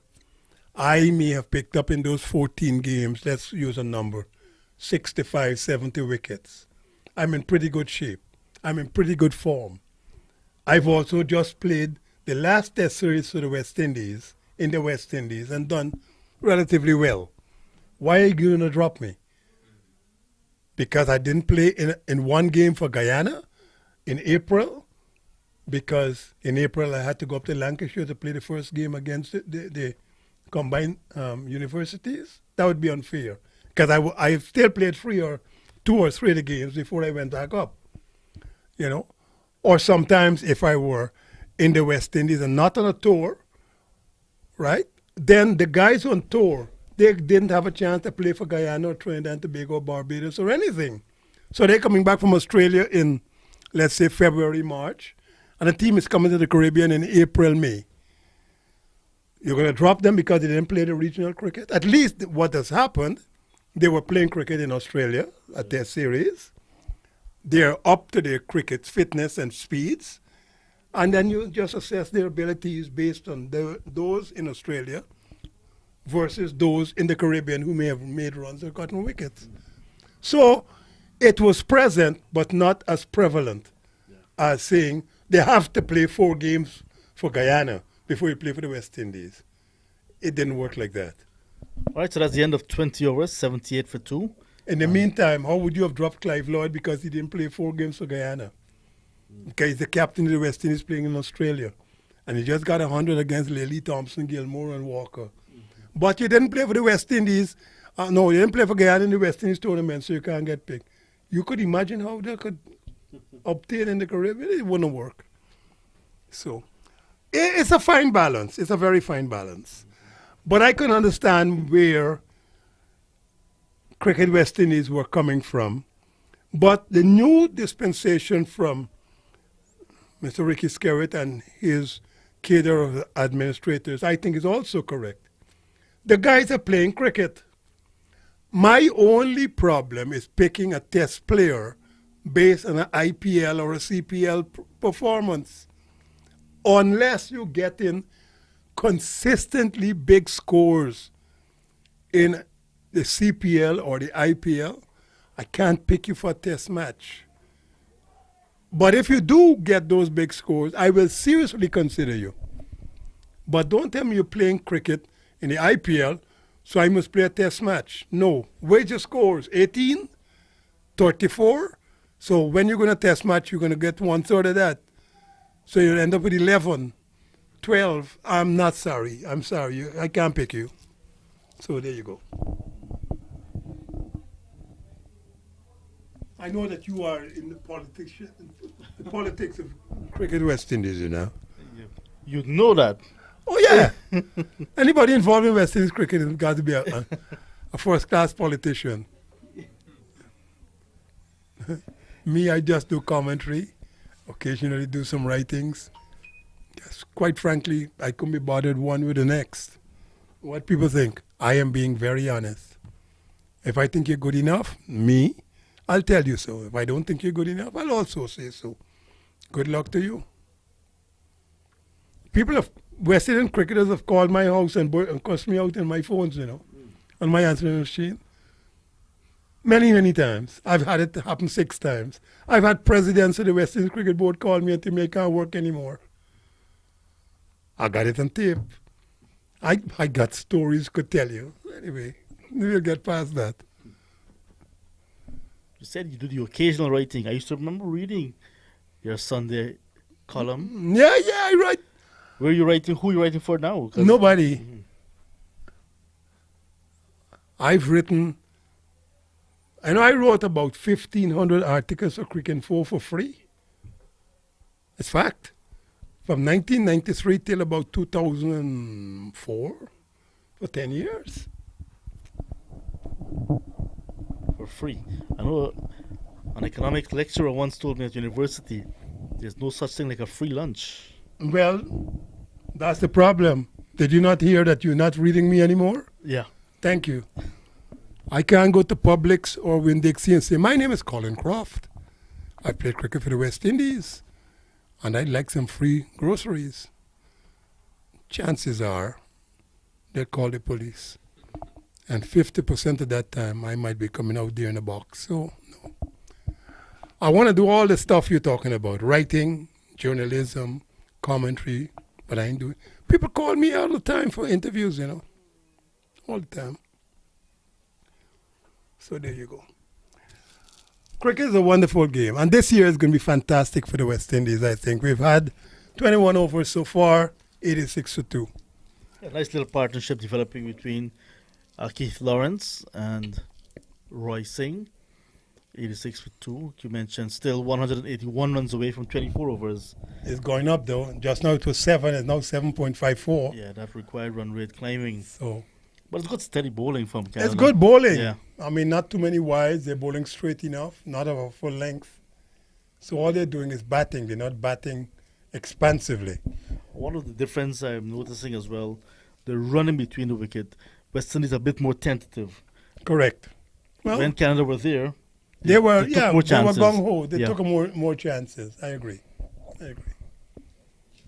Well, somewhere along the line, they're going to have to start exploding the West Indies over 60s. Farouk So is we'll see now how we go. out of the attack. He's been replaced. And the new batsman, the new bowler. You know, ICC, they've changed their policy in terms of what they call the batsman.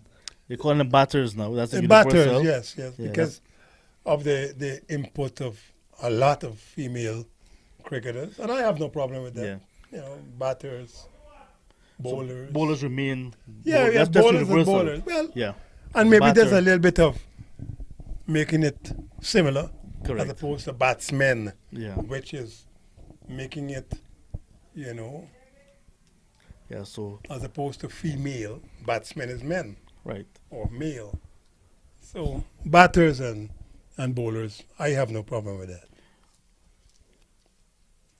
And saying that, I think West Indies have got to play Australia Yeah, in the Tuesday night. ICC Mm-hmm.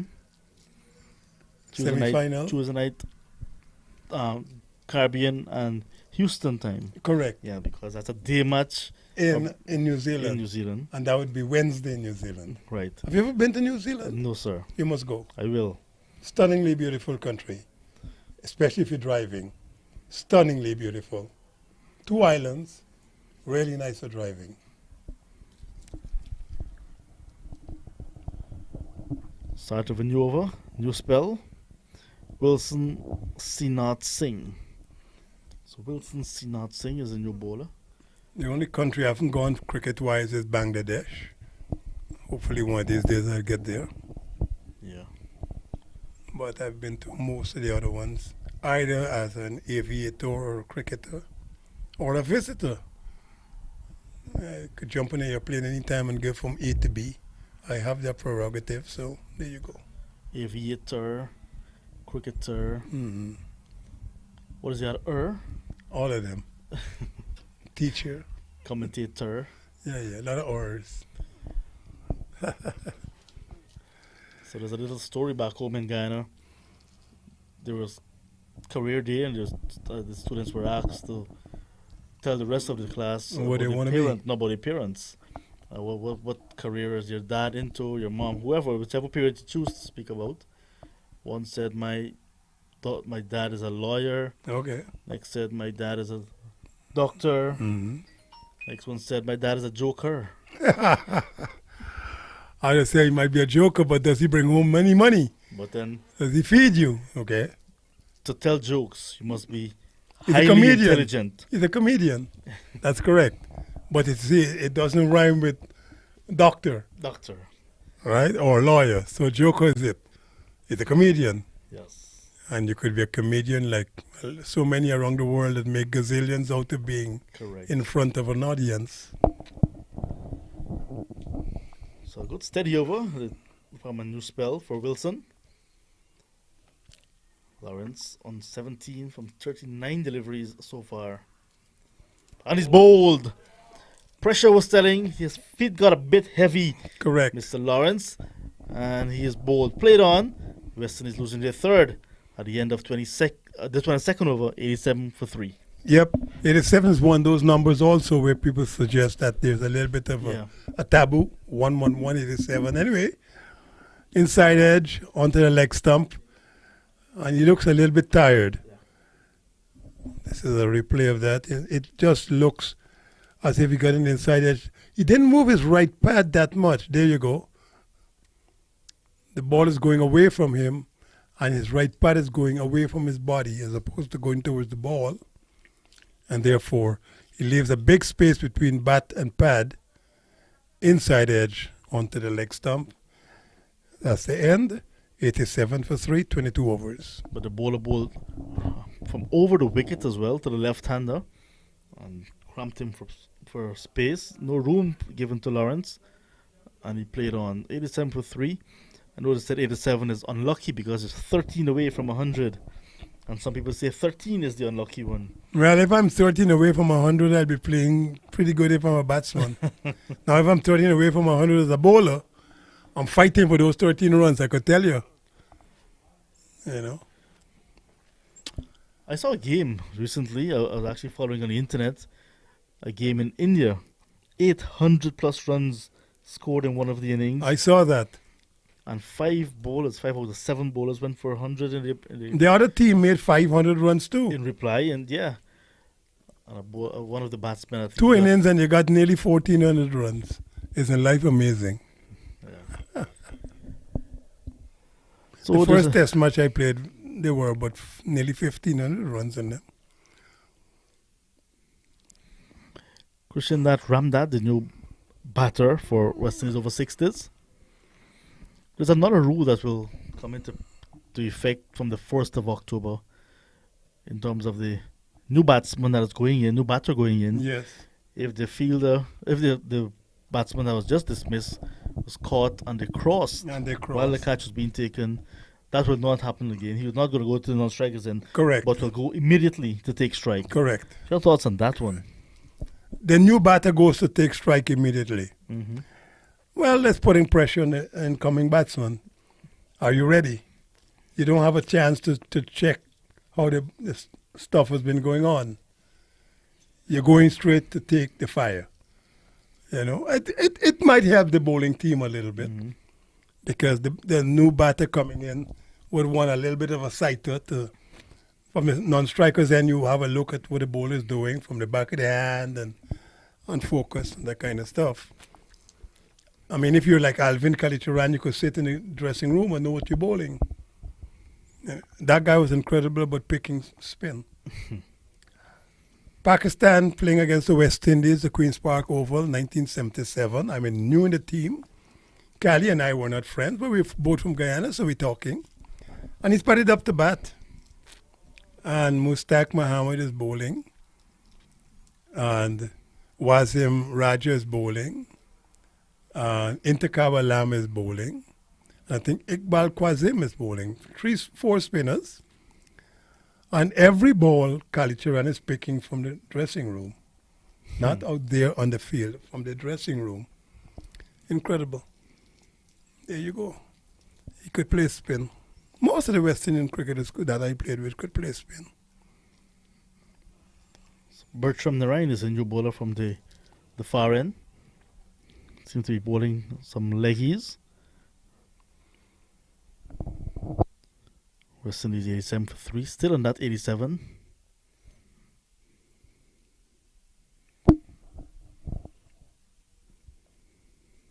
So what about the fast bowlers? We need some fast bowlers in the West Indies. We got Kemar Roach, over 200 test wickets now, still going. The old boy, I'm very proud of him.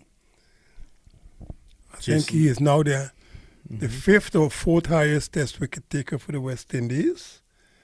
He's just overtaking the test wickets of Sir Garfield Sobers. Somebody incorrectly and inadvertently suggested that he has replaced Sir Garfield Sobers. Nobody replaces Sir Garfield Sobers except your Sir Garfield Sobers. So let's get past that. Immediately. And that was written in a headline. Kemar Roach is now replaced Sir Garfield Sobers.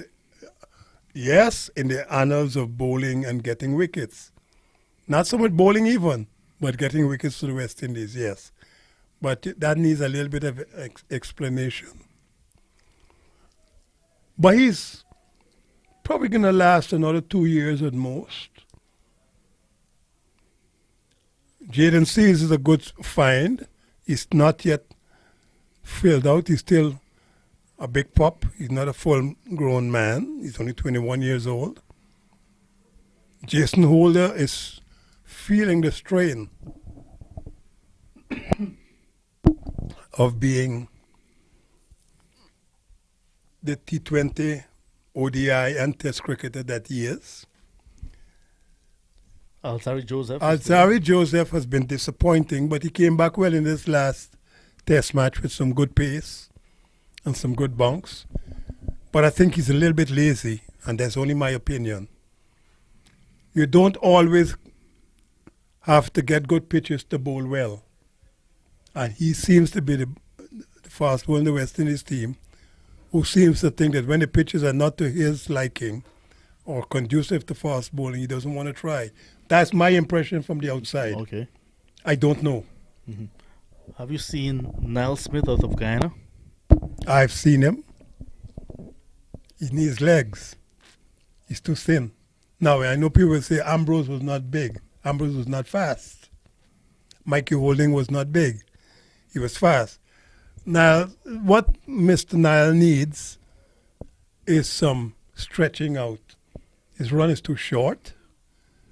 But you see, those are things you cultivate. Yeah. Add 2 or 3 steps and you practice it. I don't know how much they practice.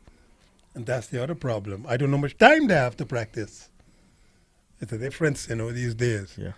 Everybody say they have no time, but they got more time now than ever before. So we'll see. Runsford beaten his back. He's been training with You've been telling me about Runsford beating. Yeah, with the local side back home in Guyana. See, I don't want nobody to be back to bowl 4 overs in a CPL. I want you to be back to bowl 14 overs in a spell. He was on standby for the last 2 first-class matches. For an ODI or maybe 14 overs in a spell playing in a test match. There's Anderson Phillip out of Trinidad and Tobago. Anderson Phillip, he was cover, actually. Correct. In Grenada. And I actually thought he might have played instead of your Sammy Pomal. I actually thought they would give him a chance. Well, the selectors made the right call.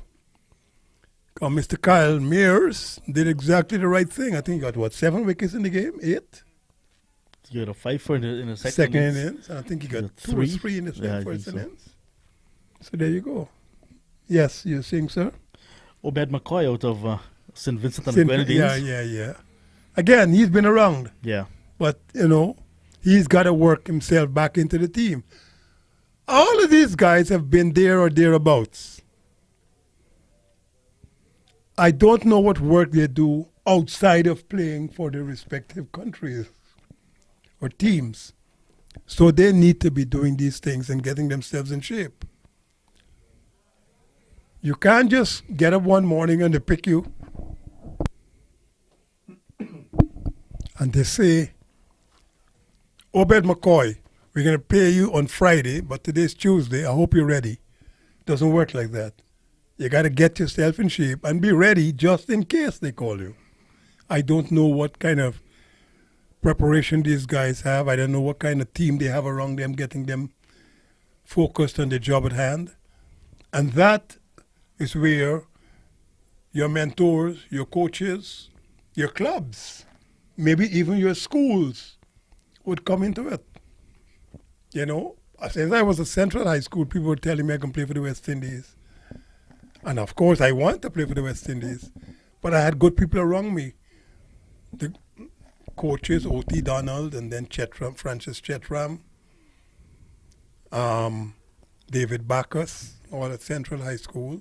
Aubrey Baptiste, who was captain of Central High School. Those guys were friends and mentors at the same time. 2 of them were my teachers too. The point I'm making is they will guide you as best they can without any great expertise as to what you need to do to get to the next level. And everybody deserves that. I don't know if they have that. So that's where the problems come.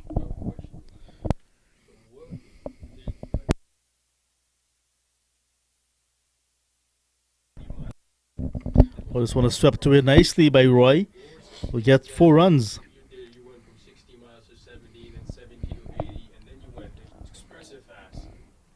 Our co-commentator here is asking Mr. Bilal as to how did I progress from being a medium doubler to an express pacer?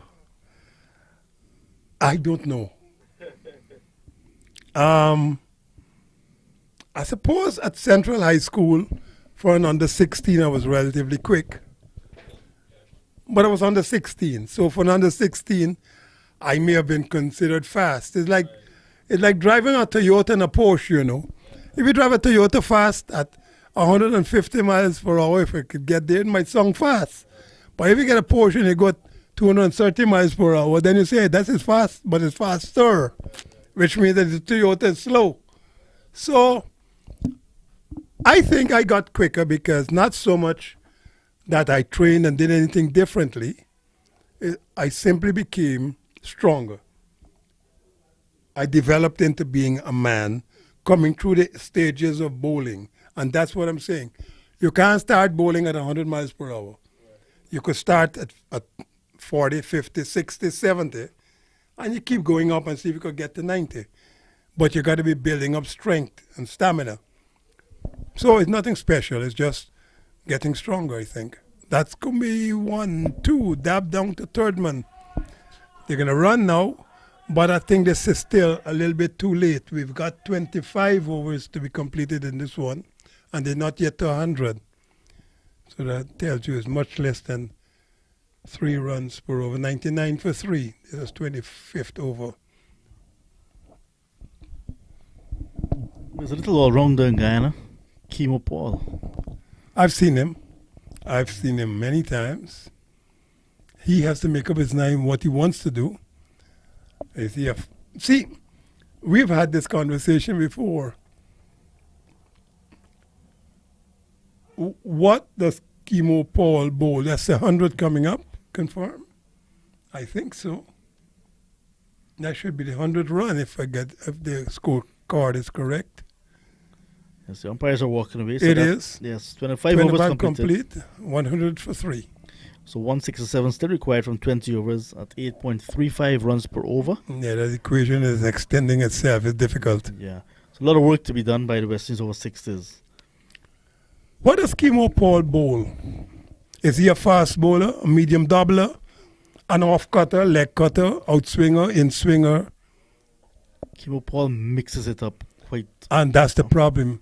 I saw Kimo Paul bowl against India in Fort Lauderdale, I think, in 2019.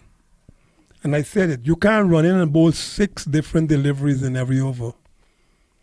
Because after a while, you yourself can get confused. You don't know what you're doing. You have to be able to say, okay, I know I could bowl off cutters.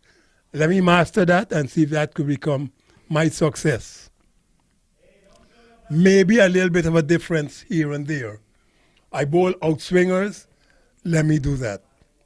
I bowl leg cutters or something. But you can't bowl 6 different deliveries. The captain can't set a field for that. He has to know that he has the confidence in his bowler that there can be a specific line and length. So I could now take these other 9 guys outside of the wicketkeeper and the bowler and set them in positions where they will either take catches or stop runs. If you're bowling 6 different deliveries, the captain cannot set a field for that. And that confuses the whole mix. And next thing you know, you bowl 10 overs and you get 1 for 65. And you think you bowl well.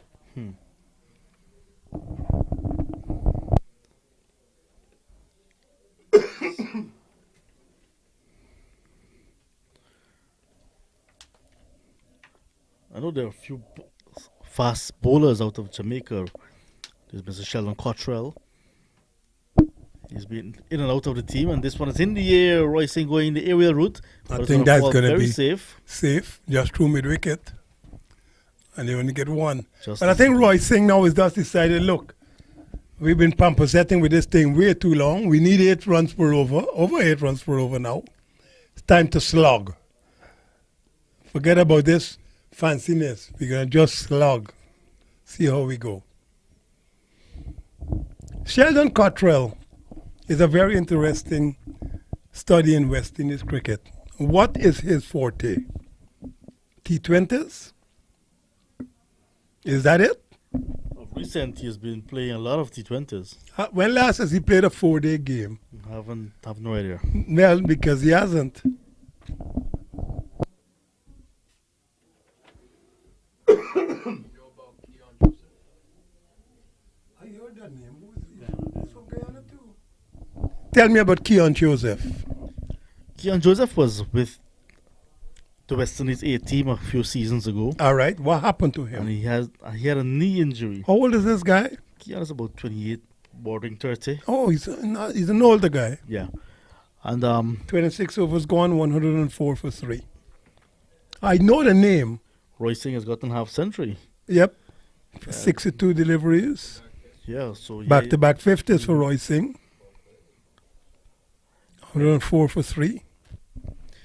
Yeah, so right after that injury, He's also getting, no, that's not him getting a massage there, is it? Yes. No, sorry. No, that's Nah. Christian that. Yeah. No, they're the Ham boys. Mm-hmm. So right after Keon Joseph had that injury, COVID-19, the pandemic broke out. Okay, so you had So 2 years of 2 rest years. time. I saw him back just recently with the national team. He was with the national team in Trinidad and Tobago for those 2 games that day, That they played. but he did not break into the 11. Okay. Did not feature. I'm not sure if his I think Guyana won one of those games the and one the lost first the other game one. closely to the defeating the Windward Islands. Windward Islands, that's but correct. lost in 3 days to the Leeward Islands the very next game. Correct. So he's around, All right. but after that injury to his knee, I think he not only did he lost some pace, but he lost some confidence. Injuries do that to you. When you get injured, a couple of things happen. A, you got to recuperate and find out if you're healed. So you go gingerly. And then you go to the big test. So let's say you've been injured with whatever injury it is, pulled hamstring, ankle, knee. And you think you've been rehabilitated, you've been to the physios, you've been to the gyms, you've been doing your weights, whatever. But you still got to do the final test. You got to play. And you sometimes a little bit worried about if it's going to be, that could be 4. Back over the bowler's head, it is 4. So I think these guys have become a little bit more expansive now. They've decided it's time to go. Yes, question that after that little bit of repair work to perhaps his left hamstring. Hit him back over the head of the bowler quite effectively. The message is clear. Go for runs. If you need 8.44 runs per over to win, you have to. Oh. The inside edge and get at least 2. No, but they've already settled on 1. Should be 2. That's a major difference when Yep. with Canada when they were batting. The Canadians would have done a better job with that. They would have run for 2.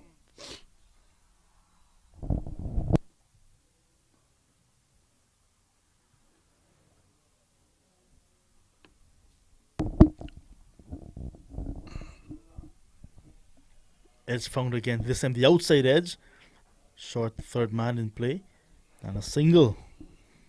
So trying to get on with things, but not in the middle of the bat, not being found from Christian Datt and now Roy Singh. Incumbent of the West Indies cricket team right now, Mr. Brooks.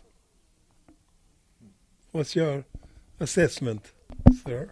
You mentioned where Sami Pamal, Correct. perhaps 5 seasons too late. Correct. That's exactly how I feel about Mr. Brooks. Maybe a late bloomer for him, but when he was really in Hitting his the ball prime, around. yeah, he was And not that selected. has been my bugbear with the people who run West Indies cricket and select these teams. You don't pick a man 3 years after he's at his prime and then tell me you want him to perform. You pick him when he's in his prime, when he's getting wickets now and getting runs. or runs now. But that's what we do to our cricketers. We wait 2 seasons, 3 seasons too long. That 2008 tour that you and I were on, 50 overs tour. Yeah. Brooks was with you. He's on a 19 side Correct. at that time when they were bowlers for 18 at Blairmont. Correct. In that team, Veersamy Pamal, Rajendra Chandrekar, Shannon Gabriel, we didn't mention Shannon Correct. Gabriel, and Stephen Jacobs. And these guys, we consider have all gone off the boil. Except for Gabriel. probably Gabriel is injured, still playing, and but I don't know if he's Pamal going who to come just- back. And Pamal who just Because is in the test Gabriel, I series. think, is 32 or 33.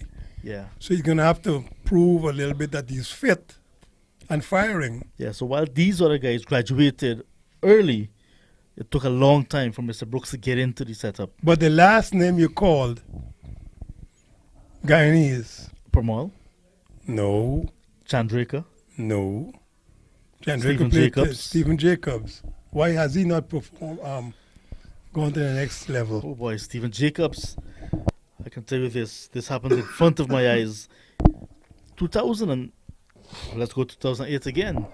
IPL started 2008. Correct. CPL started 2013. Correct. Stephen Jacobs was picked as a spinning all-rounder For for the Guyana Amazon Warriors Correct. in 2013. 2013, I remember that. And I guess the coaches or whoever were working with him at that time told him that he's a off-spinning all-rounder.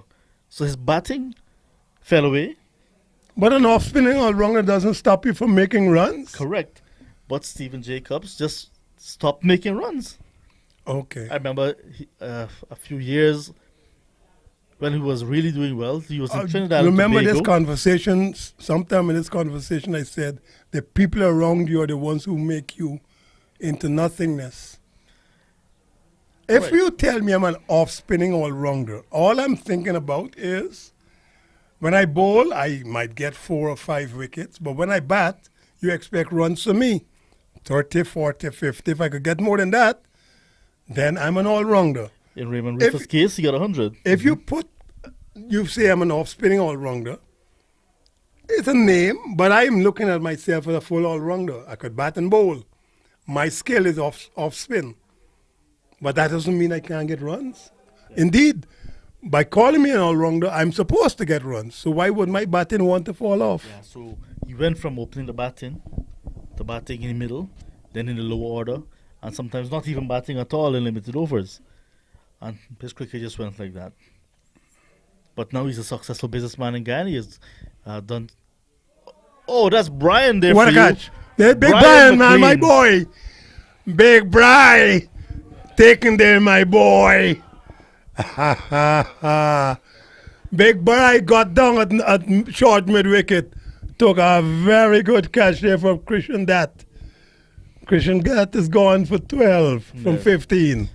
It's now 113 for 4 if the scoreboard is correct. Christian not trying to get on with things, but this time he got a good delivery from Wilson and played it straight into the hands of the big guy, like you call him, Brian. Brian went down and did very well to hold on to that one. Look at the replay. Big Brian, man. Look at that. Spectacular, Big Brian, boy. I'm very proud of you. Catch of the tournament so far. Of course. Us older boys have got to stick together. That's a good catch, though. Yeah. That's a very It good was well catch. hit as well. Yes. Full toss. And then Brian McLean, Might have to do some stretches. the South African, held on to it nicely. Yeah. Big Brian, man. So Tej Ramrup is a new batsman for the West Indies over 60s. But the West Indies need some young fast bowlers, man. I mean, most of the cricketers we talk about now, we know their names. We know their names. You know, I know people will say, well, look, we haven't had cricket for 2 years. Well, I say that to you. That's okay. Come out now in 2022, 2023 and fire on all cylinders. Forget the politics. There can always be politics. You know, don't get caught up in who's president of the board and who's representing you from Esquibo or who's representing you from Berbice, or if you come from Spanish Town in Jamaica or Spikestown in Barbados. Just play your cricket and enjoy yourself. That's all you could do. If you're good enough, you can get picked. So Mr. Haynes or Dr. Haynes and Mr. Sarwan have said. And I got to believe them. So over completed here, Crofty, and 154 still required by the West Indies over 60s from 17 overs. Look at that asking rate. 9.06. Gone over 9 for the very first Somebody time. has to come in and play like Collis King or Viv Richards and blitz the bowling to bring it back down to a reasonable 6 or 7 runs per over. 6. But are these guys 6 hitters? Well, I don't think so. Not on this ground. Do you know Yes. 6 hitters? They're not the West Indies team. That is the present West Indies T20 team. The captain said that. We are a 6-hitting team. So I'm just repeating what the man said. Bertram Narain, 3 overs, none for 16 for him. I interpreted that to mean they don't do 4s, 3s, 2s, or 1s. Singh is still there on 67. A capable batsman. He's among the runs. Top order previously in terms of Tejan Ramroop. Just gotten to the crease. West Indies, a lot of work to be done.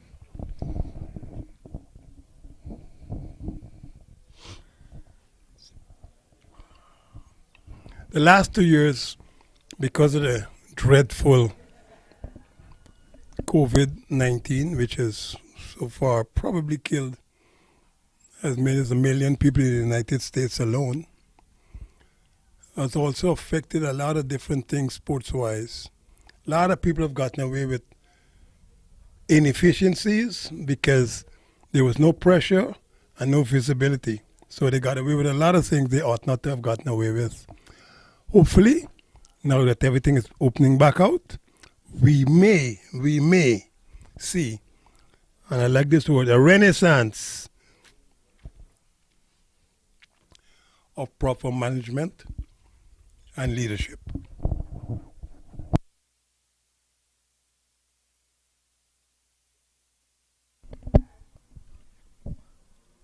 Canada over 60s, they've done the hard work in getting 266 on the board. And as a result of that, not necessarily they're slacking, but they're controlling things in the field as well, not giving away the extra run, not allowing West Indies to convert ones into twos. They've also set some interesting fields. While they have a lot of runs, they're still keeping most of the men inside the circle. They've got a man at deep backward square leg outside, a mid-wicket outside, a long on outside, and then there's a man at deep extra cover on the boundary. Those are the 4 boundary riders. You know, they're still keeping a lot of men relatively close to the circle, just inside or just outside. So you're right. They could only get 1s or 2s. That might be 4, no? The man from long on comes around to long off, and they might just finish out with 2 instead of 4. Yes. Good running, one for the throw. The throw is not going to be the strongest. And it came in eventually, but the batsman crossed for 2 to end the over. 29 gone. So the final over of the second power play will come up. Way behind the required run rate now. 9.44. They started requiring nearly 6, I think. And then when the second power play started, it required 7 exactly. Correct. So now they're at 9.44. Yeah. Do you remember in the second power play, Canada over 6 has got 96, losing just 1 wicket. And that, to me, Mr. Croft, took the game away out. It's not so much the wickets, but the runs. They scored well in those 15 that overs. 15 overs made a big difference in this game.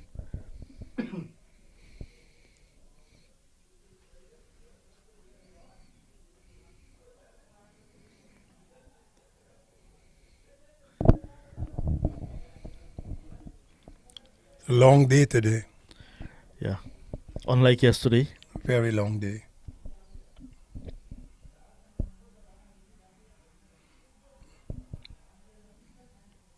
Just a single.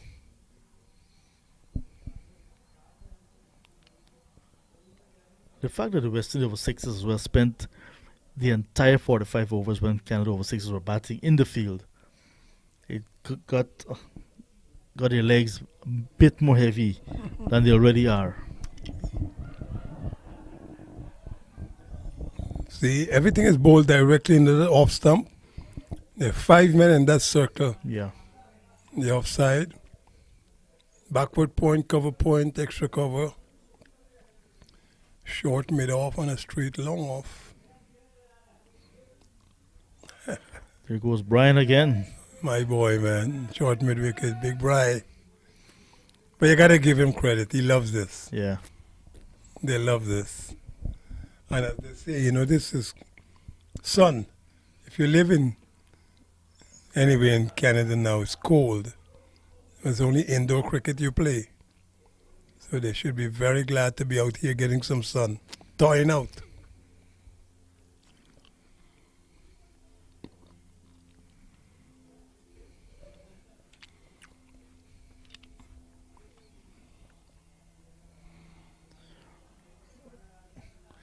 Oh no, there's a chance, but As a return catch, but I think he dropped it. But I think it was hit very, very hard back to him.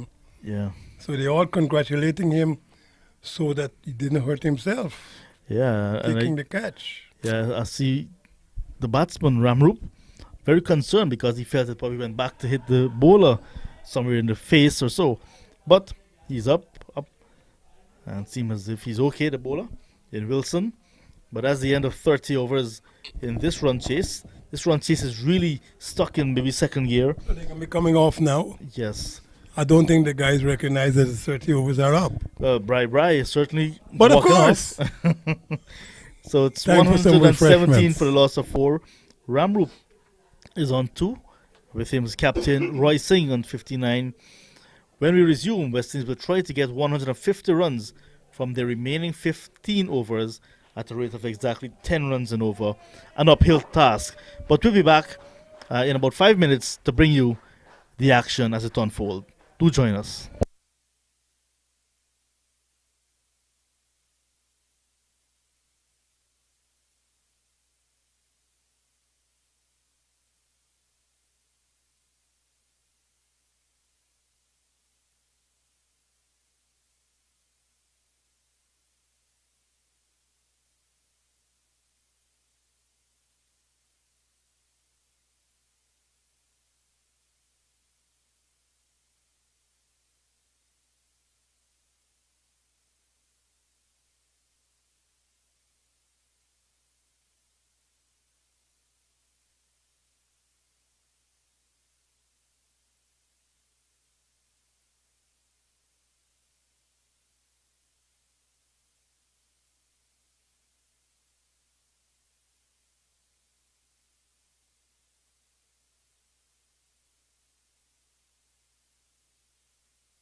Well, the final passage of play is about to begin.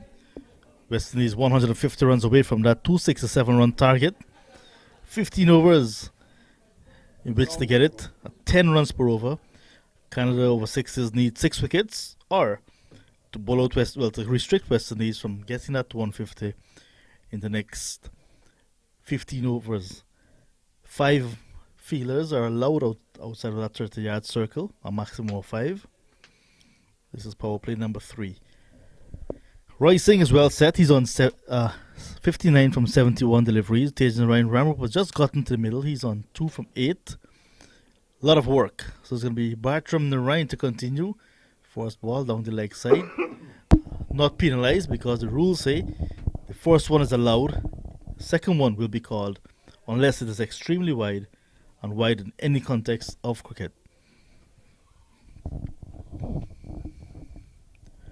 That's a short ball, and first run in the final power play and the final passage of play in this match comes off the bat of Roy Singh and goes all the way to the boundary. That's eventually well placed. It's a good start. As I say, good afternoon for our final session. Final 15 overs. The run rate required now 9.95. After that very big blow, it's 4 runs. So it would be that they're going to have to hit a 6 and a 4 on average every over. This is when you need the West Indies 6-hitting team. At least you could guarantee a 6 every over, and then you could run the other 4. Well, if the West Indies over sixes can pick up 9 periodically, maybe a few overs, we get more than 9, and so on average have 9, I think they can back themselves to get 9-10 in the final over. If they could achieve that, I would expect that they will go to the World T20 in Australia and New Zealand later this year, because that would be, I think, a miracle. Yes. Then they could replace whatever team the West Indies were to be sending in Australia and October-ish.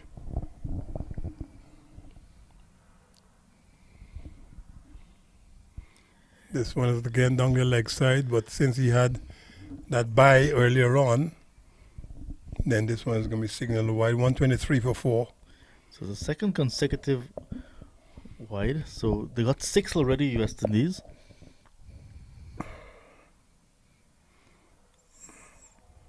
Seven, and it's just 3 deliveries. Correct. So maybe they could do it that way. Make sure that they bowl 4 wides, hit a 4, and then run 1. Or make sure they bowl 4 wides and run 5 runs in the next couple of deliveries. Colin, we have our intern with us still, Mr. Bilal. Yes, we must have him on again. Yes, I would like to go take some photographs because I think Mr. Singh deserves a photograph. Okay, well, you are going to be excused as Mr. Bilal comes into Yes, he's going to join us. in the control seat, the left seat. Mr. Bilal will be in charge of all things broadcast.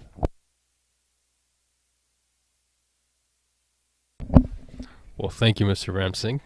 Thank you, Mr. Croft.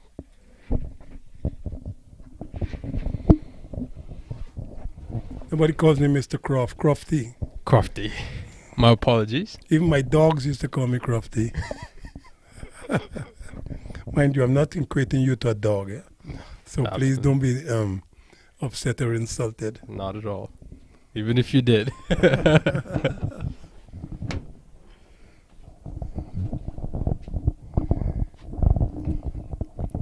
3 dot balls to finish the over.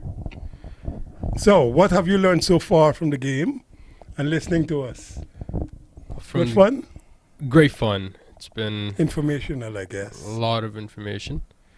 Well, from the game perspective, West Indies would have liked to get off to a... What it is about Pakistani young men and women, and Indian young men and women, and I suppose you could say the subcontinent, but I don't like using that term, Sri Lankan, Bangladeshi.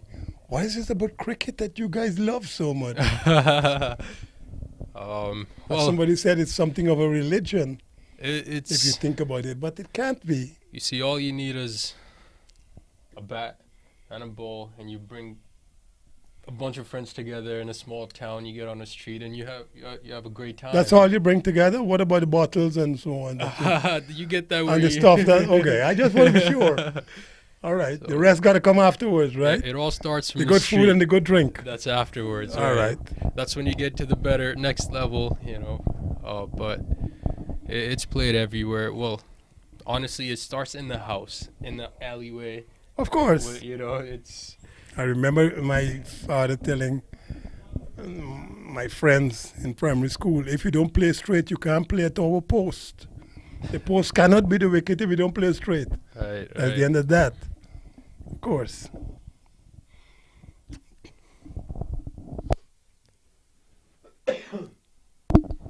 But I had a very interesting experience. West Indies team went to India Masters team. I think it might have been 1998, 1997. Traveled out to Trinidad and Tobago to New York. All got together in New York, went to Mumbai. And we were playing the tournament at the Braboom Stadium, which is next door to Wankhede in Mumbai. Appeal for LBW. an LBW and given. Gone. I think the wicketkeeper is not sure. The batsman is upset. He's perplexed. But he's been given. Let's have another look here. Flighted delivery. Might have been going down leg. DRS. DRS. Yes, please. Decision Review System. I would like that there. I think the batsman is a little bit confused because from our vantage point, we are at maybe a long on facing. We're on the leg side of that. But he's playing on the leg side. The ball hit his right pad. The batter was in shock after being given out.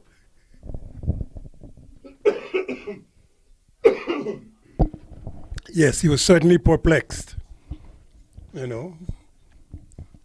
Now, if this was an ICC game, he might have been fined half of his match fee for that. He But paid close attention to the footwork. it's forward, and also it hit a little bit high. There he is. He's shocked. Yep, there he goes. Now, in his youth, he might have uttered a few words that could not have been heard in principle. But since he's over 65, he just let it go. As you get older, you get smarter. You become, oh, it's not a big thing. Life goes on. Tony Boyk walks into the crease. Yeah, so we went to Mumbai in 1998, I think, or 97. World Masters Tournament.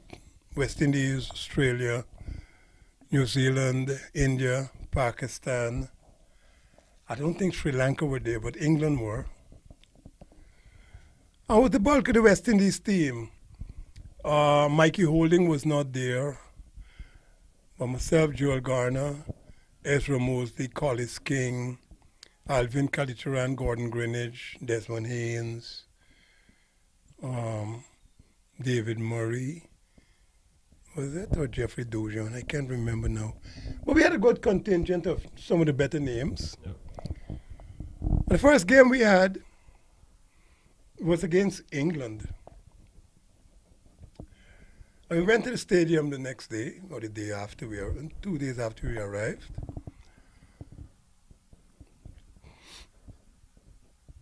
And the stadium was already sold out. Now the Braboom Stadium held about 40,000. Wow.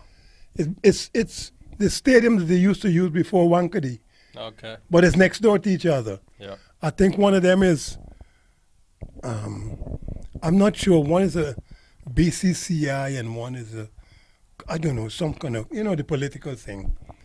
But both of them are where they play, at least played first class cricket. The Braboom Stadium used to be the test stadium in Mumbai All right. when it was Bombay, before the Wankady was built, which is next door. 40,000 people were already in the ground when we got there. There were more than 40,000 people outside of the ground when we arrived. Wow. It took us about 45 minutes to get from the bus to this dressing room. Incredible. Incredible. And that's why I asked you that. This is in the air, it could be caught. Oh, he dropped it. I see why you asked that question that you did. What is it about cricket? Yes. What it is, as I said, they were climbing off the rafters. You couldn't find a seat. They were all sitting on the barbed wire. 40,000 people in the stadium. And there were more people outside of the stadium than were in. I don't even know if they knew who were playing. Unbelievable. I think they just turned up because of the cricket game. I think they knew who was. Of course, it was about cricket, but I'm sure they knew who. Maybe, because it was well advertised. Right, right. You know?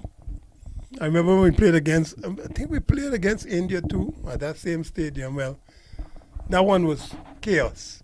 But this was West Indies playing England. That's what you know. Right. And there were still so many people. Couldn't get into the cricket ground. The run rate is now climbing, almost at 11 and over. They have to hit a couple of boundaries. Losing that wicket. I didn't think they're help. trying to do exactly that, but it's not becoming very easy. None for 28 from 5.3 is Mr. Bertram. He's hammered that. He probably will get one, maybe at most Looking two. for two, but Tony Boyk is Think not they need, interested. yeah, they need boundaries though. Boundaries will help. They for sure. definitely need boundaries. I think one per over is absolutely necessary. Are you at going this to point. make your career and finances out of this sport as an analyst, as a statistician, as a technician, as all three, as a commentator? What do you think you should do? To be very honest, I don't know. No, that's a good answer. Because if you don't know, then you ain't going to make a bad mistake. You're going to sit down and think about it and see how you go from there. Right. I mean, I came into broadcasting more or less by chance. Of course, I've played cricket with the West Indies. I've traveled a little bit. And then England came down to the West Indies. I've been doing a little bit of broadcasting while I was doing aviation in Trinidad and Tobago. And England came down in 1994, exactly the same time I was getting all my licenses to fly in the Caribbean and everything else. But I met some of the guys from the CAA, Civil Aviation Authority in England, came down to my house to see England play. And while we were there, apparently they needed a local broadcaster or a local voice. Okay. And Jeffrey Boycott recommended me. There you go. He said I'd heard Crofty talk about cricket and he seems to know what he's talking about and so on Right. and so on. And I did that tour, West Indies versus England. I had been doing a few broadcasts on radio and stuff, so that worked out okay. And those days, Sky used to do the television, the BBC used to do the radio. And I did both, a little bit for each of them. And that was 1994, 95 in the West Indies. And then the next tour was the West Indies tour to England immediately after that. That tour ended in April and the West Indies went to England the next week. So they asked me to come up to England in 95, There you go. you know, in April of 1995. So it was not something you had planned in No. your mind. It's just out of the blue you got Something the I wanted opportunity. to do and sometime I suppose, you know, I was thinking about aviation and flying airplanes and Got doing it. this and doing that. That's amazing. And the opportunity came. So I decided, well, I'm going to defer this aviation thing for a little bit. You know, and I did that tour and then came back and did my flying and then went around. There you go. But that was my first outing. You never know what's going to come up. You take your chances when they're presented. And that's what I tell you, you can't preset your mind, because if you preset your mind, a couple of things happen. If you don't get it, then you're disappointed. Right. And then it takes a little bit of time to reset to go back to something that might have been possible initially. So a lot of time is lost. Big hoik over mid wicket. Probably just get one. Get probably four two, might actually. get Well four. timed. And right into the gap between mid wicket. He's probably an engineer. Somewhere between deep mid wicket and long on. So he got in the middle. Yeah. hmm That's Civil engineer. what's required at the moment. They'll need a lot more of these to stay in this game. 11.3 now required. 130 from 11.3 overs. But that's the replay. Tony B, a big 9. Whoom! Oh, that missed the off stump by a whisker. You get a single for that though. Bias. Let's take a look at it once again. Whoom! So much energy, he nearly fell himself. Got off balance there. So when minor league started, right? I gave trials for the New England Eagles team, which Asad Fudadin captain Okay. and Duran Are you- Davis played there. Did you impress him or you didn't? First year, I did not impress anyone. I did not get selected even to play the game. So first you have trials, and then they picked a handful of about 25, whatever, around that people, and they have them play a game between each other. Correct. And then He's bowled him. A drifter. Just pitched up on leg stump and just drifting into the leg stump. He pulled across the line He's smiling That's as Tony he's B. walking off. because he recognized what happened. He should have been playing the ball straight. Instead, he tried a hoik it across the line, and that just hit the base of the leg stump. 139 for 6. We've had 34. I'd like to see Roy accelerate here. He's a set batsman. He's already faced 83 deliveries.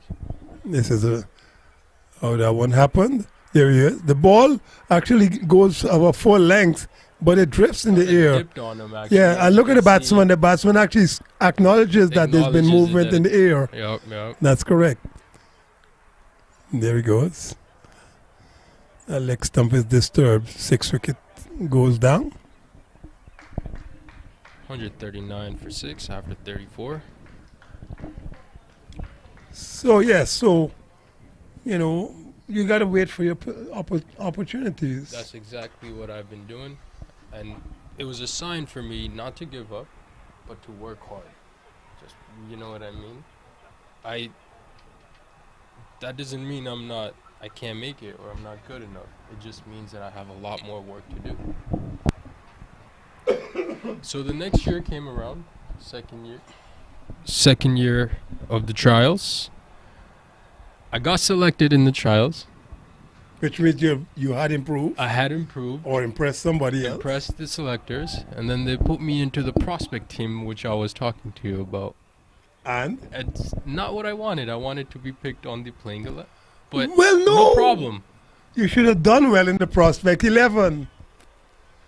All right. I actually did. In the game that we played between each other, Okay.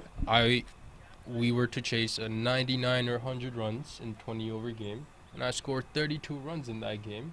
And I Okay. was not out. I was called out so that they could So test somebody- out somebody someone else. can see. Right. But still, I did not get. But that's no problem. That's strange. That's no problem for me. But I think by now you recognize that cricket and its administrators are very strange people. Exactly. It doesn't matter the country. Exactly.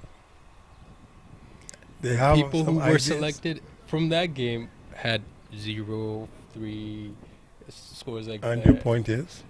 But point is, the trials were. That is not abnormal. Just remember that. But it made me realize, let's take a look at that ball. In 1970, I played my first game for Guyana. First season for Guyana in youth cricket. 1970. It was played in Guyana. In those days, the premier fast bowlers of the West Indies for that age group were Hugh Gore of Barbados and Antigua and Barbuda. He was born in Antigua and Barbuda. He was going to school in Barbados. He played for Barbados. Sidney Matthews from Guyana. and William Bowen from Barbados. And after that tournament, they picked a team to go to England, the first West Indies official team. That is not the first team, but it's the first team that they probably acknowledge as a West Indies youth team, okay? That's spanked out through the extra cover region. I don't think that's going to get to the boundary. The timing was not good enough, so they might only just get two. To go to England, right? Yep. I was not picked. For that Okay. matter, I remember a discussion on the radio while I'd gotten home after they were supposed to pick the team. I was listening to the radio and some prominent cricket journalists were talking about who should get picked for this tour of England. And my name certainly was called, that I should be one of the bowlers going and all the rest of that. Wasn't picked. But I played for the West Indies and none of the other three did. Wow. So I look at that and I tell people that all the time. Because they didn't pick you the first time doesn't mean you ain't good enough. Right. Right. None of the three names that I just called played for the West Indies. But they played for the West Indies youth team before I did. A year before I did. I mean, in those days, you know, when you don't get selected, you feel down, you feel depressed. You even feel embarrassed. Because your friends are asking you, but hold on, how good do you think you were that you can't get picked? You know? But by the same token, you set yourself and say, okay, so you didn't pick me. I could embarrass you. I could get picked for the West Indies. I could be better than the same three people you picked before me. Absolutely. It turned out that way. I don't know if I was better, but certainly the results said that. Yep. So it's another story in itself. I tell people that story all the time because it's true. The only person who could stop you from achieving what you want is you. Absolutely. I tell people that all the time, though. I'm living proof of that, and I tell that to students when I coach. You may not play for the West Indies, but if you could say to yourself, I've done the best that I could, and you stand up in front of the mirror and say, look, I may not have been good enough to play for the West Indies, but look, I couldn't do any better or any more, then you will have done exactly the best you can. You can't do better than the best you can. So that's all I'm saying. 145 for 6, we've had 35. I couldn't agree with you more with that. I mean, that will give you a satisfaction Yeah. that, you know, it's totally different. And you're a from young man. everything. You've got a lot of time ahead of you. When I went to university, I was 31 years old. I remember the kids saying, come on there, old boy, let's go. Because I was brushing up on my calculus. I hadn't done calculus since 1971. And this was 1984. So for 13 years, I hadn't studied anything except air traffic control. So things like, you know, rules of algebra and geometry, they were way recessed in my brain. Well, I caught up. Don't beat yourself up.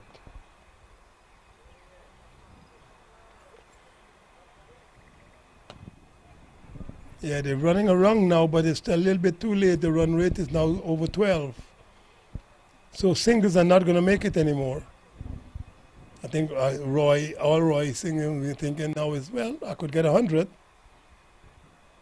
But I don't know that the 100 will please him, as we were talking about earlier on. Right. We're going to lose, but I made 100. Well, that's the bittersweet of the thing.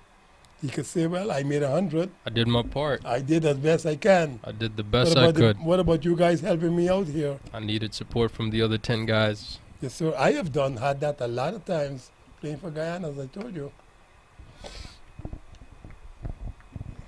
Remember a 4-day game we played in Barbados? Guyana was shot out quickly twice in about 3 days. I ended up with 5 or 6 wickets in the first innings because Barbados only batted once. That was good enough for me. Right. I did what I was picked to do, get 5 or 6 wickets. Do you take If that your away batsmen didn't get runs, there's nothing I could do with that. Right. That's You not know. your part. I would like very much for you guys to get runs. You did your part. That's your business. For sure, for sure. You know, people say that's selfish. It isn't selfish. I think every professional sports person is selfish. I believe you have to be. You gotta be. You or have you're to not be. gonna achieve anything. I mean, if you You have to have an objective and try desperately to get there. absolutely, And that's selfishness. absolutely. I mean, if you think about, that's helping the team in the bigger picture. That's right. It's 11 selfish guys trying to make one One good team win. Correct. Right. There's nothing wrong with that.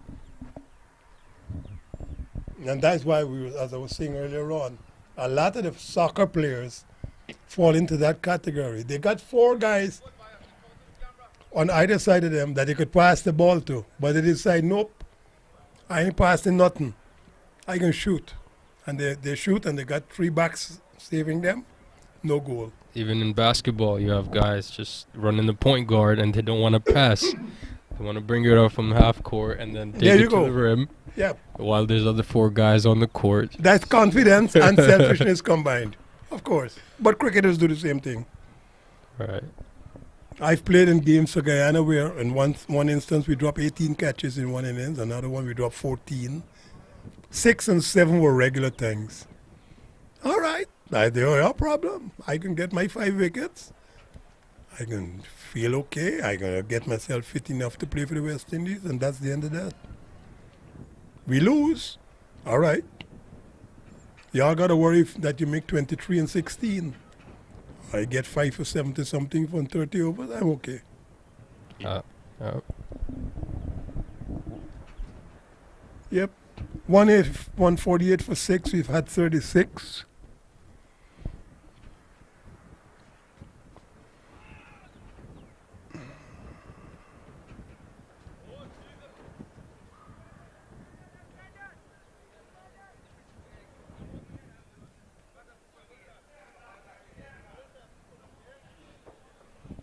So I was reading an article earlier. The 3 ex-England players have called out for Joe Root to step down as an England captain. I think he should. Okay. You see, I don't believe in the foolishness of a captain coming out and say, well, I think I could lead this team out of the hole it is. You're the one who put them in the hole in the first place. Okay. So why should I allow you to bring them out? You're the Right. one who put us in the grave. I got to get somebody to bring us out of this grave now. Right. I don't want to come out of this grave in 10 years' time. I want to come out right now. Right now, And you ain't good enough because you brought us here in the first place. for sure. If you were good enough, we wouldn't get here in the first place. So why am I going to give you a second chance to do the same thing? Foolishness. I'm sorry. I don't know. Maybe it's some of the professional attitudes I have. Don't misunderstand. I've made a lot of mistakes in my life. But I can't give you a chance to do the same thing 2 and 3 and 4 times. That doesn't even make sense. I think he should step down. He could play as an opening number 3 batsman. He's probably England's best batsman, though he didn't show that in this series. That's all right. He can all, Yeah. great players don't stay down for too long. He did They- get 100, They always come back up. right? He got 100 in Antigua. I think he got 100 in Barbados too. Didn't he? I Didn't know he get got 200 in 100. the series? I Um, think you could check. we'll pull up the scorecard. He might just be the best batsman that England has. Yeah. The third test, he got out on 0 in the first innings, Yeah, this third test, the pressure was different. and then 5 in the second. But I am not even looking at his scores. Okay, he scored 100, I think, if you check the first test. I think he got 100 in the first test and 100 in the second test. Second test, he got 153. Correct. And the And, first test, I also think he got some runs. 149 for 6. We are at the end of over number 37. Roy has gone to 74 from 89. Monty's got 4 from 12. That equation has now extended itself. 118 required from 8 overs, 14.75 run rate required. Looks like the game is getting out of reach for West Indies. Definitely, I agree.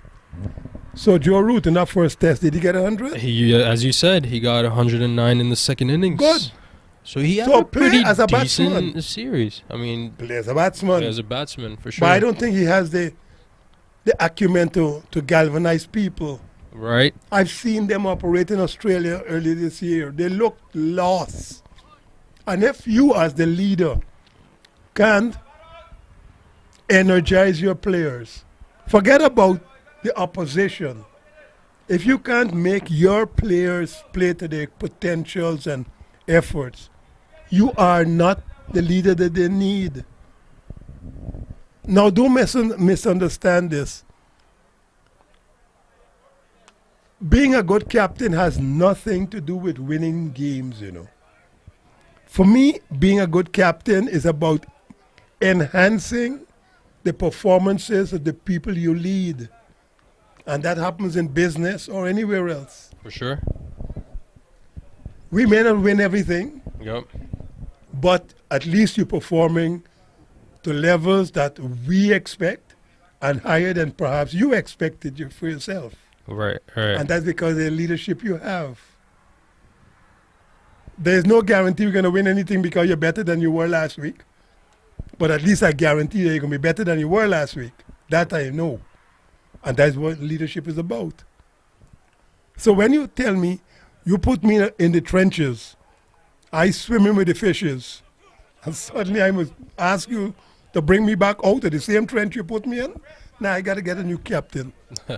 Who do you see as a candidate after Joe Root if he's to step They're down? going to have to go with somebody out of left field a little bit. I don't think Ben Stokes wants it. I don't think he wants it because I don't think he wants to be in a position where he's got authority over his friend Joe Root. Okay. So I think the only guy I could think is Johnny Bairstow. Now, I know there's another big question mark on that. Joe Root is from Yorkshire, and so is Johnny Bairstow. And you think the Caribbean got politics? England got their own politics too. And you can hear the hoobaloo. Why another Yorkshireman? So there you go. But that's if I had, I would pick Johnny Bairstow because in the last 5 years, I would have thought that he's the best cricketer England's had. He's not always produced, but he's always fighting to produce and to become I've better. seen him always perform when Correct. the team has needed him to. Well, that's the kind of guy I want to play for me every when day. they're under pressure, like 50 for 5, I want him he comes to out play with for 100. me every day. He may not always perform well, Yeah.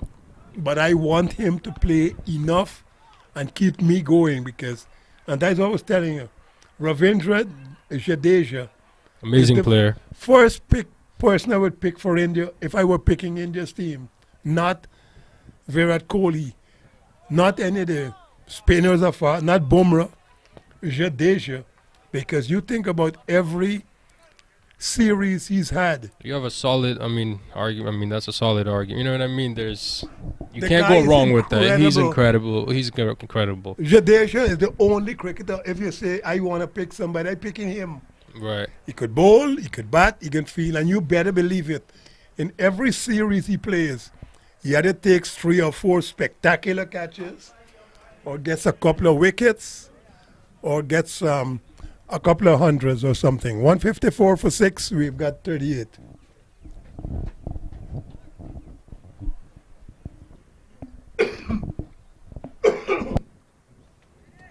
So Joe Root for me would be gone. It would not, I would have fired him before the tour is done.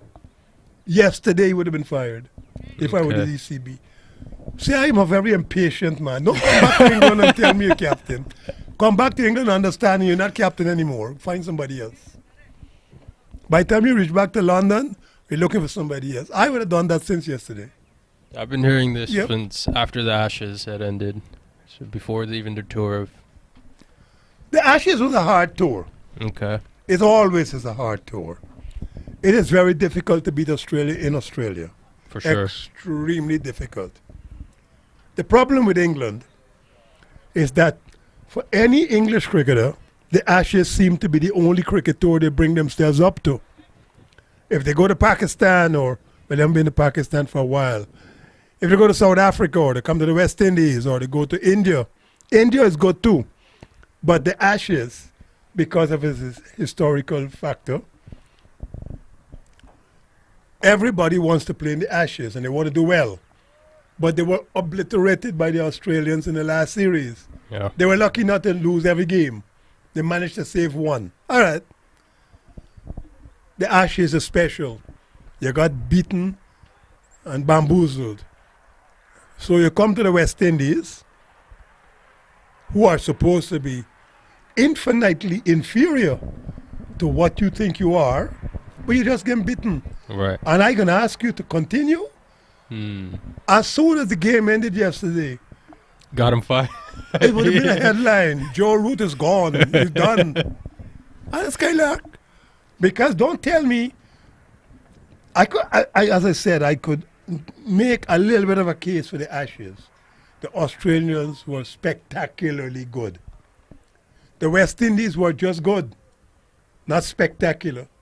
They were competent. They were playing the test cricket that you expect. Attritional cricket, hard cricket. They didn't lose the first test match. They didn't lose the second test match. For that matter, the West Indies saved the second test match in Barbados. Jason Holder and company at the end of it. So good. They're going down to Grenada now. You get a chance to win a test match.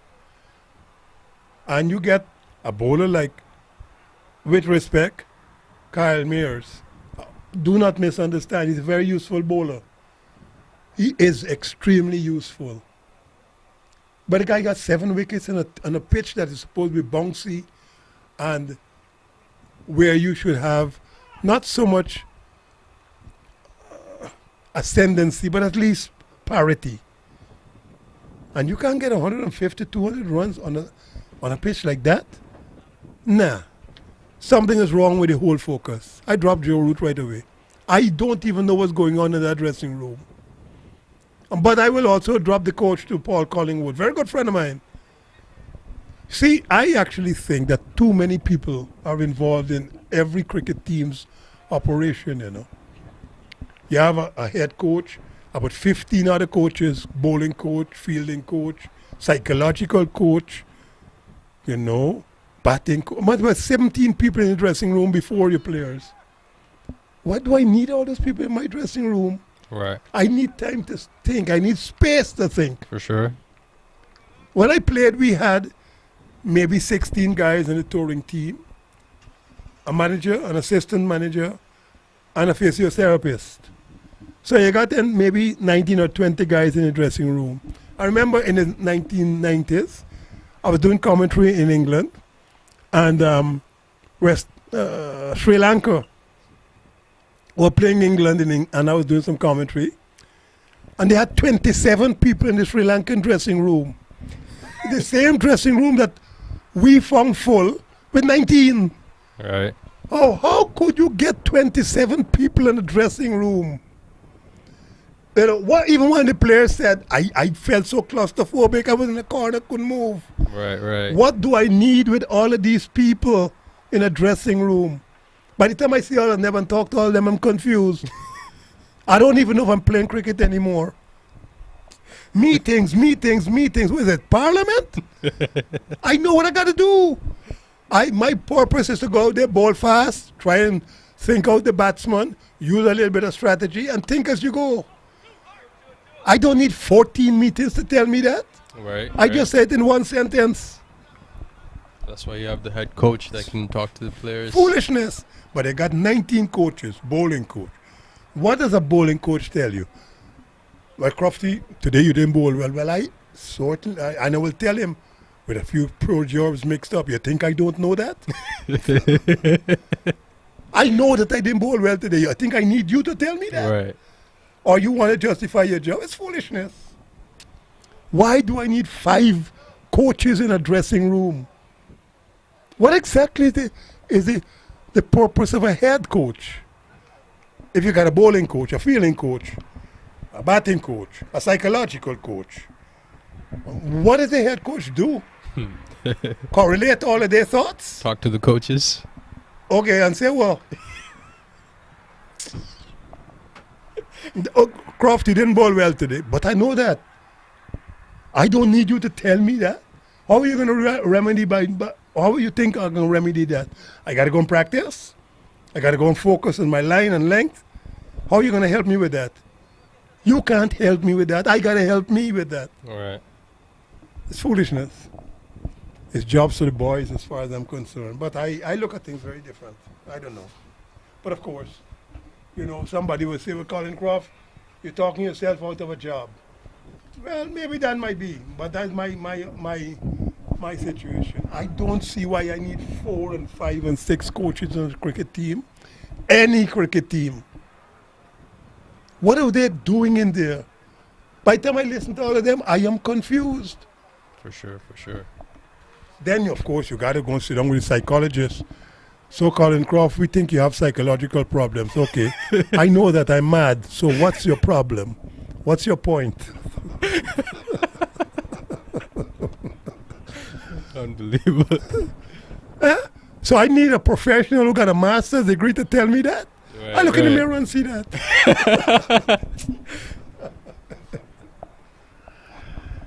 19 required. Get it over. Boy, you got to laugh sometimes. This is the 40th over being completed. Now 19.31. I can't understand a dressing room with all those people. And I think that's the problem. You know, for Joe Root to be dropped now as captain, you got to go to a committee meeting. Got to go to Parliament. Got to get a quorum. 50 people got to turn up out of 75 or we can't vote. What kind of foolishness is this? It's a parliament, like you said.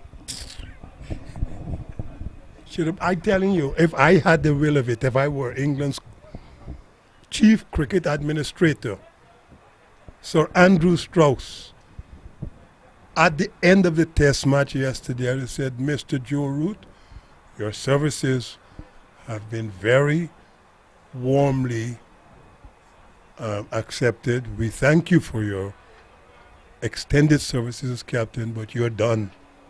We are going to be looking for a new captain. That would have happened yesterday in the test match. Yeah. And there's not heat at the moment. Because I had 3 test matches to look at your performance because you have not inspired this team to beat the West Indies. As I said, the West Indies were competent. They were good. But there's nobody who's telling me that the West Indies cricket team is great. They are very good. You get beaten by Australia, I could take that. But you come down to the Caribbean and you didn't beat West Indies. Don't misunderstand me, folks. I want the West Indies to win. I'm very pleased that the West Indies have won. I'm looking at it now from an English perspective. You said you want to retool English cricket by going to the West Indies with some new faces. Well, the only new tool you got right now, that looks like it's going to be 6. It is. That's a massive hit. It is 6. Wish Maybe they that's had- what we should have been doing a little bit earlier on. Exactly. They would have been in the game. Yes. 20 now required. That should have been the effort being done ages ago now. I think they should have come out with a better plan from the ball one. With this massive total, 266, 267 to Keep up with chase. 5 runs per over. Keep up with that. And then you could hit the last couple out. The score was 30 for after 10 overs. Now you have to get 230 and 35. It's Impossible. impossible. You have to Impossible. start properly up front, Impossible. so that way you don't keep building pressure on yourself. Release the pressure from the start and come with the mind, come with the game plan. You see, and people say things like, well, if it's not Joe Root, who? Well, they had Colin Cowdrey was captain. He's no longer captain. Ray didn't work. They had Bob Willis. There are so many captains. The point I'm making is that nobody's irreplaceable. There's another one. So gone again. 4 This runs. time it's 4. Monty should have been sent up a little bit. Well, Monty is trying to hit 20 and over from here on in. Maybe they hit a 6 hitting boy. Don't you think that England's problem started when Alistair Cook retired? Or they haven't Yeah, been but you able see, to find an opener Here is my since then? thing. Then you might say then that England's West Indies problem stopped or started when Cigar-Free Stover stopped playing. Where are you going to go? How far are you going to go back? But the point I'm saying is like they've never been able to fill in that spot. But which means something is wrong with the system. Okay. England has got 18 counties, you know. Right. 18 counties, minor counties, and all sorts of things. Right? Right. Each of those counties probably 30 cricketers assigned to them, maybe more. Maybe more. That's 500 and nearly 540. 30 by 18 is 540. I think so, right? 18 trees are 54.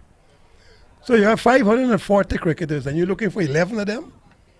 And you can't find 11 that could beat the world? The West Indies got about 40 cricketers. You got 540 and you can't find 11 to beat the world? Something is wrong with the whole equation. Right. I mean, England has tried 18 openers Well, since that's 2012. what I'm telling you. But you got 540 first-class cricketers in England. And you're telling me one man is irreplaceable? Nah, man. Something is wrong with your system if that's the case. Right. Nah. You imagine you're working for an airline, you know, and you have a captain, he's coming to retirement. He's been flying for 35 years, 40 years. I say, Captain X, well, time to go. And somebody say, but hold on, if he goes, what happens? The airplane still got to fly. So you promote somebody and fly it. It may not be the same amount of flying, may not be the same type of flying, but they got to fly. So I don't put too much emphasis on a person. West Indies, Brian Lara was the premier batsman in the 90s and 2000s. Sobers in the 60s and 70s, Everton Weeks in maybe the 40s early and then the 50s and so on. People are replaceable. So when you say the problems come because X is no longer playing, the problems come because your system doesn't allow for X to be properly replaced. That is what I look at it. Right. You don't have the right people in place to replace the guy who's going. 89 required from 4 overs. 22 and over. Okay. That's possible. That's possible. Yes. 2 sixes. Or if you want 3 sixes and a 4. Roy's 100 is also on the table. Yeah, he's got 82. So he could bring up his 100 with a couple of sixes. That'd be the first 100 we would see in this Masters tournament. Yes, that is correct. That'll be nice to see. They could call him up. So he might be playing for the West Indies in the next tour. I mean, he's had a unbeaten 50. Yeah, he's a good cricketer. He's very keen. Very keen. Very passionate about his Very game. passionate. Yeah, but the dynamics of the whole thing don't make sense. And you make one cricketer so important that is irreplaceable. I think that England has done too much chopping and changing. You don't have confidence if you don't get a run, you know.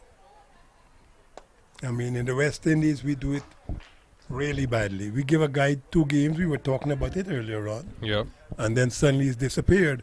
You don't hear about him for another 6 years. Right. And suddenly he comes back. And you say, well, where has guy been? Well, he didn't get picked. But you expect him to perform. But how he can perform? I'd like to mention about Rohit Sharma. When he came into the international Same scene, thing. Exactly the same he did thing. not get the start that he was looking for. Correct. And they put him out in the wilderness for a long time, I think 3 years. But he came back, and he's been Now- stronger than ever. That's the point. When he came back, I think Rohit Sharma decided, well, okay, I got a second chance here. Right. I ain't going to lose this at all. 'Cause And he did spectacularly well. there's so much talent batting wise in India. Well, I was about to say, can you imagine when Rohit Sharma was dropped the first time? You know what was his thought? Rohit Sharma is probably thinking, I'm never gonna make it I back in the can't team. get back here. Yep. We got 1.5 billion people. I can't make it back. Half of them, 750 million, are men. Right. How am I going to get back in this team? For sure. So now he's thinking, when he hear the second call up, what? This is a miracle. Yep. I done, y'all could never get me out of here now. Sure. You gotta take me out on a stretcher because I'm going out of here before I make runs. And there you go. It's the same thing. Because I'm sure when he was dropped the first time, he thought, with all of these riches that we have here in India. 4 runs. No, he stopped it. You got it. All the riches we have here in India. 183 for 6 now. Now you've dropped me. It is going to be very difficult for me to make it back into this team. But he did make it back. Yeah. And that is why I And in think grand style. He's performed so well. He's now the captain, isn't it? Yeah. Because he recognized, boy, I get a second chance here. I can't let this go. Because if I let this go now, I'm done. You want to play for India? You make runs. Now, but the Joe Root thing don't even make sense. If I was Andrew Strauss, I'd send him a message immediately, drop him, done. You are supposed to have been a reset after Australia. Well, you've gone down the drain even worse. At no time in any of those 3 test matches against the West Indies did England look to good win, except maybe in Barbados for a little bit in the second innings. But they looked very bedraggled, England. They didn't look like a dressing room that was pleased from the outside. Rohit Sharma was also dropped from the 2011 World Cup. There you go. Yep. I mean, he could have gone into a, dug He a could hole have for himself. disappeared. He could have disappeared. He Never could have heard gone and from pulled him. himself into his skin and disappeared, But he had the mental strength. which a lot of people don't have. Right. So you got to even give him big credit for that. Absolutely. A lot of people don't have that. He's one of my favorite cricketers. Right. Active cricketers. Right. Yeah, maybe that's why you have a psychological coach in the dressing room to pull people out of themselves. Absolutely.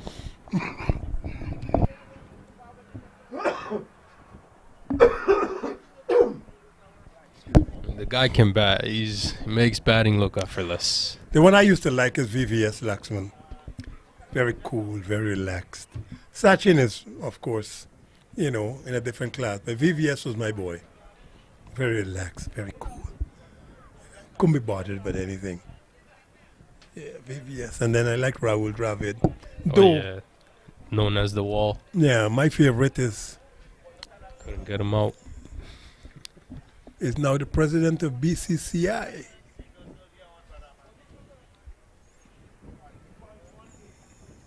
Yes, sir.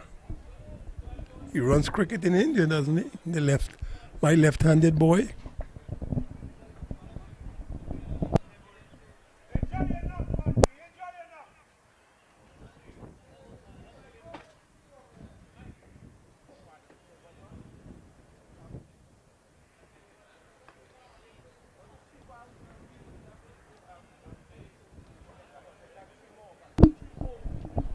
Dada.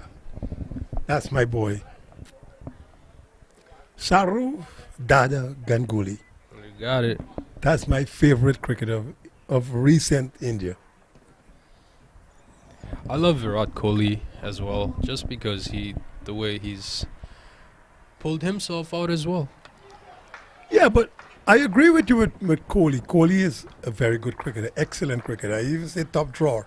I think he has changed the game in a way that in a long time we haven't seen Correct, been done. correct. Take on all comers and, beat all of them up. I Made agree. India with cricket team, like, it took it to a level Correct. that other teams have to come up. The and meet. problem with Kohli is sobers. I think Kohli doesn't understand how good he is. And so sometimes I get the impression he doesn't understand why people can't play like him. Right. I see what you're saying there. On the outside, I sometimes think that. Right. I mean, he's excellent. There ain't two ways about that. But his leadership abilities, I mean, amazing. He gets all the team together, all the players, makes them one. Well, as we were saying earlier on, you could have 11 extremely talented guys, 186, now 190 for 6. This is the over number 43 we're in. Roy's still 86, so Roy may not even get there before we finish those 2.4 overs to come. 190 for 6. Overs 2.4, run rate required 28.8.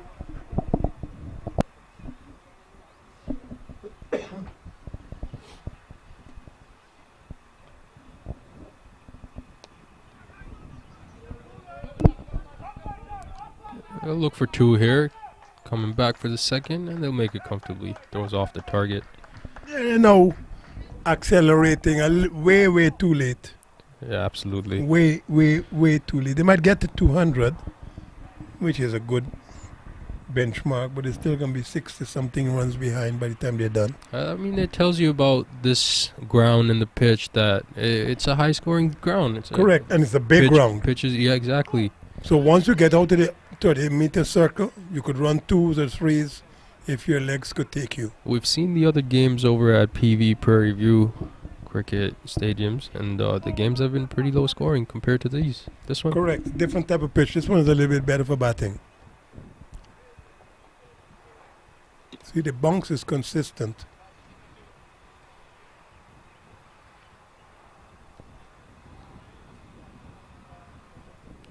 .193 for 6, 42.5.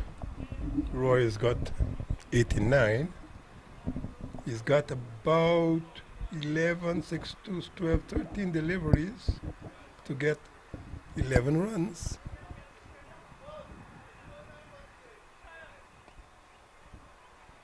Now just 12 deliveries to get 11 runs to that 100. Still possible. Of course. Couple of boundaries, single and a double.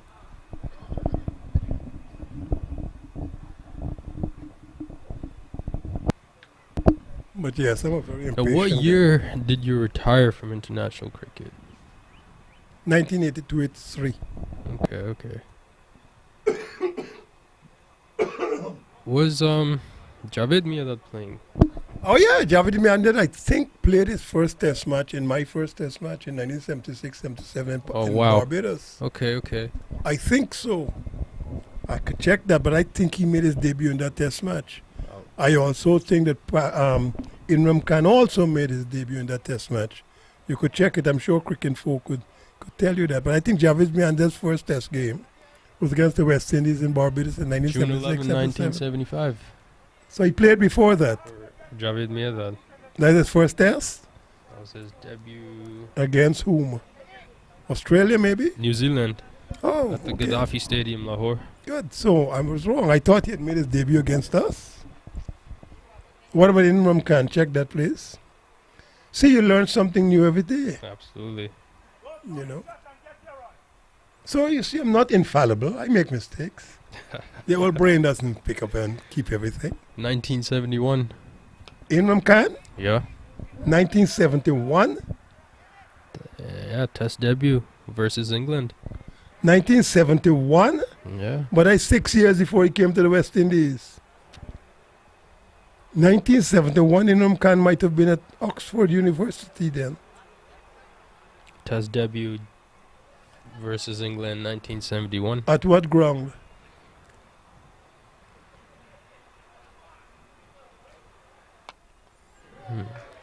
I'm surprised at that.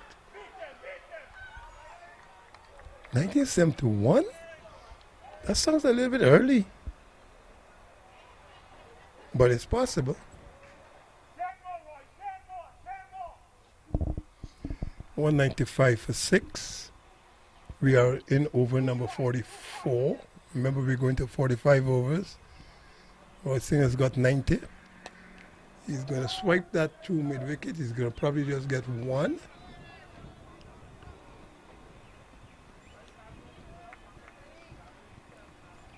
No, it's not actually pulling up. Well, if you go to ESPN Cricket Info, they will tell you just put in Imran Khan. Or you could just type in Inram Khan and go to Google, and his name will come up, and they will give you all the stats, I think.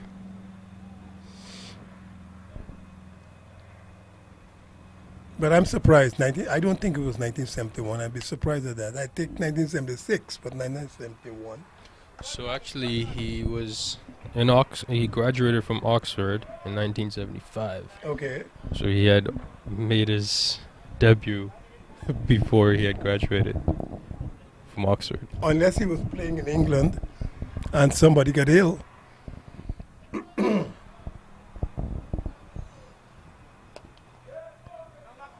You know, he might have been going to school in England during that time, and somebody got ill, and they picked him. But I wouldn't have thought that Imran Khan had played for Pakistan. First class debut at the age of 16.